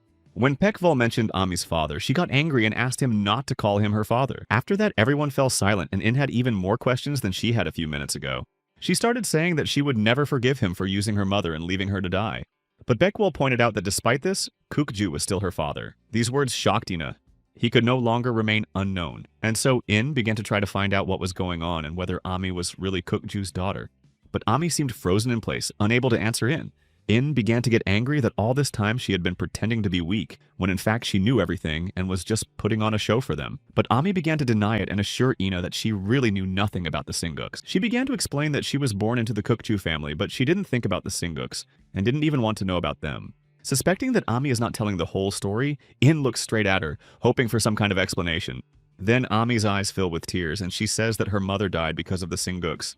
After that, In decided to find out if she had learned medicine and martial arts from the Singuks. She explained that she had learned fist fighting from Kukju, but had learned medicine from books left behind by her mother. She went on to say that her mother had died almost immediately after she was born. When Ami found out how it happened, she hated Kukju and the Singuk. After her story, In turned away. Ami said that she had no intention of lying and wanted to tell everything, but a little later. Ami tried to reach out to In's shoulder, but In, angry at her, pushed her hand away. He turned away from Ami completely and said he would talk to her about it later. So she had no choice but to stand sadly next to In and wait for the upcoming conversation.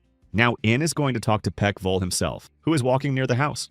He noticed that he had come here to repay his debt, but now he was not in the mood at all.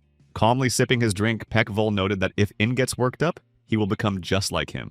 But this irritates In even more. He wants Pek Vol to shut up, so he rushes at him with his fists. Pek Vol thought that now he would see how much better In had become at fighting since their last meeting. Pek Vol blocked In's first attack. Pek Vol hoped to block the attack with just one hand, which he stretched out toward In. Meanwhile, In directed all the strength he had gathered inside himself at Pek Vol and concentrated it in his hands. Pek Vol was able to defend himself from the attack, but all the force was directed at his house and the forest, which were almost destroyed. In looked at Pek Vol boldly and confidently, noting that he should not be distracted. At this time in the thicket, Tan Yong, competing with Tae-hun, realizes that the nickname Lonely Ghostly Wandering Spirit has stuck to him for a reason. He appreciates Tae-hun's relentless attacks and incredible speed in their joint battle. But Tan Yong is not so simple, and he skillfully and quickly dodges Tae-hun's attacks. At that moment, Tae-hun realizes that Tan Yong has adopted Taegon's fighting style. Without hesitation, Tan Yong is about to attack Tae-hun in response. But Tae-hun assures him that Conchia's attack cannot be compared to Seok-shu's attack. And at that moment, dodging Tan Yong's attack, Tae-hong finds himself behind him. They both use their weapons in the hope of striking each other. During the fight, Tan Yong decides to ask Tae-hun why he still cannot forgive him. He assumes that Tae-hun feels betrayed after Tan Yong left, but Tae-hun reminds him that he was just following orders, so he is not angry, but he still cannot forgive Tan Yong. Tan Yong is sure that Tae-hun knows why he did what he did and left the Singuks. Attacking Tae-hong, Tan Yong says that Tae-hong knows what their mission was at the time. Stopping the fight and standing face to face, Tan Yong points out that at that time, Tae-hun had more doubts about her than he did. He understands that Tae-hun could not forget about it, but assumes that he is going to pretend that nothing happened. Attacking Tae-hun, Tan Yong asks if he is ready to justify his mentor's orders and the terrible deeds of the Singuks. Tae-hun dodges Tan Yong's attack, and at this moment he does not respond to Tan Yong, who points out that his beliefs differ from his actions. Attacking again, Tan Yong notes that soon they will no longer be so different. At this moment, Tae-hun's face begins to show feelings of regret. He believes that in a world without faith, people have no faith. And now, because of everything that has happened, Tae-hun believes that he has undermined Tan Yong's faith. But he does not want to listen to what he considers to be nonsense from people like Tan Yong. And Tae-hun began to attack Tan Yong again, who continues to block and parry his opponent's blows. Then Tae-hun remembers that Tan Yong can predict his opponent's attacks. Dodging another attack from Tae-hong, Tan Yong notes that he has not lost his skills. Tan Yong also adds that Tae-hun still cannot catch him. Despite this, Tae-hun continues to move quickly around Tan Yong, who can only manage to defend himself. Many years ago, these two boys were friends as teenagers and pondered life together. They often thanked their mentor, thanks to whom they all remained alive. At that time, Tae-hun hoped to become as strong as his mentor after completing the mission. At the time, the mission's tasks seemed very strange to Tae-hong, but he dreamed that all days would be like the one when everything ended well. When no one died, no one was hurt, and best friends stayed together with a good teacher. Tae-hong dreamed of celebrating such days simply by lying down and sipping a delicious drink. In the middle of the night, Tae-hun and Tan Yong sit on a bench and watch the starry sky. They talk about how everyone around them has become gloomy, and Tae-hong suggests that it is because they do not have much time left to be happy. Suddenly, Tae-hong stood up and said that now is not the time to think about bad things, but rather to go wash up and go to bed. He goes inside, leaving Tan Yong sitting alone on the bench. And then, sometime later that night, Tae-hun pointed his sword at Tan Yong. He was angry because he did not understand why Tan Yong had decided to just take them and leave. And Tan Yong pointed out that he had already said that he couldn't thoughtlessly do the things they were doing. That night, Tae-hun manipulated Tan Yong's feelings for their teacher. When he asked Tan Yong if there was anything more important to him than his teacher, Tan Yong had no answer. Tae-hun assumed that this was why Tan Yong had become gloomy last time. Holding a sword almost to Tan Yong's head, Tae-hun assumes that he is the one who woke up from happiness. Finally gathering his courage, Tan Yong wanted to say something to Tae-hun, but Tae-hun interrupted him. He said he was not going to lower his sword, and Tan Yong could leave if he sent him to the other world. Suddenly, when Tae-hun turned away, he accidentally cut Tan Yong's face with his sword. Tan Yong began to walk towards the outstretched sword. He said that he could not kill Tae-hun, but he could not stay with Singuk either. Then, with tears in his eyes, Tae-hun asked Tan Yong for forgiveness as his friend. Meanwhile, Ryu-jin continues to fight the three Kongjas. They attack him one after another. Po-dok jumps on Ryu-jin. Ryu-jin tries to defend himself from Po-dok's attack with his weapon. Yong-il comes to Po-dok's aid. Now they are going to attack Ryu-jin at the same time. Concentrating his key energy in his leg, Yong-il helps Po-dok, but Ryu-jin continues to defend himself with his sword. The first Kongjia is about to join them, hoping to defeat Ryu-jin together. Unlike them, Ryu-jin concentrates his ki in his weapon. This makes his sword strong and his blows powerful. Although Ryu-jin is attacked by three Kongjas, he does not give up and continues to fight. Po-dok is impressed by Ryu-jin's resilience. He considers Ryu-jin to be a formidable opponent. The first Kongjia partially agrees with Po-dok's opinion, but despite this, he continues to attack him. But Ryu-jin immediately parries this attack. Their swords clash in battle. Suddenly, the first Kongjia looks Ryu-jin in the eyes and begins to smile broadly. Ryujin finds his reaction strange. After all, he only made a small scratch on his cheek. But then Ryujin felt that Concha had wounded him in the hand holding the sword. Immediately after that, Concha jumps back to keep his distance in the battle, with Podok and Yeon-il a little further away. Once again, Concha was the first to laugh. He offers to tell Ryujin why they are not invincible and what the weak point of his weapon is. He points out that Ryujin's weapon has no guard to protect his hands, and without it, he is easy to injure. Concha is not sure that he will be able to hold the sword now. He also warns that the next time the blade slips, Ryujin will be even worse off. As always, Ryujin corrects his glasses and listens to his opponents without saying a word. They are joined by Yeon-il, who considers Ryujin to be strong, but he knows that there are limits to his endurance, which they will try to push Ryujin to. Attacking in a new way, Podok notes that if he stands up to the three of them, they will respect him. At that moment, all three of them rush to attack Ryujin. Each of them focuses their ki on a specific part of their body. Ryujin watches his opponent's movements intently and angrily. As they approach Ryujin, an explosion occurs that is unexpected for the three Conchas. None of the three understood what had happened or why it had happened at all. And now Ryujin became self-confident. He does not understand why the Concha no longer want to speak openly. One of the Yasu brothers, Shiran, appears before them. He greets everyone as if nothing had happened. When they saw him, the Conchas realized that he was one of the Yasus. They assume that it is Shiran. At first, the Concha don't understand if Shiran is in front of them, then where did his older brother go? Suddenly, Podok disappears somewhere. The other Conchas don't see this right away and are unable to help. He was grabbed and thrown aside by Un, the second of the Yasu brothers. The first Concha and Yeon-il don't understand where he came from. Shiran began to speak to them. He noted that joking with wild animals can be dangerous to one's life. He also noted that Un would fight the monkey, referring to Podok, and Un immediately approached Podok. They became curious to see if Hit would fight Yeon-il, calling him Four Eyes. Hearing his name, Yeon-il tensed up. At that moment, Shiran began to attack him, but Yeon-il, not expecting the attack, was able to block it. Shiran enthusiastically remarks on what exactly Yeon-il is taking on. Ryujin wondered why they had chosen such opponents for themselves, while he was left with the first, Konja. Shiran immediately replied that it was time for them to answer for Amgok. After this response, Ryujin sighed, realizing that there was no time or point in changing opponents. The first Concha turns around and says that he considers them to be insolent and arrogant beasts. After that, he turned to Ryujin and said that he would send him to the other world with his own hands. He was confident that Ryujin would not be able to defeat him. Ryujin paid no attention to these words and calmly dusted off his clothes. After that, Ryujin noted that he had managed to rest while Konya was ranting. But Ryujin's words angered Concha, and he rushed to attack him, hoping to send Ryujin to the afterlife. As Concha approached Ryujin, their swords crossed again in combat. During this battle, Ryujin began to use his striking techniques with footwork. Concha dodged Ryujin's attack, so Ryujin was unable to injure him. When Konya landed on the ground, their swords crossed again. This time, he wounded Ryujin again and almost knocked the sword out of his hands. Concha thought that Ryujin would not even throw his sword. He also wondered if his hand had been severed. Ryujin agreed with his opponent and noted that this could not go on. He began to take off his hat. Konja laughed and thought that Ryujin now understood everything and was going to give up. He began to put his hat on the ground, noting that the sooner you sit down, the sooner you will get up. Ryujin also added that he didn't want to leave his hat unattended, and was therefore going to do everything very quickly. But Konja continued to laugh. He thinks that Ryujin considers himself better without a hat, which is why he took it off. But Ryujin pointed out that he was just afraid that his hat might get damaged by the bamboo sticks, and now their strength is equal. According to Ryujin, he, along with Un and Shiran, will be able to defeat the three Conchas very quickly. But the first Concha thinks that Ryujin's hat is just a lame excuse.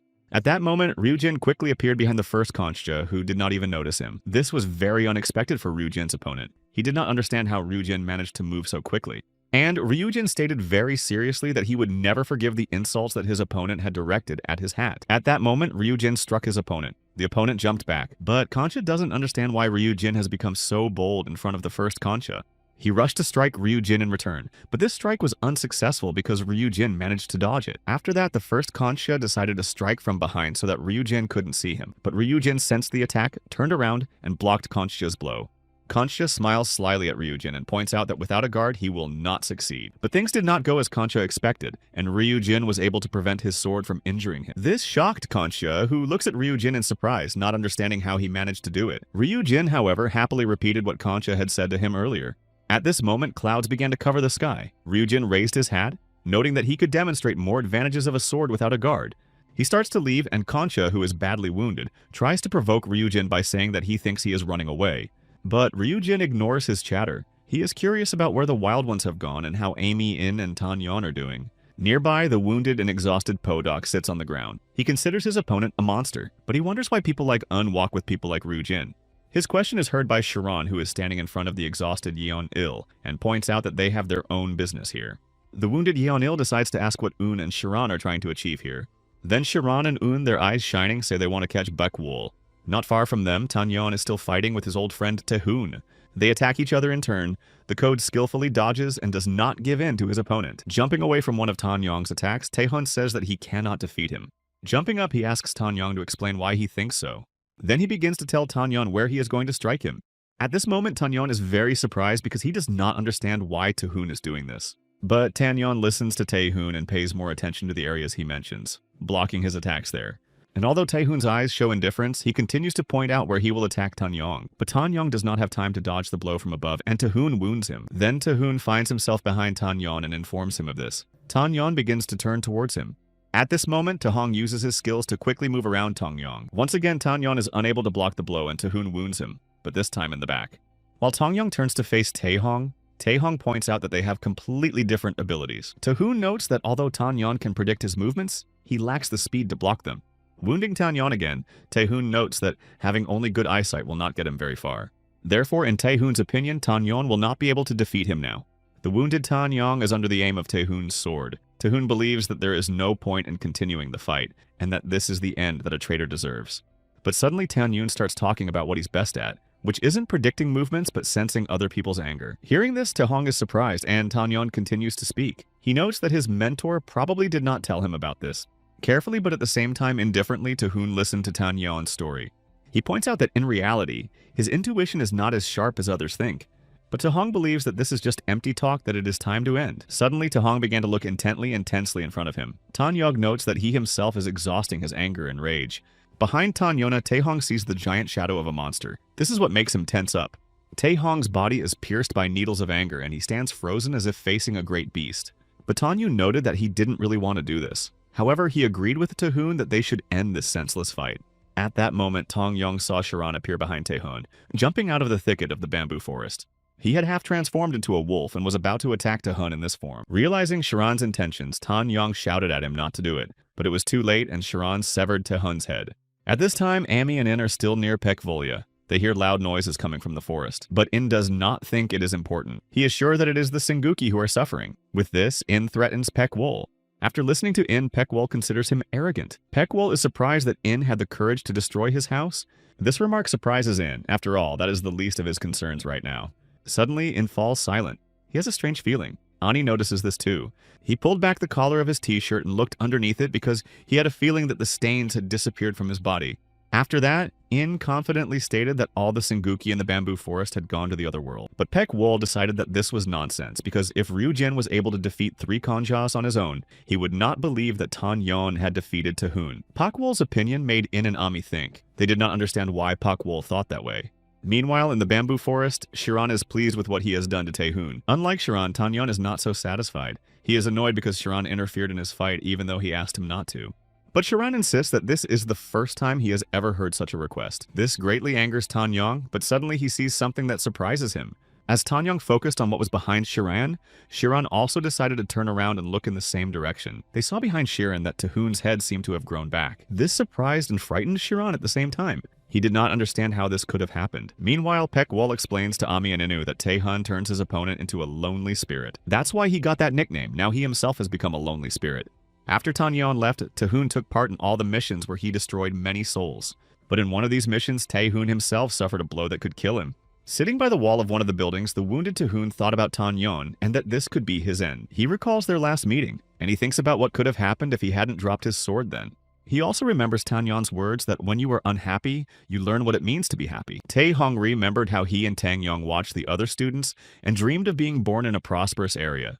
It was then that Tanyeon said that until you experience grief, you will not know what it means to be happy. And now Tae-hong wondered what it would be like if every day was filled with fear, because then it would be unclear whether you had found happiness or not. It was then that Taehoon thought about becoming a lonely spirit, and at that moment, he fell to the ground. Taehoon ended his story by saying that when he came to his senses, he became like that. After Tae-hong finished his story, Tanyeong became sad. But Tae-hong realized why Tanyeong had left Singuk. After that, he no longer cared where he would die. Listening to Tae-hong, Tanyeong did not know what to say to him because they had been friends before. Then Tae-hong noted that until his last moment, he had been thinking about one question. He was concerned about why Tanyeong didn't care about anything after what they had been through. He began to think that for Tanyeon, the time they spent together meant nothing. Taehoon also assumes that the friends with whom he carried out missions also meant nothing to him. Taehoon notes that Tan Young became the first person in the whole world to whom he was able to open his soul. He is angry because he believes that this also means nothing to Tan Yoon. He does not understand how Tan Yoon can be happy after leaving him. At this moment, Tang Yong plucked up his courage and pointed out that although he was a coward, he had always been sincere with his friend Taehong. He sincerely apologized to Taehoon, considering him his friend. At this moment, Taehoon turned away from Tanyeon and Shiran and shed bitter tears of despair. Meanwhile, Bakwol praises In. He believes that In has become the best fighter in such a short period of time. Bakwol asked who In had learned from and liked Bakwol's praise. The narcissist declared that he considered himself perfect. He is pleased that Pekwol has realized this himself, so he suggests that he go to the other world in silence. Suddenly, Pekwol leaned against the foundation of his house and asked Ina to wait a moment. At that moment, Ami addressed In. She noted that In should attack Pekwol before he picked up his bamboo sword. Turning around, In looked angrily at Ami and said that this was his fight and she should not interfere. After hearing this response, Ina felt sad because she only wanted to help him. After getting his bamboo sword, Pekvolya noted that although In had leveled up, he looked mediocre. In looked confidently at Pekvol and said that he hoped he had gathered all the necessary things to be buried with them. After that, without further thought or warning, In began to attack Pekvolum. He jumped with such force that the ground shook when he landed. But Pekvol did not lose his composure and, grabbing his bamboo sword, moved closer to In. When Pekvol began to attack In, he skillfully dodged his blows. This surprised Pekvol greatly as he thought In would fight differently. Ami was also surprised when she saw that In dodged Pekvol's attack. In, however, was pleased with his actions and Ami and Pekvol's reactions to them. After dodging, I tried to attack. This place turned out to be a good spot for a fight because all the attacks were clearly visible here. Laughing, Pekvol noticed that now one could distinguish between simple blows and those that would send him to the other world. In also smiled at these words as they were a kind of praise for him. Holding his bamboo sword in front of him, Pekvol waited for In to attack him, but realized that Pekvol believed he could defeat him quickly.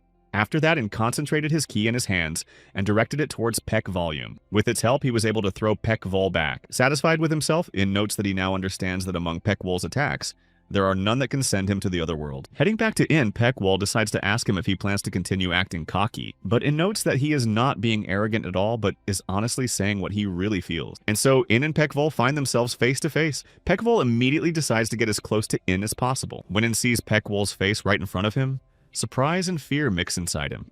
At that moment, Pekwol began to strike In with a bamboo sword. In dodged the blow. After that, Pekvol looked seriously into In's eyes. And at that moment, fear and surprise were still fighting inside In. Pekvol noticed that In should be more careful with his words and speak, but not talk too much. At that moment, Pekwol directed all his strength into an attack on In, which sent him flying backwards. The impact with the ground as he fell kicked up dust all around. Seeing the force with which Pekwol attacked Ina, Ami was frightened for him. Pekwol, remaining calm and sensible, was impressed by how much In liked to show off. After that, Ami had several important questions for Pekwol. Amidst the pillars of dust, Ami saw In's silhouette and heard his voice. He believes that Pekwol is not fighting fairly because his blow nearly killed him. When In began to emerge from the dust, Pekwol realized that In had learned to concentrate his energy not only in attacks, but also in defense. Looking at the living In, Pekwol compliments him again, noting that he is developing quickly. But suddenly looking at Pekwol, In asks him to stop pretending. Hearing this, Ami doesn't understand what In wants in this situation. And In asked if everything was okay with Pekwol's hands, because he had hit him with all his strength. Sarcastically, Pekwol asks In if he really thinks he was hurt badly by his blows. This angered In. He tensed up and prepared to attack Pekvolum. But at that moment, Pekvol turned away and asked In to wait a moment because he had something to do. But In, smiling, thought that Pekvol was just trying to buy himself some time. While Pekvol is looking for something again, In mocks him and assumes that he is looking for a first aid kit so that he can get a shield. Ami watches their every move and word. She sees that Pekwol is looking for something in his house where the door used to be. He takes out a flask, sits down on the steps, and asks In to wait again. When In sees that Pekwol is pouring something from the flask into a cup, he is surprised and at the same time annoyed by what he sees, because they are wasting valuable time. Then Pekwol asks In if he has heard anything about the offer to drink, but In still did not understand what Pekvol meant and what the offer to drink had to do with their situation. Suddenly it started raining. Not only is he afraid of water, but in the bamboo forest, rain is a harbinger of death. And he remembered that you shouldn't go into a bamboo forest when it rains. After all, you might hear an offer to drink, and then you could die. With a slight smile on his face, Pekvol notes that this is exactly where their lives will end. Indy looks at Pekvol irritably, but he has nothing to say to him in this situation. At that moment, Pekwol hands in a glass and offers him a drink. Ryu Jin, who is still wandering, also gets caught in the rain in the bamboo forest. He notices that the sky is covered with black rain clouds and thunder begins to rumble. Looking at the sky, Ryujin starts running without hesitation, realizing that he needs to hurry. After drinking from the glass, Peckwol begins to complain that someone has removed the roof from his house, causing the floor to be flooded with rain.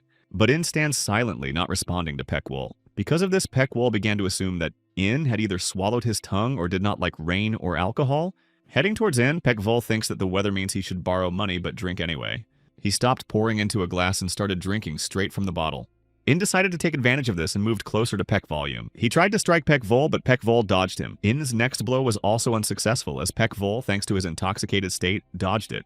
And so it happened after every blow that I tried to strike Peckvolia. Peckvol continued to drink from the bottle, noticing that the young man, meaning In, was getting in his way. So Peckvol took his weapon and used it against Ina to stop him from interfering. He hit In right in the face. This blow was unpleasant for In because it hurt him. At that moment, Peckvol was right in front of Ina again. He struck Ina with his weapon on the torso, which Ina could not dodge. After that, Peckwol kicked Ina right in the side. Ina began to feel the pain from these blows. The very sensation of pain from such minor blows began to strain In. While In stood crouched, Peckvol approached him from behind, preparing to deliver another blow. Just as In was about to defend himself, Peckvol attacked him, and In flew back again, falling to the ground with such force that dust rose. Confidently, Peckvol decided to ask In how he was doing and whether he should end the fight. In barely began to get to his feet. This time it was harder for him than last time. Looking at In, Peckwol smiled and remarked that on rainy days he was the master of these places. He condescendingly called Ina Little One, and pointed out that it was already clear that he had lost. A serious In listened to Peckvol, who said that this was where he would die. Standing up and noticed that Peckvol was very drunk after just one glass of alcohol. But Peckvol assumes that In is angry because he is the only one suffering now. And points out that if it hadn't rained, Peckvol would have felt In's power even more. After this conversation, In gathers his strength and attacks Peckvolia, but he dodges the attack. In is really getting tired of Peckwol constantly dodging his blows. During In's next attack, Peckwol catches him by the arm while still in midair, which In did not expect. Turning to In, Peckvol noticed that he was still young, but his strength was not felt at all. And again, he threw In straight to the ground. Once again, Peckvol was convinced that In had no real strength. While In lay on the ground, Peckwol hoped to finish him off and noted that he had been sending people to the other world for 50 years. Getting up and tried to move away from Peckwol, who was already close to him, but In was unable to do so and received another blow. Peckvol said that now he could tell when a person would die just by looking at them. But In is not going to give up and on the contrary begins to attack Peckvol again. But his next blow was ineffective because Peckvol not only dodged it but also changed his position. He looked at In, who was still fighting, and noted that he could see that he would soon be sent to the other world. From behind, Peckvol strikes In again, hitting his target. This blow frightened Ami. She screamed with excitement for Ina and his life. But despite this blow, Ina is still alive and even in high spirits. Peckvol turned around when he heard Ina's voice. He looked at him closely. He noticed that In was going to attack him, and that he was still confident. Peckvol blocked In's attack with his fist. Their fists collided. During this collision, In felt the pain again, which he tried to hide with all his might. But Peckwol never tires of telling In that this is where he will send him to the other world. Suddenly, Peckwol swings his bamboo sword, almost hitting In's neck. But at that moment, something strange began to happen to In. Shadows began to appear around him, like tentacles. Ami is shocked by what she sees. She never thought that something like this could happen to In. But Peckvol, looking at In with a smile on his face, decided to check if he had really awakened. In appeared to have changed. One of his eyes had turned black and many strange black marks had appeared on his face. Peckvol looks at In as if he knew that he would transform, but he was not entirely satisfied with Ina's transformation because he could see that he only had enough strength for half of it. Further away from them stands Ami, still surprised, but now she has many questions she wants answered. While Peckvol continues to drink his beverage, In examines how he has changed. He looks at his hands, which now have marks that appeared before, but In doesn't know what they are. Looking at In, Peckwol cannot believe that In knows nothing about what is happening to him. But Peckwol thought that In knew everything because he had already fought in the battle with Konja. Now In asks Peckwol to tell him everything he knows. But Peckwol does not want to tell him anything because there is no benefit for him. But In points out that if Peckwol does not tell him everything, he will loosen his tongue with his fists. He starts rushing towards Peckwol. At this moment, Peckwol begins to draw his sword. In insists that he defend himself, otherwise he may die. After that, In delivers several precise blows to Peckvol's body with his bare hands. Peckvol endures all these blows and even manages to hide all the emotions he felt during In's attack. Meanwhile, In is pleased with his newfound strength. It turns out to be much greater than it was before. So In continues to use her power to attack Peckvolia. At one point, In noticed that there might be one more lifeless body in this forest. Suddenly, he begins to fall to the ground. He realizes that he cannot move, but he does not understand why. Meanwhile, Pek Wol approaches In and smiles. He notes that he has seen this many times before, but this time he was on the verge of dying. Standing next to In, Pek Wol decided to mention that In's body had also stopped moving during their previous encounter. In suggested that it was absorption, and Pek Wol explained that absorption works not only with a blow, but force can also be absorbed by ordinary touch. Pek Wol began to justify his use of absorption by blaming In's spoiled alcohol and sword, but In did not have to stay in that position for long. After a certain amount of time, he was able to move again. This surprised Pek Wol because, in his opinion, In was able to start moving again very quickly. Ami also noticed that In recovered faster this time than last time. In In's opinion, he does not know the full power of this form and what it is capable of. In stands and thinks that even if it weren't for him, they should be grateful. Throwing himself at Pek Wol again, In does not think that this time he will dare to absorb his power again. In blocks Pek Wol's blow with his hands, into which he has concentrated all his energy. Then In swings with his other hand, hoping to hit his target. But Pek Wol quickly blocks this blow as well, preventing In from injuring him. And now they find themselves extremely close to each other again. Suddenly pushing off from Pek Wol, In jumps high above him. To protect himself from his attacks, Pek Wol crossed his arms over his head. While attacking, Pek Wol says that it's like lab work, and it has two tasks: how to extinguish the force and how to damage the body. When In punched the ground, dust appeared around him and a hole appeared in the ground. Seeing what In was capable of in this form, Pek Wol admitted that although he had not completely transformed, In was still strong, and Pek Wol had underestimated him. That is why, in In's opinion, Pek Wol will now go to his ancestors. At that moment, In appeared behind Pek Wol with a sly smile on his face. Turning around, Pek Wol did not expect to see In behind him. Without hesitation, In struck Pek Wol with a blow, and In recently fell to the ground, raising dust and clumps of earth around him. After jumping back, I landed on the ground and approached the hole left in the ground. He looked down sadly. Then, raising his head to the sky, In noticed that the rain had stopped and that Aplomba was gone. The Lord of Rainy Days had won his battle. Pek Wol sits in the middle of the pile of stones on the ground. He believed that if the rain continued, it would destroy In. But now Pek Wol believes that perhaps it is for the best that the rain has stopped. Standing up, Pek Wol realized that he thought this way because he couldn't destroy Ina anyway. Or maybe Pek Wol could say otherwise, hinting that Ina cannot be sent to the other world. Turning to Ina with his dark red eyes, Pek Wol notes that regardless of this, he will at least put Ina in her place. In noticed that Pek Wol's eyes had changed even from a distance. When In was surprised by this, Pek Wol was convinced that practically no information was retained in his head. But In did not understand what Pek Wol meant, so he explained that it seemed as if he had absorbed some of In's energy. When In heard about the possible absorption of his energy, he became very angry. But he remained calm and decided to try to find out why Pek Wol couldn't send him to the other world, assuming that it was because of his power.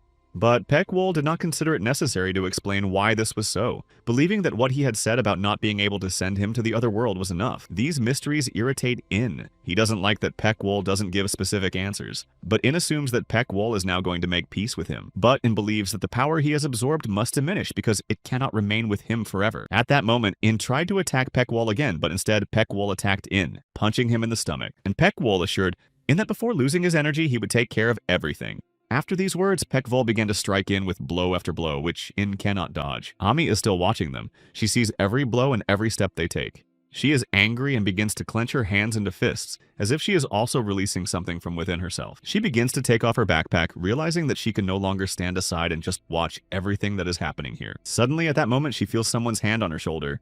Turning around, Ami sees Ryujin behind her, almost unharmed. She recognized him, of course, and was very happy to see him in the city. She noticed that Ryujin had arrived just in time. Pointing in one direction, she said that Inu really needed someone's help right now. But Ryujin did not immediately go to help Inu. He stopped next to Ami and remained silent at her cries. This reaction surprised Ami. She did not understand why Ryujin was standing in one place and remained silent. But looking closely at Ina, Ryujin noticed that he still hadn't given up. Ami began to look at Ryujin pleadingly, but he said that he wanted to preserve his dignity more than his life. Ami thought this was nonsense, so she started yelling at Ryujin, unable to control her emotions. But Ryujin reiterated that he could not interfere with a guy who did not give up and fought desperately because it was a matter of honor for Ina. Suddenly, someone else came out of the forest and was surprised by Ryujin's speech. Shiran and Un appeared before them. They believe that Ryujin's words are just excuses and that he simply does not want to help Ina. When Ami saw them, she was very surprised. She doesn't know that Shiran and Un have come to help Ryujin in the battle against the three Conchjas. Watching Ina's battle, Shiran noticed that if he continued fighting at this pace, he would soon be sent to the other world. But despite this, Shiran and Un stood next to Ryujin and decided to watch as well. They angered Ami because they had initially slandered Ryujin and then stood beside him just to watch. But Shiran and Un realized that they had nothing to do with it, and that In was not their friend to fight for. After that, Ami started screaming, trying to find out why Shiran and Un had come there. Throwing his hands behind his head, Shiran said that they had come to capture Pek Volya. Hearing the purpose of their visit, Ami still did not understand why the Yasu brothers did not want to help In. But Sharon noted that they would only enter the fight after In was no longer able to fight or when he passed away. Ami was even more disappointed in them because she understood that In needed help, but those who could help did not want to do so. Suddenly, she hears another familiar voice behind her, asking her not to worry. Turning around, Ami is delighted to see Tanyon standing next to her. She believes that Tanyona has arrived just in time and will now be able to help In. At that moment, she saw Tanyon's rival, Taehoon, standing next to him. She was surprised to see Taehoon, but Tanyong noted that the battle could end without anyone dying, just like what happened with them and Taehoon. Still, Ami does not intend to continue these conversations and asks Tanyon to help Inu because he may die.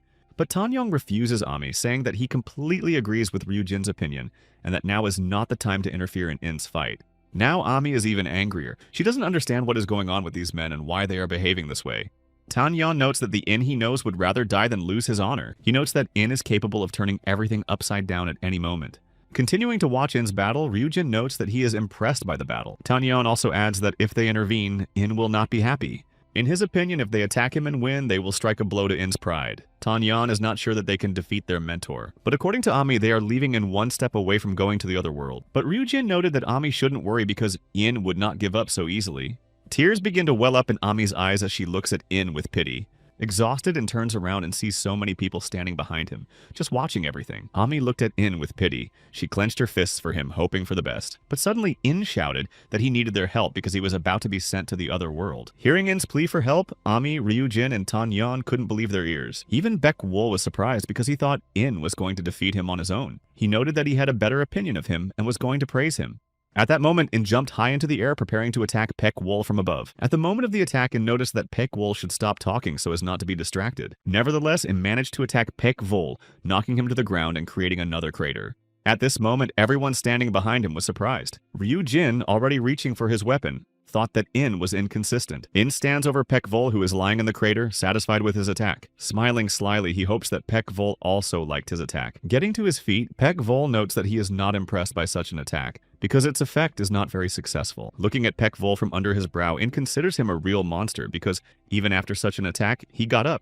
For a moment, Baek-wol even feels sorry for In because, in his opinion, this is all his half-species is capable of. In tries to understand what is happening with this energy and why only one part of it is manifesting itself, while the other part remains hidden. Baek-wol heard In's desire to obtain the second part of the energy. After that, In stopped and decided to listen carefully to what Baek-wol had to say. And Baek-wol began to explain that every person has their own trump cards, just like in a card game. Hearing the words about trump cards, In thought that Baek-wol was talking nonsense that would not help him in any way. But Baek-wol continued to talk about how all people have their trump cards, even him. For some it is beauty, and for others it may be wealth. Hinting at Sharon and Un, Baek-wol adds that for some people their trump card is strength, and for others it is skill. He also notes that sometimes there are people who have innate advantages. He thinks this way about Ryujin and Ami, but according to Park-wol, there are also people who don't have good cards in their hands from the start, hinting at Tanyon and Taehoon. Baek-wol also noted that before you get what you want, you have to give up your trump card. In order to gain the ability to absorb, Baek-wol notes that he spent all 20 of his cards. He looked In straight in the eye and asked what In was willing to do to get what he wanted. But attacking once again, Baek-wol points out that he will not give anything away, but on the contrary will take everything for himself. Dodging In's attack, Baek-wol considers him foolish, as are his actions. After Baek-wol dodged In's blow, he delivered a targeted counterattack. Just as In began to change his position, Baek-wol delivered another blow to his back. This blow was quite strong, as In was even disoriented in space for a moment. Ami and Ryujin, seeing what had happened to In, began to worry about him. But Baek-wol did not stop there and delivered another blow to In's chin. Concentrating all his strength in his hands, Baek-wol was about to strike again. But In had not yet recovered from the previous blow, which had almost knocked him unconscious. At that moment, Ryujin, regardless of the consequences, was about to rush to In's aid. But he was too late, and Baek-wol aimed his hand, in which all his energy was concentrated, at In. All Ryujin could do at that moment was shout. Then everyone turned their attention to Ami, who was standing behind everyone and doing something. She decided to use the whistle that Aeyong had given her last time. Turning around, Ryujin heard a familiar voice behind him. He was not very happy to hear it. He saw that, as promised, Aeyong and Soso appeared at the first call and began to help Ina and block Baek-wol's blows. Aeyong was able to stop Baek-wol's blow with just 2 fingers of his hand. Meanwhile, Soso was helping Inu stay on his feet and not fall to the ground. Then Aeyong turned to Ami and asked how he could help her. Shocked, Shiran Tanyon and Ryujin did not understand how Soso and Aeyong were able to stop Baek-wol's attack. But Ami didn't care. She just wanted Aeyong to stop Baek-wol. After she asked Aeyong for this, Ryu Jin and Shiran looked at her in surprise. Aoyong, meanwhile, looked at Ami and listened to her request, then smiled slightly. Putting his hands in his pockets, Aoyong stepped back a little from Pek Volya, who recognized him. Bowing to Pek Volya, Aoyong noted that they had not seen each other for a very long time. He also pointed to everyone standing next to Ami and said that Pek Wol would no longer be able to touch them. Turning to Ami, Pek Wol began to giggle without saying anything else. But Aoyong noted that he knew that Pek Wol had not even thought about killing Ina. Aoyong's statement surprised everyone around him. They did not understand how he could know what Park Wol was going to do. But Pek Wol looked at Aoyong and smiled, saying that he was indeed right. Surprised and angry at the same time, Ami looked at Pek Wol and did not understand how he could be acquainted with Aoyong and Soso. Turning back to the crowd of fans, Pek Wol reminded them that he had no intention of harming Inu. Still standing in his place, Ryu Jin couldn't understand what Pek Wol was talking about. Ami asks Pek Wol if he really can't send in to the other world. Smiling, Pek Wol realizes that those around him have many questions. He decides to reveal some secrets. But Aoyong interrupts Pek Wol, certain that he is about to lie. He reminds him how hard he hit Ina. But Pek Wol began to justify himself by saying that Ina was unstoppable, so he couldn't restrain himself. But Pek Wol continued to insist, noting that In would not have died anyway. Sitting on the steps, Pek Wol did not expect Aoyong and Soso to appear so quickly. He asked what connected them all, but Aoyong laughed and said that Pek Wol didn't need to know. Pek Wol didn't expect anything else, so he just laughed. Ami approached Soso, who was helping In. She tried to find out how In was feeling, but Soso asked Ami to calm down because he had almost finished. Soso noted that he had almost restored all of Ina's lost energy. He added that Ina had a naturally strong body, so there was almost nothing to treat. Then Ami noticed that she was clinging to them like a lifeline. She became curious about how they managed to appear immediately after the signal. Aoyong approached them and said that they would always come to her aid at any time. Others began to approach them. Among them, Un dared to ask who they were since they had so easily stopped Pek Volya's attack. But Aoyong was in no hurry to explain who they were because he believed that they did not need to know. And Soso pointed out that it didn't matter. He also explained that In would soon come to his senses and that it was time for them to leave. Seeing that they were disappearing, Ami tried to stop them, but they disappeared completely. Aoyong and Soso's disappearance shocked everyone, but almost immediately everyone's attention turned to In, who was still lying on the ground, gasping for breath. And then In began to get up, but he couldn't understand or remember anything right away. Angry and sad at the same time, In began to remember how he fought with Pek Vol, and then Aoyong and Soso appeared. Then he started shouting that he had been completely exhausted during the fight. Pek Vol witnessed In coming to his senses and laughed at him. Looking at Pek Wol, In does not understand how all this could have happened. Shiran approached Pek Wol, hoping that they were done with In and wanting to go about his business. Seeing him, Pek Wol assumed that Shiran and Un were of the Wild tribe. Therefore, he now understands that two of their tribe were indeed seen in one of the villages. He noted that he knew that Shiran and Un had fearlessly transformed in front of a large crowd of people. And then he noted that no one hunts people like them anymore. But Un, looking at Pek Vol, does not understand what he means and waits for further explanation. Then Pek Vol noted that there are no hunters left among the Singuks. Ami, who became interested in their conversation, approached them, and Pek Wol added that there is no one left from the Wild tribe either. Pek Wol goes on to explain that people used to hunt wild people because they were afraid of them, and also because the Singukis paid well for it. But Pek Wol noted that they no longer engage in such activities, so in his opinion, there are almost no hunters left. In interrupted their conversation. He was annoyed that the self-confident Shiran wanted to talk to Pek Wol, and now was just silent. And then Shiran spoke up. He became interested in whether they knew that the Singuki played a major role in the destruction of the Wild tribe. Shiran said that at first they were heading here for revenge, but on the way they heard an interesting story. He said that rumors were circulating that Pek Vol was connected to Leopard. Everyone exchanged glances. Ami and Ryu Jin began to whisper and recall that people talked about this Leopard as if he were a Kachu. Suddenly, Shiran heard whispering behind him and turned around. Surprised, Shiran asked if Leopard Hyun was a Kachsu in Singuk. Then Pek Wol remembered that according to rumors, there were 3 wild brothers. At that moment, Ami decided to ask Pek Wol why the Singukis were catching wild animals. Pek Wol raised his head and looked at Ami. He asked if she had ever heard of the Superhuman Project. Upon hearing the name of the project, Ami realized that he was talking about an attempt to create a perfect being that would have no equal. Pek Wol confirmed his words. He also noted that this was the reason for the 6th Great Catastrophe.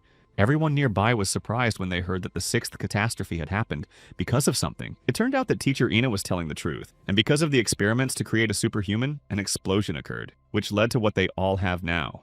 Hearing the story, En was surprised that his teacher was indeed telling the truth. Suddenly, Pek Vol said something that surprised everyone even more. He noted that they were all Singuki. This made everyone think. But no one tried to interrupt Pek Volume. Everyone listened attentively. It turned out that the original plan was to combine the physical strength of wild animals and the fighting skills of humans to create superhumans. But Ami still didn't understand what the Singuki organization had to do with it. She asked Pek Vol about it. And Pek Vol noted that after the explosion, the organization's goal was to demonstrate its power and quickly gain popularity. Ryujin asked how they managed to obtain the necessary qualities of wild animals and humans, to which Pek Vol replied that he had played a leading role in this matter. And Pek Vol suggested that they did not know that he had the ability to absorb and transfer power, which he decided to demonstrate by making a glow. Pek Vol's story was quite interesting and informative for everyone. They want to know what exactly Pek Vol did. And Pek Vol explains that in Singuk, he is responsible for creation. With the help of absorption, he takes power and transfers it to superhumans. But it turns out that creating superhumans is not the Singuk's goal now. Without hesitation, In asks Pek Vol what the Singuk's goal is now. But Pek Vol does not think that In should know about the Singuk organization's goal. And this angers In. Instead, Pek Vol said that absorption is not exclusively a Singuk skill, but a special ability of their scientists. Pek Vol asked if they knew that the Singuk Kokchu gathered the strongest and made them into Singuks. The Kokchu who wanted to master the art of absorption lured Pek Vol to the Singuk, and then this skill spread among them. From this story, Chiron understood that it was because of Pek Vol that the other Kachsu also possessed absorption. After this story, everyone looked at Pek Volya with dissatisfaction, undecided to find out if the hunters had captured their wild kin. To which Pek Vol noted that they needed to obtain a new set of genes, so they used wild ones. Pek Vol also said that, like many scientists, they used vivisection, the dissection of a living organism for scientific purposes. An angry Chiron asked what exactly the Singuki wanted to achieve from the savages. It turned out that they needed awakening. It is characteristic of savages who are tough fighters to undergo instant transformation. While everyone was boiling with anger, Pek Vol noted that by giving injections, they sought to create not a new savage, but an ideal creature, and it turned out to be a failure. Hearing about the instant awakening, Ami became interested in learning more about it from Pek Volume, and then someone suggested that In might be a superhuman. Hearing this, In's face changed. He immediately became frightened and began to look for the person who said it. But he himself does not agree with this. Laughing, Pek Vol repeated that the experiment had turned out to be a complete failure. He began to talk about why I couldn't do it. But at that moment, In began to look at his hands because he realized that he really was a superhuman. Pek Vol was surprised that In constantly talked about endurance, but never noticed that he was different from others. Now Pek Vol began to mock In even more because he was constantly bragging. Then Pek Vol asked him his name and assumed that he was In. When Pek Vol said his name, In was surprised and wondered how Pek Vol knew his name. He forgot that he was the child of the Singuks. Once again, confidence appeared on In's face. He decided that it didn't matter how Pek Vol knew his name, but that his name was Tiger In. But Pek Vol noticed that he was actually In the Demon Flame. In himself could not have come up with such a name. Pek Vol asked if In wanted to know why he was called Demon Flame, and In assumed that it was because of his power. Pek Vol confirmed this, adding that with the help of his superhuman strength, In had taken on the appearance of a demon. Now In was troubled by the fact that, despite being so powerful, he had been unable to defeat the old Singuk. This question amused Pek Vol. He was the only one who was equal in power to Kokchu, and besides, In did not know how to control this power at all. And again, In became angry after Pek Vol's story. After all, he wanted to hear something completely different. Everyone standing behind In tensed up. They exchanged glances. Finally, Ami dared to speak up. From Pek Volya's story, she understood that the explosion happened because the Singuks tried to create a superhuman, which resulted in. So, after thinking it all over, Ami suggested that the disaster happened because of In. Lowering his head in embarrassment, In asked if the catastrophe really happened because of him. But he didn't take this information the same way everyone else did. Now In considers himself even cooler than before? He began to laugh ominously and rejoice at what he heard from Pek Volya. Ami, on the other hand, thought that people like In never change. But they didn't dwell on In, and Chiron asked Pek Vol what the Singuki did after the disaster. Pek Vol pointed to In and explained that this prototype was uncontrollable, so they repeated the experiment. After that, samples 1 and 2 appeared.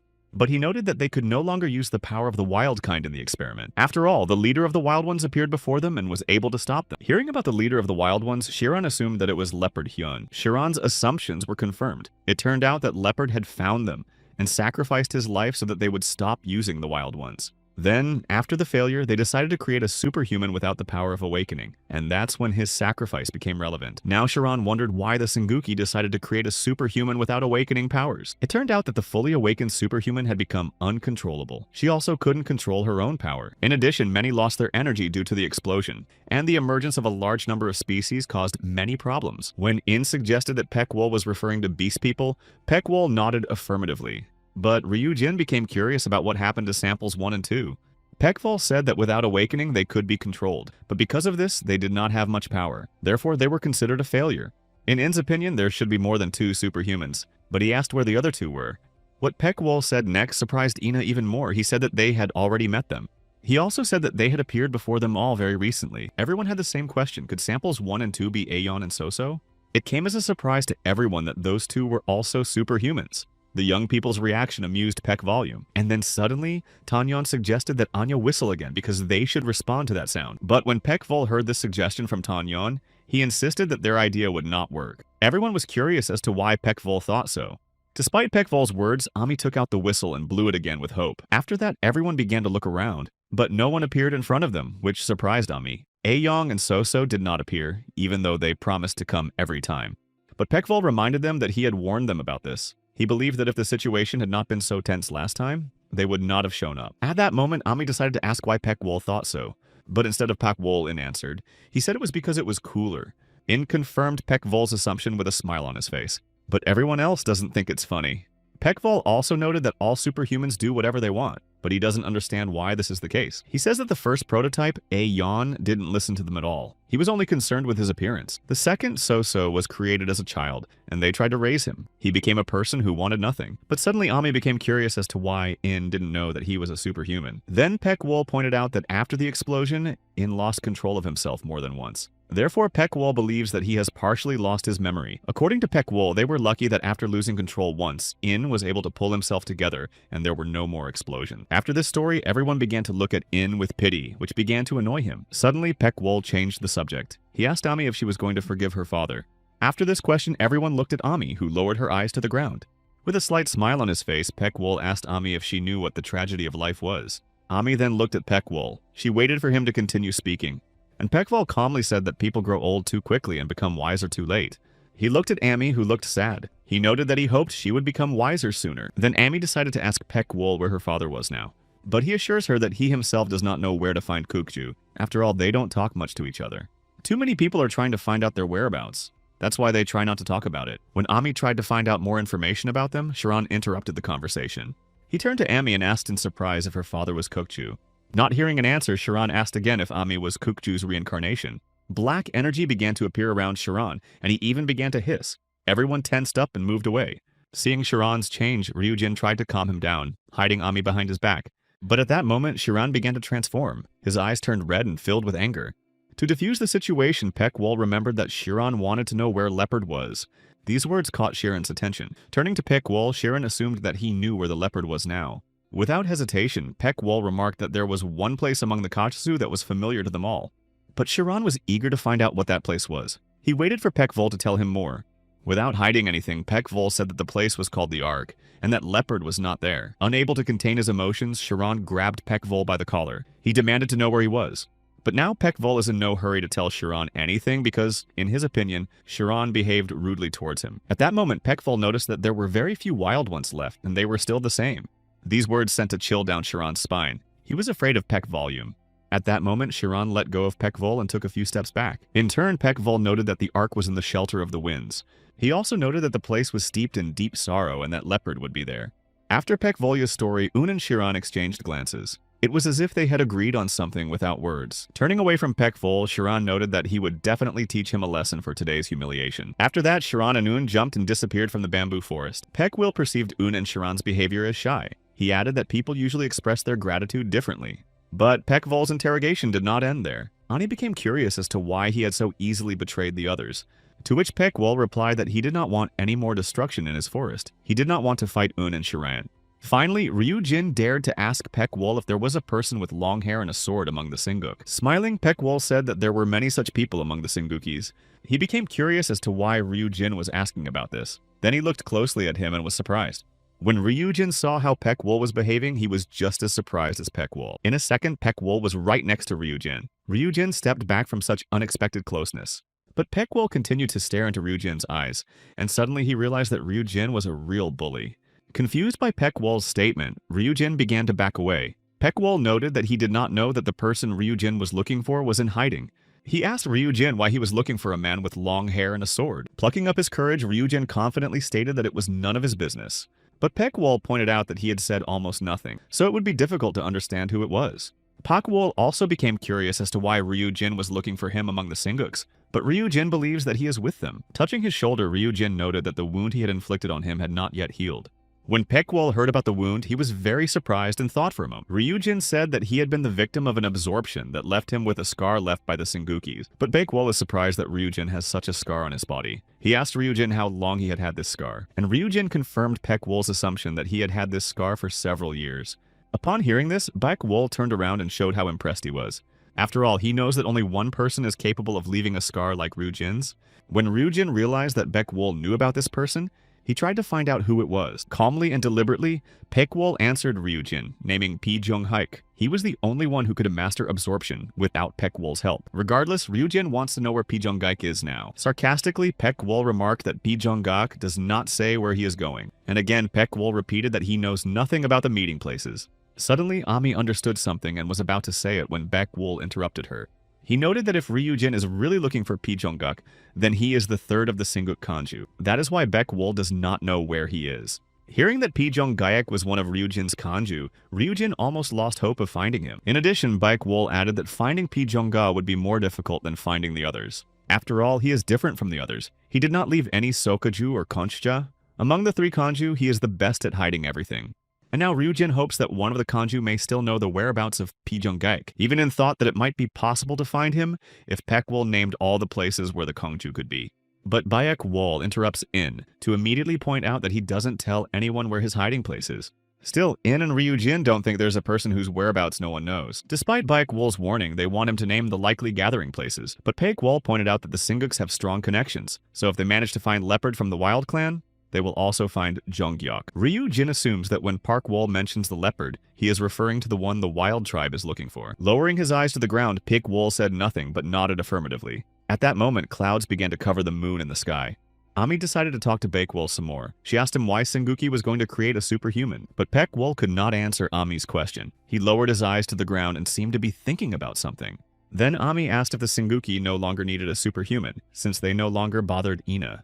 Turning away from them, Peckwol apologized to Ami and said he couldn't talk about it. After that, Ami tried to find out what the Sengukam were doing now. After all, she assumes that the superhuman project has been completed. But Peckwol remained silent and only looked at her with a slight smile.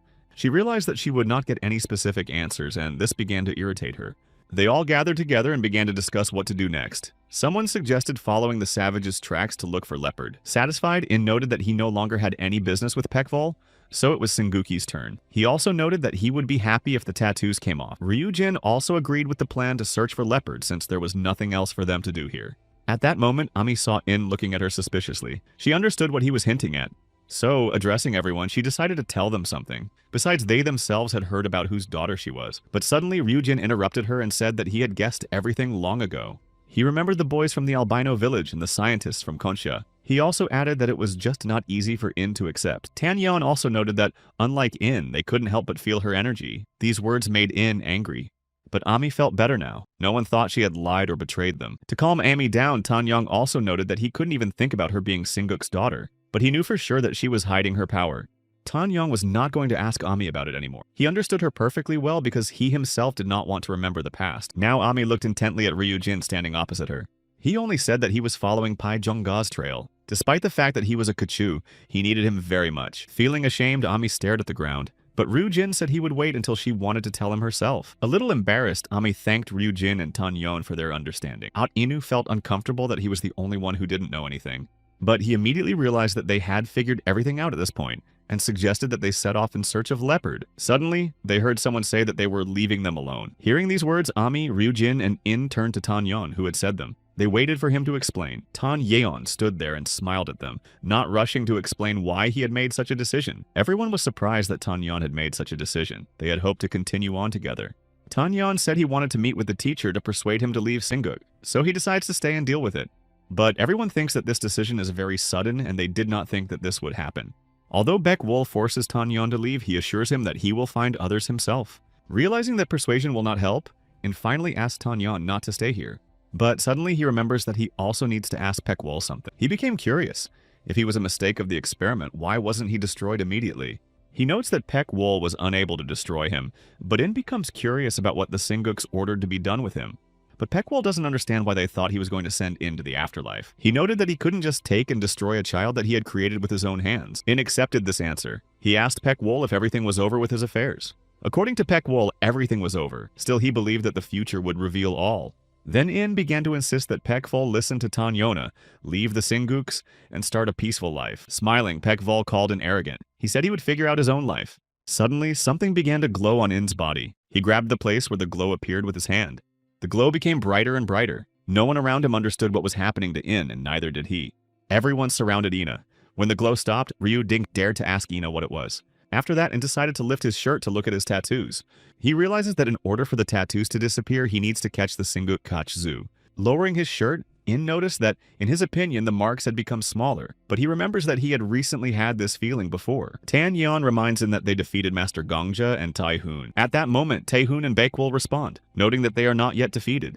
Pyeokwol did not know what had happened to In's body. He asked In what had happened to him and who had done it. Adjusting his jacket, In replied discontentedly that an old man had done it. When Baekwol realized that the tattoos disappeared after defeating Singuk, he became interested in who disliked them so much. But In, knowing the old man's character, understood that he didn't need serious reasons to destroy someone. In decided to end the conversation because he was tired and, besides, he was already hungry. For the first time in a long time, Ami sees In complaining that he is tired. She assumes that his fiery power took a lot of energy. Then In remembered that he still wanted to ask Pekvol something. He asked again how to use this power.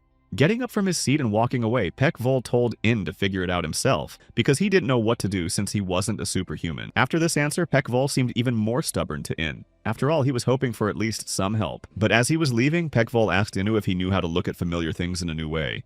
He called it the law of immutability. Then he insisted that everyone leave, waving his hand at them. Pekvol's words did not clarify anything for In, but rather confused him even more. Nevertheless, Ami In and Ryu Jin are going to leave, and Tanyeon hopes that they will be able to meet again very soon. He smiles sincerely at Ami, Ryu Jin, and Inu, hoping that they also want to meet him again.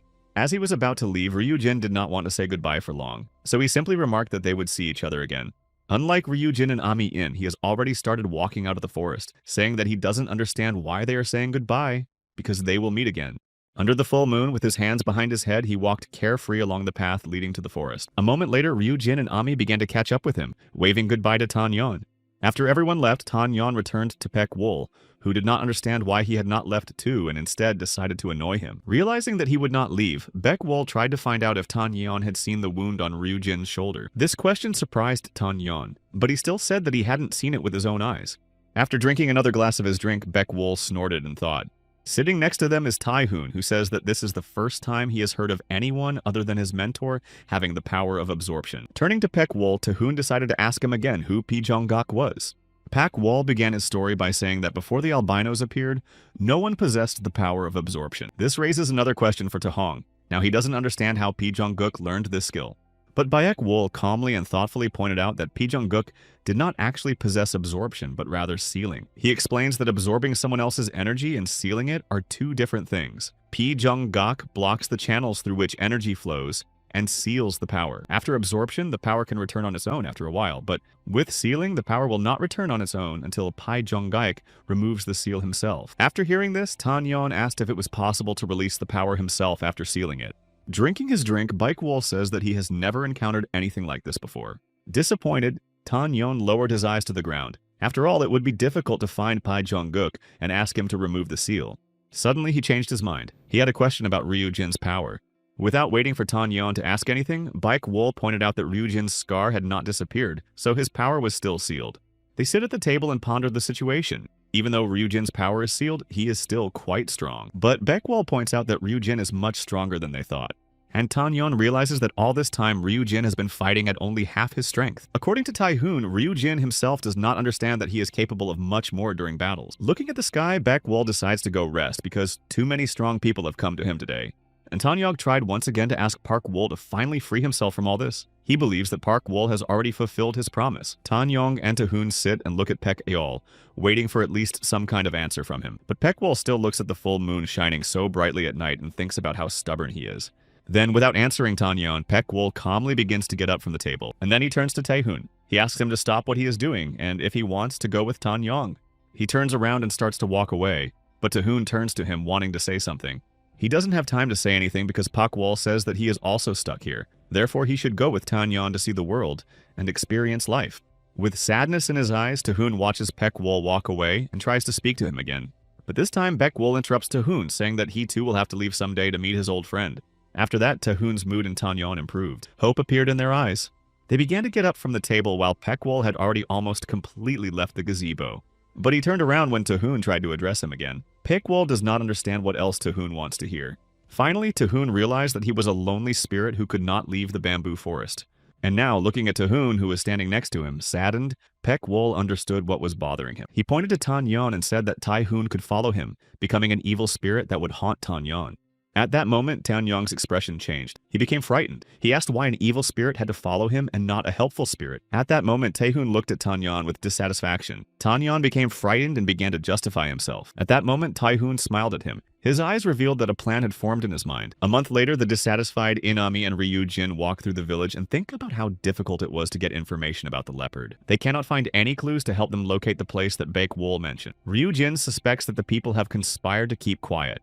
As they continue on their way, In remarks that the search for leopard seems tedious to him because it is not filled with interesting events. Suddenly, he hears A's voice behind him and turns to her. She says that now there's only one thing left to do. She explains that there is one place where they can still get information, but it is very risky for them. Angrily, In looks at A, and she shouts that she doesn't understand why she didn't tell him about this place right away. Standing among the crowd, A lowered her head and said that this place is far away and she doesn't like it. Now, Ryu Jin is also interested in this place, so he asks where it is located. She said that it is called Dark Kowloon and is located in the red light district. He asked if she meant the criminal center of debauchery. Ami nodded affirmatively. In had never heard of this place. He became curious about what kind of district of debauchery it was. Smiling broadly, Ami said that this place was full of joy and happiness. Smiling back, Ami happily said that now they were definitely going there. He walked past one of the buildings and talked to Ami and Ryu Jin without looking ahead. Suddenly, he quickly dodges a weapon aimed at him. Surprised, Ami and Ryu Jin stop in their tracks. They stare ahead in shock. A crowd of angry men appears in front of In. They see these people for the first time and do not understand what they want from them. Then In starts screaming. He is shocked that someone dared to attack him. The man who swung at In asked them if they were Ami and Ko. This question seems strange to them. Surprised and angry at the same time, they look at the man, waiting for an explanation. Although this man is blind in one eye, he understands that they are the ones he is looking for. He suggests that they say goodbye to life. With indifference on his face and in his voice, In asks what they mean. The men look at Vina in surprise. They assume that the trio doesn't even know that everyone is hunting them. The man also thinks that now they will become famous for catching these three and will even get money. It turns out that they have been waiting for this chance for a long time, and the fact that In and Ryujin dealt with the albinos plays into their hands.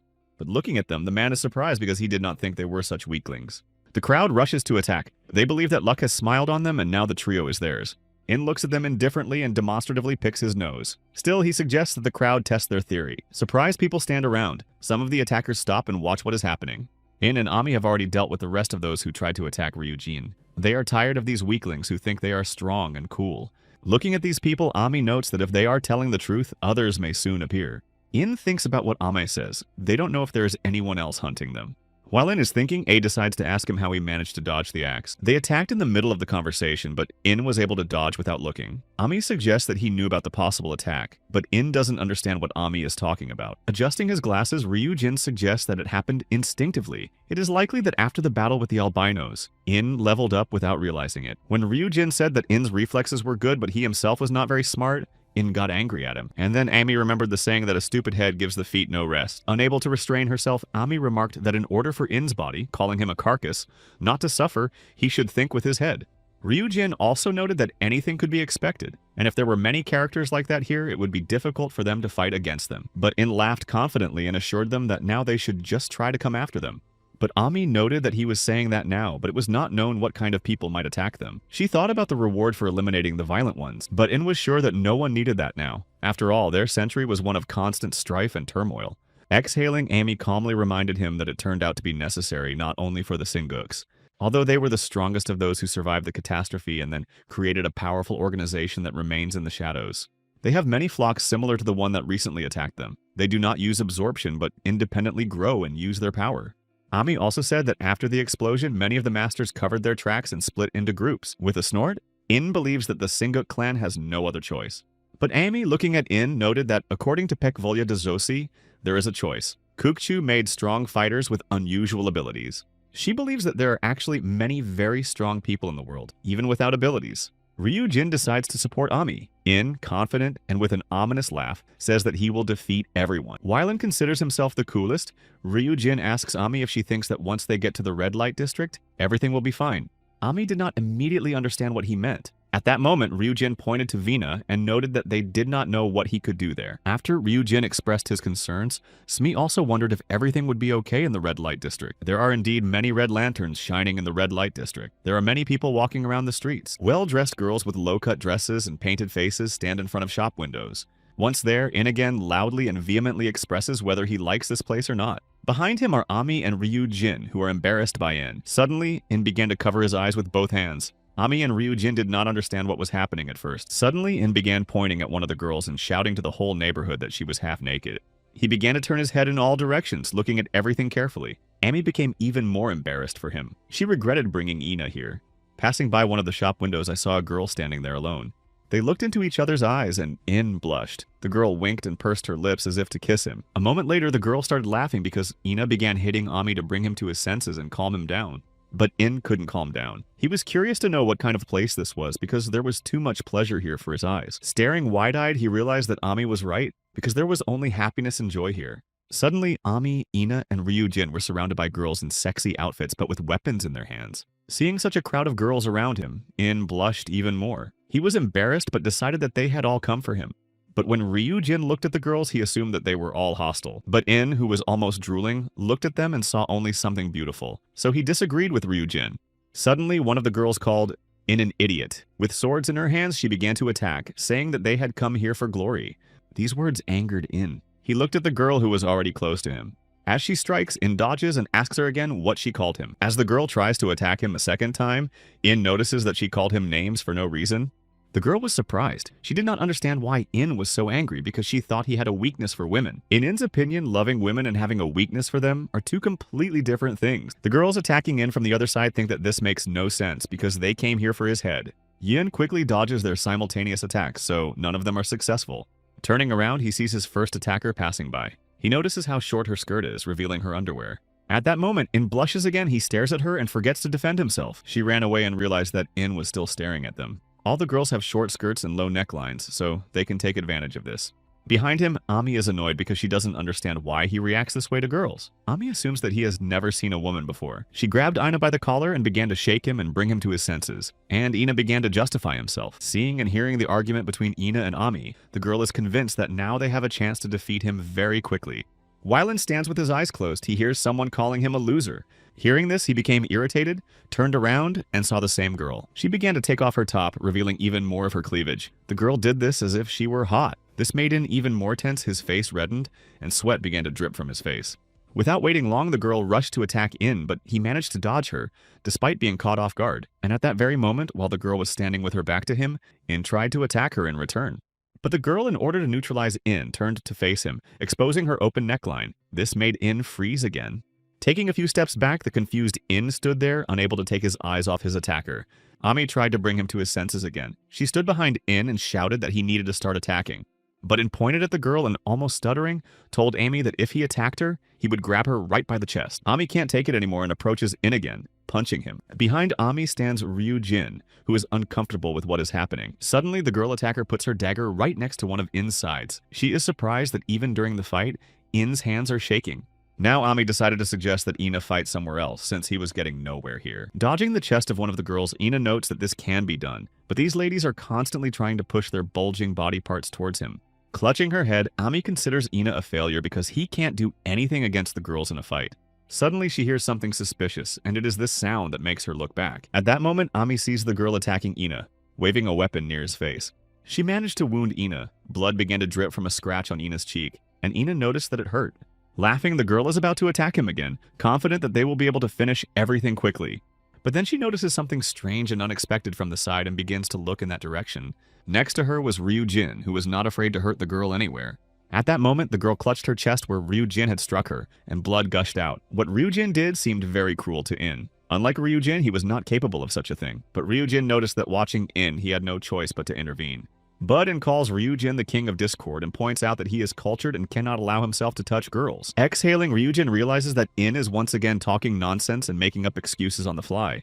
Standing in front of the agitated In, Ryujin points out that he hit the girl with his sword, not his hand. Suddenly, the girl interrupts their conversation and points out that this is even worse. She believes that for fencers, a sword is an extension of their arm. After that, In's face changed and he blushed like In, but In was satisfied because he was right. Looking at them, Ami clutches her head again. Now she sees that Ryujin has also become embarrassed. The girl began to wave the collar of her shirt, saying that she was hot after the battle. Ryujin and In cannot take their eyes off her. While they stood frozen in place and couldn't move, Ami didn't understand what was so incredible about a woman's body. She exhales, takes out a small bag, and says that now she will have to do everything herself. She calmly begins to approach the crowd of girls. Suddenly, the girls surrounding In and Ryujin hear something and begin to look around for the source of the sound. Ryujin and In also heard these sounds, and immediately thought that reinforcements were coming to the attackers. Ami also saw those approaching them. Looking closely, she seemed to recognize these people. Amidst the crowd, Ami heard someone calling her name. At first, she didn't understand who could be calling her. Then, a blonde girl with a bun on her head began to emerge from the crowd of men. The girl making her way through the crowd turned out to be Hongla Ajuma. She looked quite friendly and sweet with a smile on her face. Everyone around her, including Ina and Ryujin, had questions about what was going on. Suddenly, Ami happily ran up to Hongla Ajuma and shouted that they hadn't seen each other in a long time. But Hongla, with a smile on her face and a desire to restrain her emotions, pretends not to recognize Ami.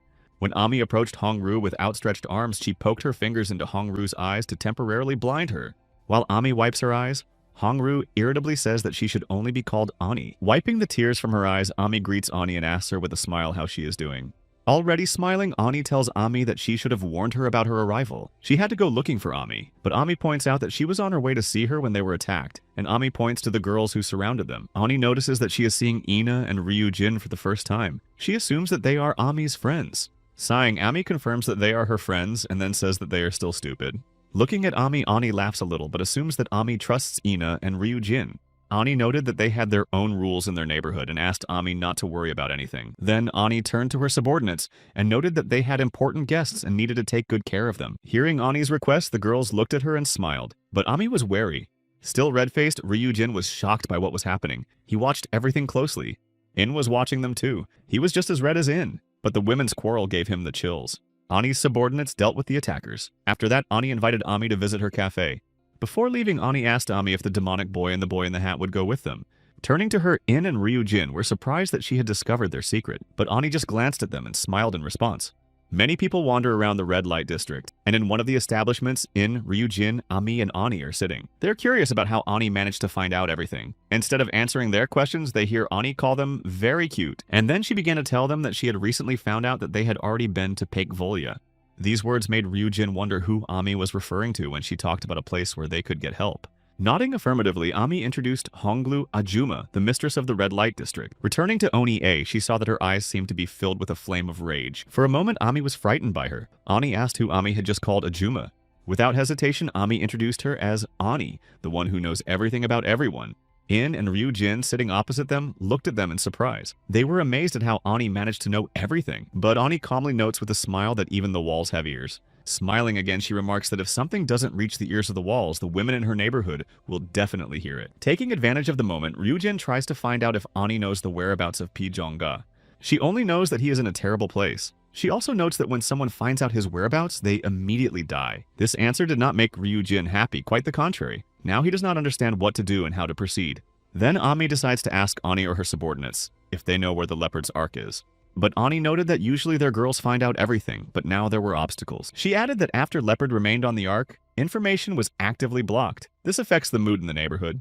Suddenly, Ryujin remembered Paikvolya's words and noted that there was a strong wind and deep sadness in that place. He asks Ani if she knows where such a place might be. They wait for an answer that will satisfy them.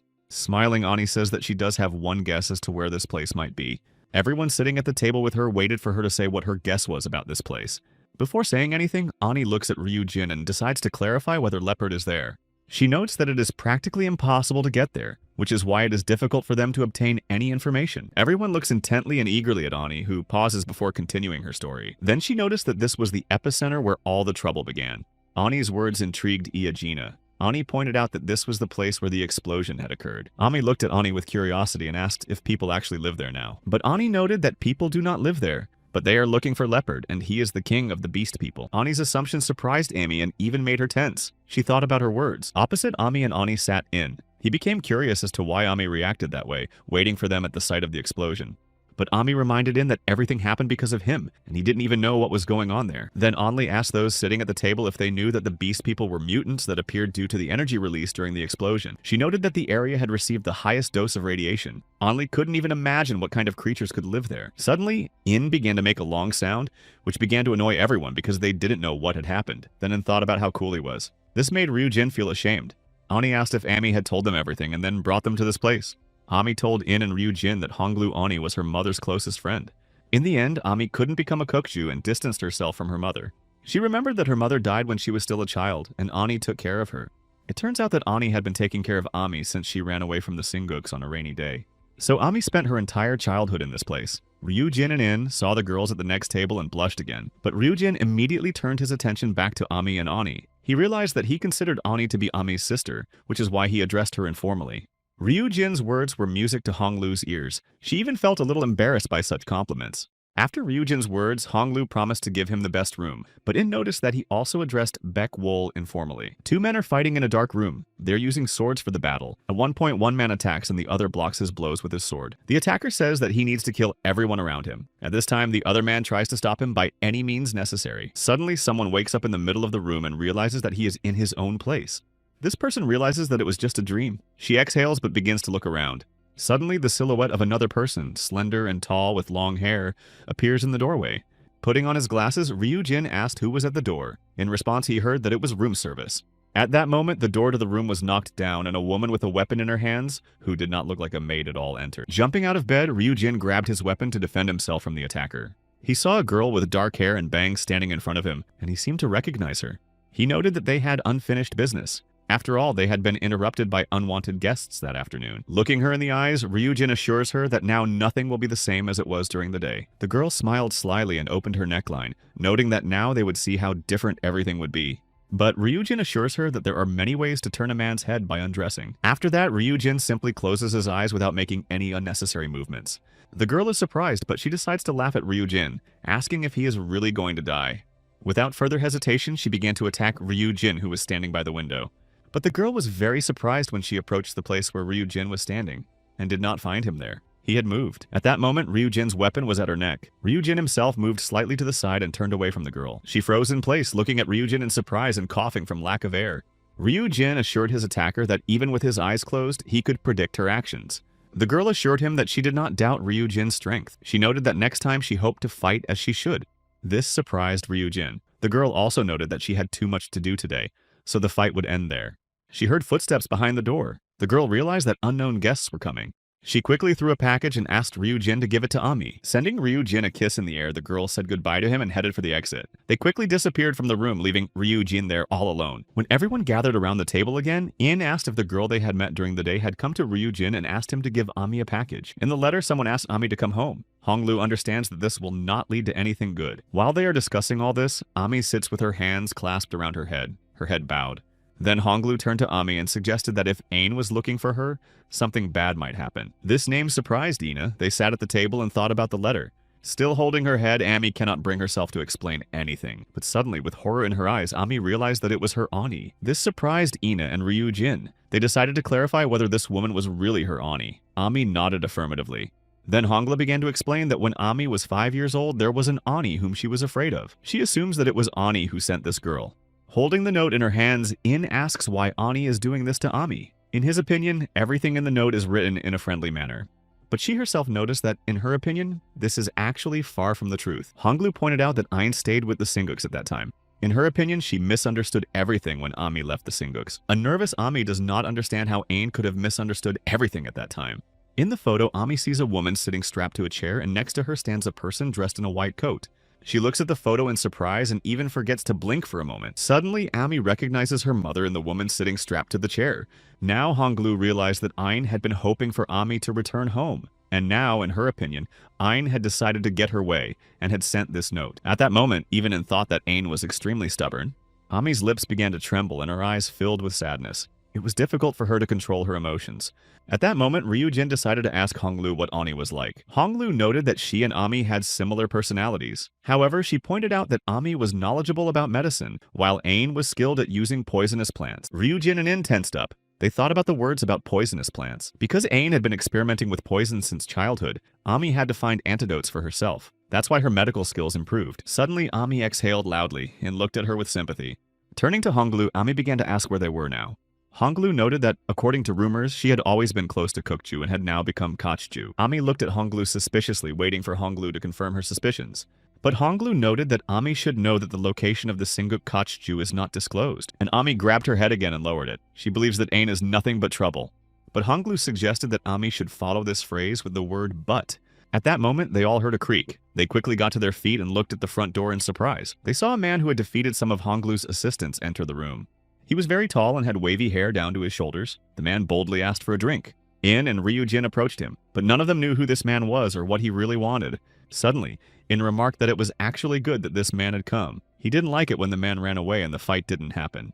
The man looked angrily at In and Ryujin. Then he laughed at the fact that the albinos had lost to them, considering them insignificant. And then In asked if he was looking for them to get a piece of fame too. But after listening to Ina, the man thought that they were still very young and didn't understand much. But In, hearing that he was considered inexperienced, became angry and began to attack the man. The man took out his sword and simply held it in front of him. The sword began to emit a bright yellow light. As soon as I approached the man, he was immediately thrown back. He was surprised by what had happened because, being confident in himself, In did not expect this. Next in line after In was Ryujin, toward whom the man began to move. But the moment the man approached Ryujin, he was able to quickly dodge and avoid being injured. Taking a few steps back, Ryujin did not rush to attack his attacker. The same cannot be said about the man. He attacks Ryujin without missing a beat, but Ryujin blocks his blow. To dodge the man's next attack, Ryujin jumps up and the attacker misses again. Ryujin watches his attacks closely. He looks into his eyes with anger. But the man looking into Ryujin's eyes realizes that he is weak and cannot cope with him at this pace. Suddenly, In appears behind the rude visitor and says that enough is enough. At that moment, In jumps on the man, causing the ground beneath his feet to crack. Straining, In tries to use all his strength at this moment. But the man is not afraid and remarks that he considers In and Ryujin to be too weak. Just then, he hears someone addressing him, calling him a guest with bad behavior. Turning around, he sees Honglu and Ami. Honglu is sure that it will not be possible to resolve the situation with this visitor in a normal way. She looks seriously at the man who started the fight and asks him to leave the establishment immediately. But he does not take Honglu's words seriously. The man considers her to be the owner of a diner who knows nothing about him. Then Honglu calls him Tamgasan Chonggon. She notes that he used to be unrivaled. Now she believes that his fame has faded to the point that he has become completely rotten. She means not only his face, but also that his soul has become dirty, and he wanders the world like an outcast. When Chonggong began to insult Honglu without understanding who she was, it became clear that she had touched a nerve. Smiling, Honglu noted that the gentleman Chonggong probably realized that he could die now, and she became curious about how he would act next. Suddenly, almost imperceptibly to Chonggong, Ryujin appeared behind him. But suddenly Honglu stopped him. She considers them special guests and asks them to go to Ami and rest. She goes to Chonggong, noting that if he is a swordsman, he should behave like one, and the girls of the neighborhood will not allow anything to happen to their bodies without her permission. He looks at Honglu from under his eyebrows and notes that he should probably know about this. Exhaling calmly, Honglu considers Chonggong very naive, at least because of his actions and thoughts. Behind Honglu stand In Ryujin and Ami, who are watching everything. In is not sure that Nuna can handle him on her own, but Ami smiles and reassures In, noting that Honglu is not the mistress of this place for no reason. She says that strangers who don't know the local rules don't usually come here, and Ani rarely resolves conflicts on her own. According to A, this homeless man came out of the woods for no reason and started dictating his rules, and now they will be able to see what others have not seen in a long time. Ami stopped talking and began to watch what was happening. In looks at Ami with interest. He cannot imagine what is about to happen. But Ami added that Honglu demonstrates his fighting skills once every few years. And among the men who survived after meeting her, only Kukju remained. At that moment, something began to happen to Honglu. She looks at Chonggong and wishes him a safe journey. Tensing up and frightened, Chonggong sees that light has begun to illuminate the room. Stammering, he asks Honglu to wait. The bright red light inside the room broke through to the street and illuminated the entire neighborhood. Stretching, Honglu realizes that it's all over. She is tired because she hasn't used her power in a long time. Turning around, she sees Ina and Ryujin frozen in place, blood flowing from their noses. Ami quickly approached them and began to help stop the bleeding. She understands that seeing Honglu's battle made them lose their heads. Seeing this, Honglu thinks that In and Ryujin are quite cute. Suddenly, Honglu noticed that Ryujin seemed rather strange to her. She believes that Ryujin cannot easily use his power. She assumes that he may have a problem with his life energy. Then Honglu looked closely and guessed that Ryujin was fighting Pijong-gak. Calmly and sensibly, Ryujin notes that Honglu is partly right. Now she assumes that Pijong-gak injured Ryujin during their fight. Ryujin looked at Hongru warily. He cannot understand how Hongru figured all this out. Now she understands why Ryujin still has problems with his life energy. But Ryujin doesn't understand what Honglu is talking about. He hopes she can explain everything. After this question, Hongru is surprised because it turns out that Ryujin knows nothing about what happened to him. After the conversation, Ryujin realizes that Pijong-gak is blocking his energy channels, making it almost impossible to use his power. Honglu is also sure that after their battle, a scar remained on Ryujin's body, which, after the seal was applied, became unlike a normal wound. She notes that it cannot be healed over time, as in the case of absorption, and everything will remain as it is now until he is released. But according to Honglu, considering the size of the wound, when Ryujin is freed, the difference will be enormous. After long conversations, Ami notes that they have had enough adventures for today and it is time to go to sleep. At this time, In has fallen asleep on the table. Tired, Ami notes that many people have not let them rest tonight. Looking at the pensive Ryujin, she notes that he also needs to get some good rest. Ami smiles at Ryujin, who still has many questions and information to ponder. While In sleeps drooling on the table, Ami notes that tomorrow they will be able to head to the epicenter. And so they walk through the forest, and as always, In's whining and discontent can be heard. This time he is indignant because he is carrying all the things himself. Ami reminds him that he always loses at rock, paper, scissors. Carrying the bag on his shoulders, In becomes curious about what Nuna put in it, because the bag is not light. It turned out that Honglu had put several lunchboxes with food in the bag because they had a long way to go. After packing the bag, they said goodbye to Honglu, hoping to see her again. When Ami pointed out that they would be able to eat all of it, In snorted. At that moment, he heard strange sounds. Looking around, he noticed that the deeper they went, the scarier it became. Ami suggested that this meant they were approaching the epicenter. In her opinion, they would see a lot of destruction ahead. She noticed that all traces of human presence had been erased. In her opinion, if there were people who decided to live here, they would have left anyway. But then In finds something interesting. He starts looking at it and trying to figure out what it is. Finding a nice spot, Ami suggested that In and Ryujin rest there. They all sat down there to rest. They also decided to have a snack and began to enjoy the food that Honglu had gathered for them.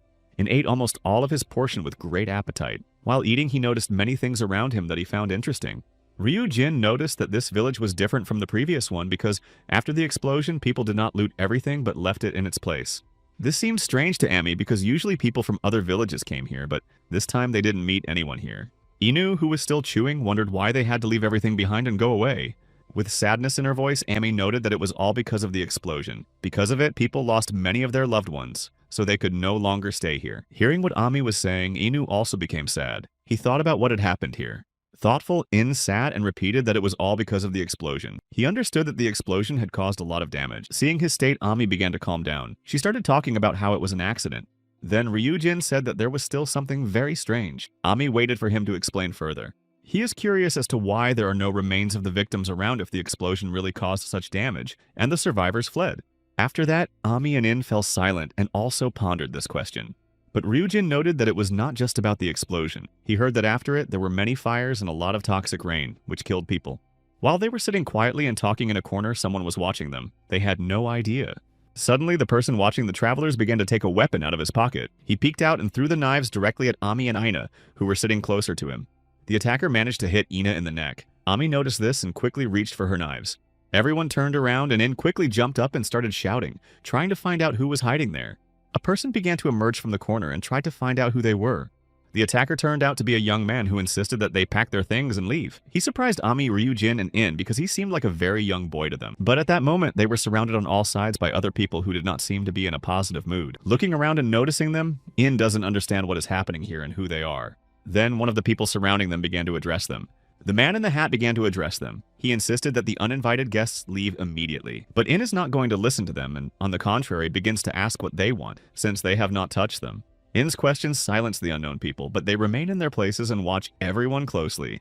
Looking at them, Ami suggested that they might be local residents. She assumes that these people stayed here to live after the explosion, but Ami does not understand why they are chasing them away.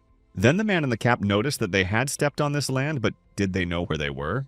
But Amiyen and Ryujin know nothing about this place, and the man's question makes them think. Then, looking around and down at their feet, they notice that there are graves there. The man in the cap pointed out that people close to their hearts were buried there. He again insisted that they leave this place. After gathering their things, Amiyen and Ryujin began to leave. Ami apologized for what they had done as they did not know what kind of place it was. Dissatisfied, In wanted them to tell him about it right away instead of trying to throw pins at him. After apologizing, In decided to ask permission to eat, and then promised that they would leave immediately. But the people did not like In's idea. They did not want the travelers to stay there. In found this strange. He believed that after their apology, the people should have forgiven them and agreed to their request. She apologized to these people once again and tried to ask to rest nearby. She began to talk about how they understood their feelings about someone resting and having fun in a place sacred to them. Suddenly, one of them asked if she really understood their feelings. This question made the trio tense up. They were not sure that Inami and Ryujin could understand those who had lost everything in the explosion. Suddenly, with fear in his eyes, In asked if they had really lost everything in the explosion. The man in the cap looked seriously into In's eyes and asked him if he remembered now. He also added that In looked like the one who appeared on the last day.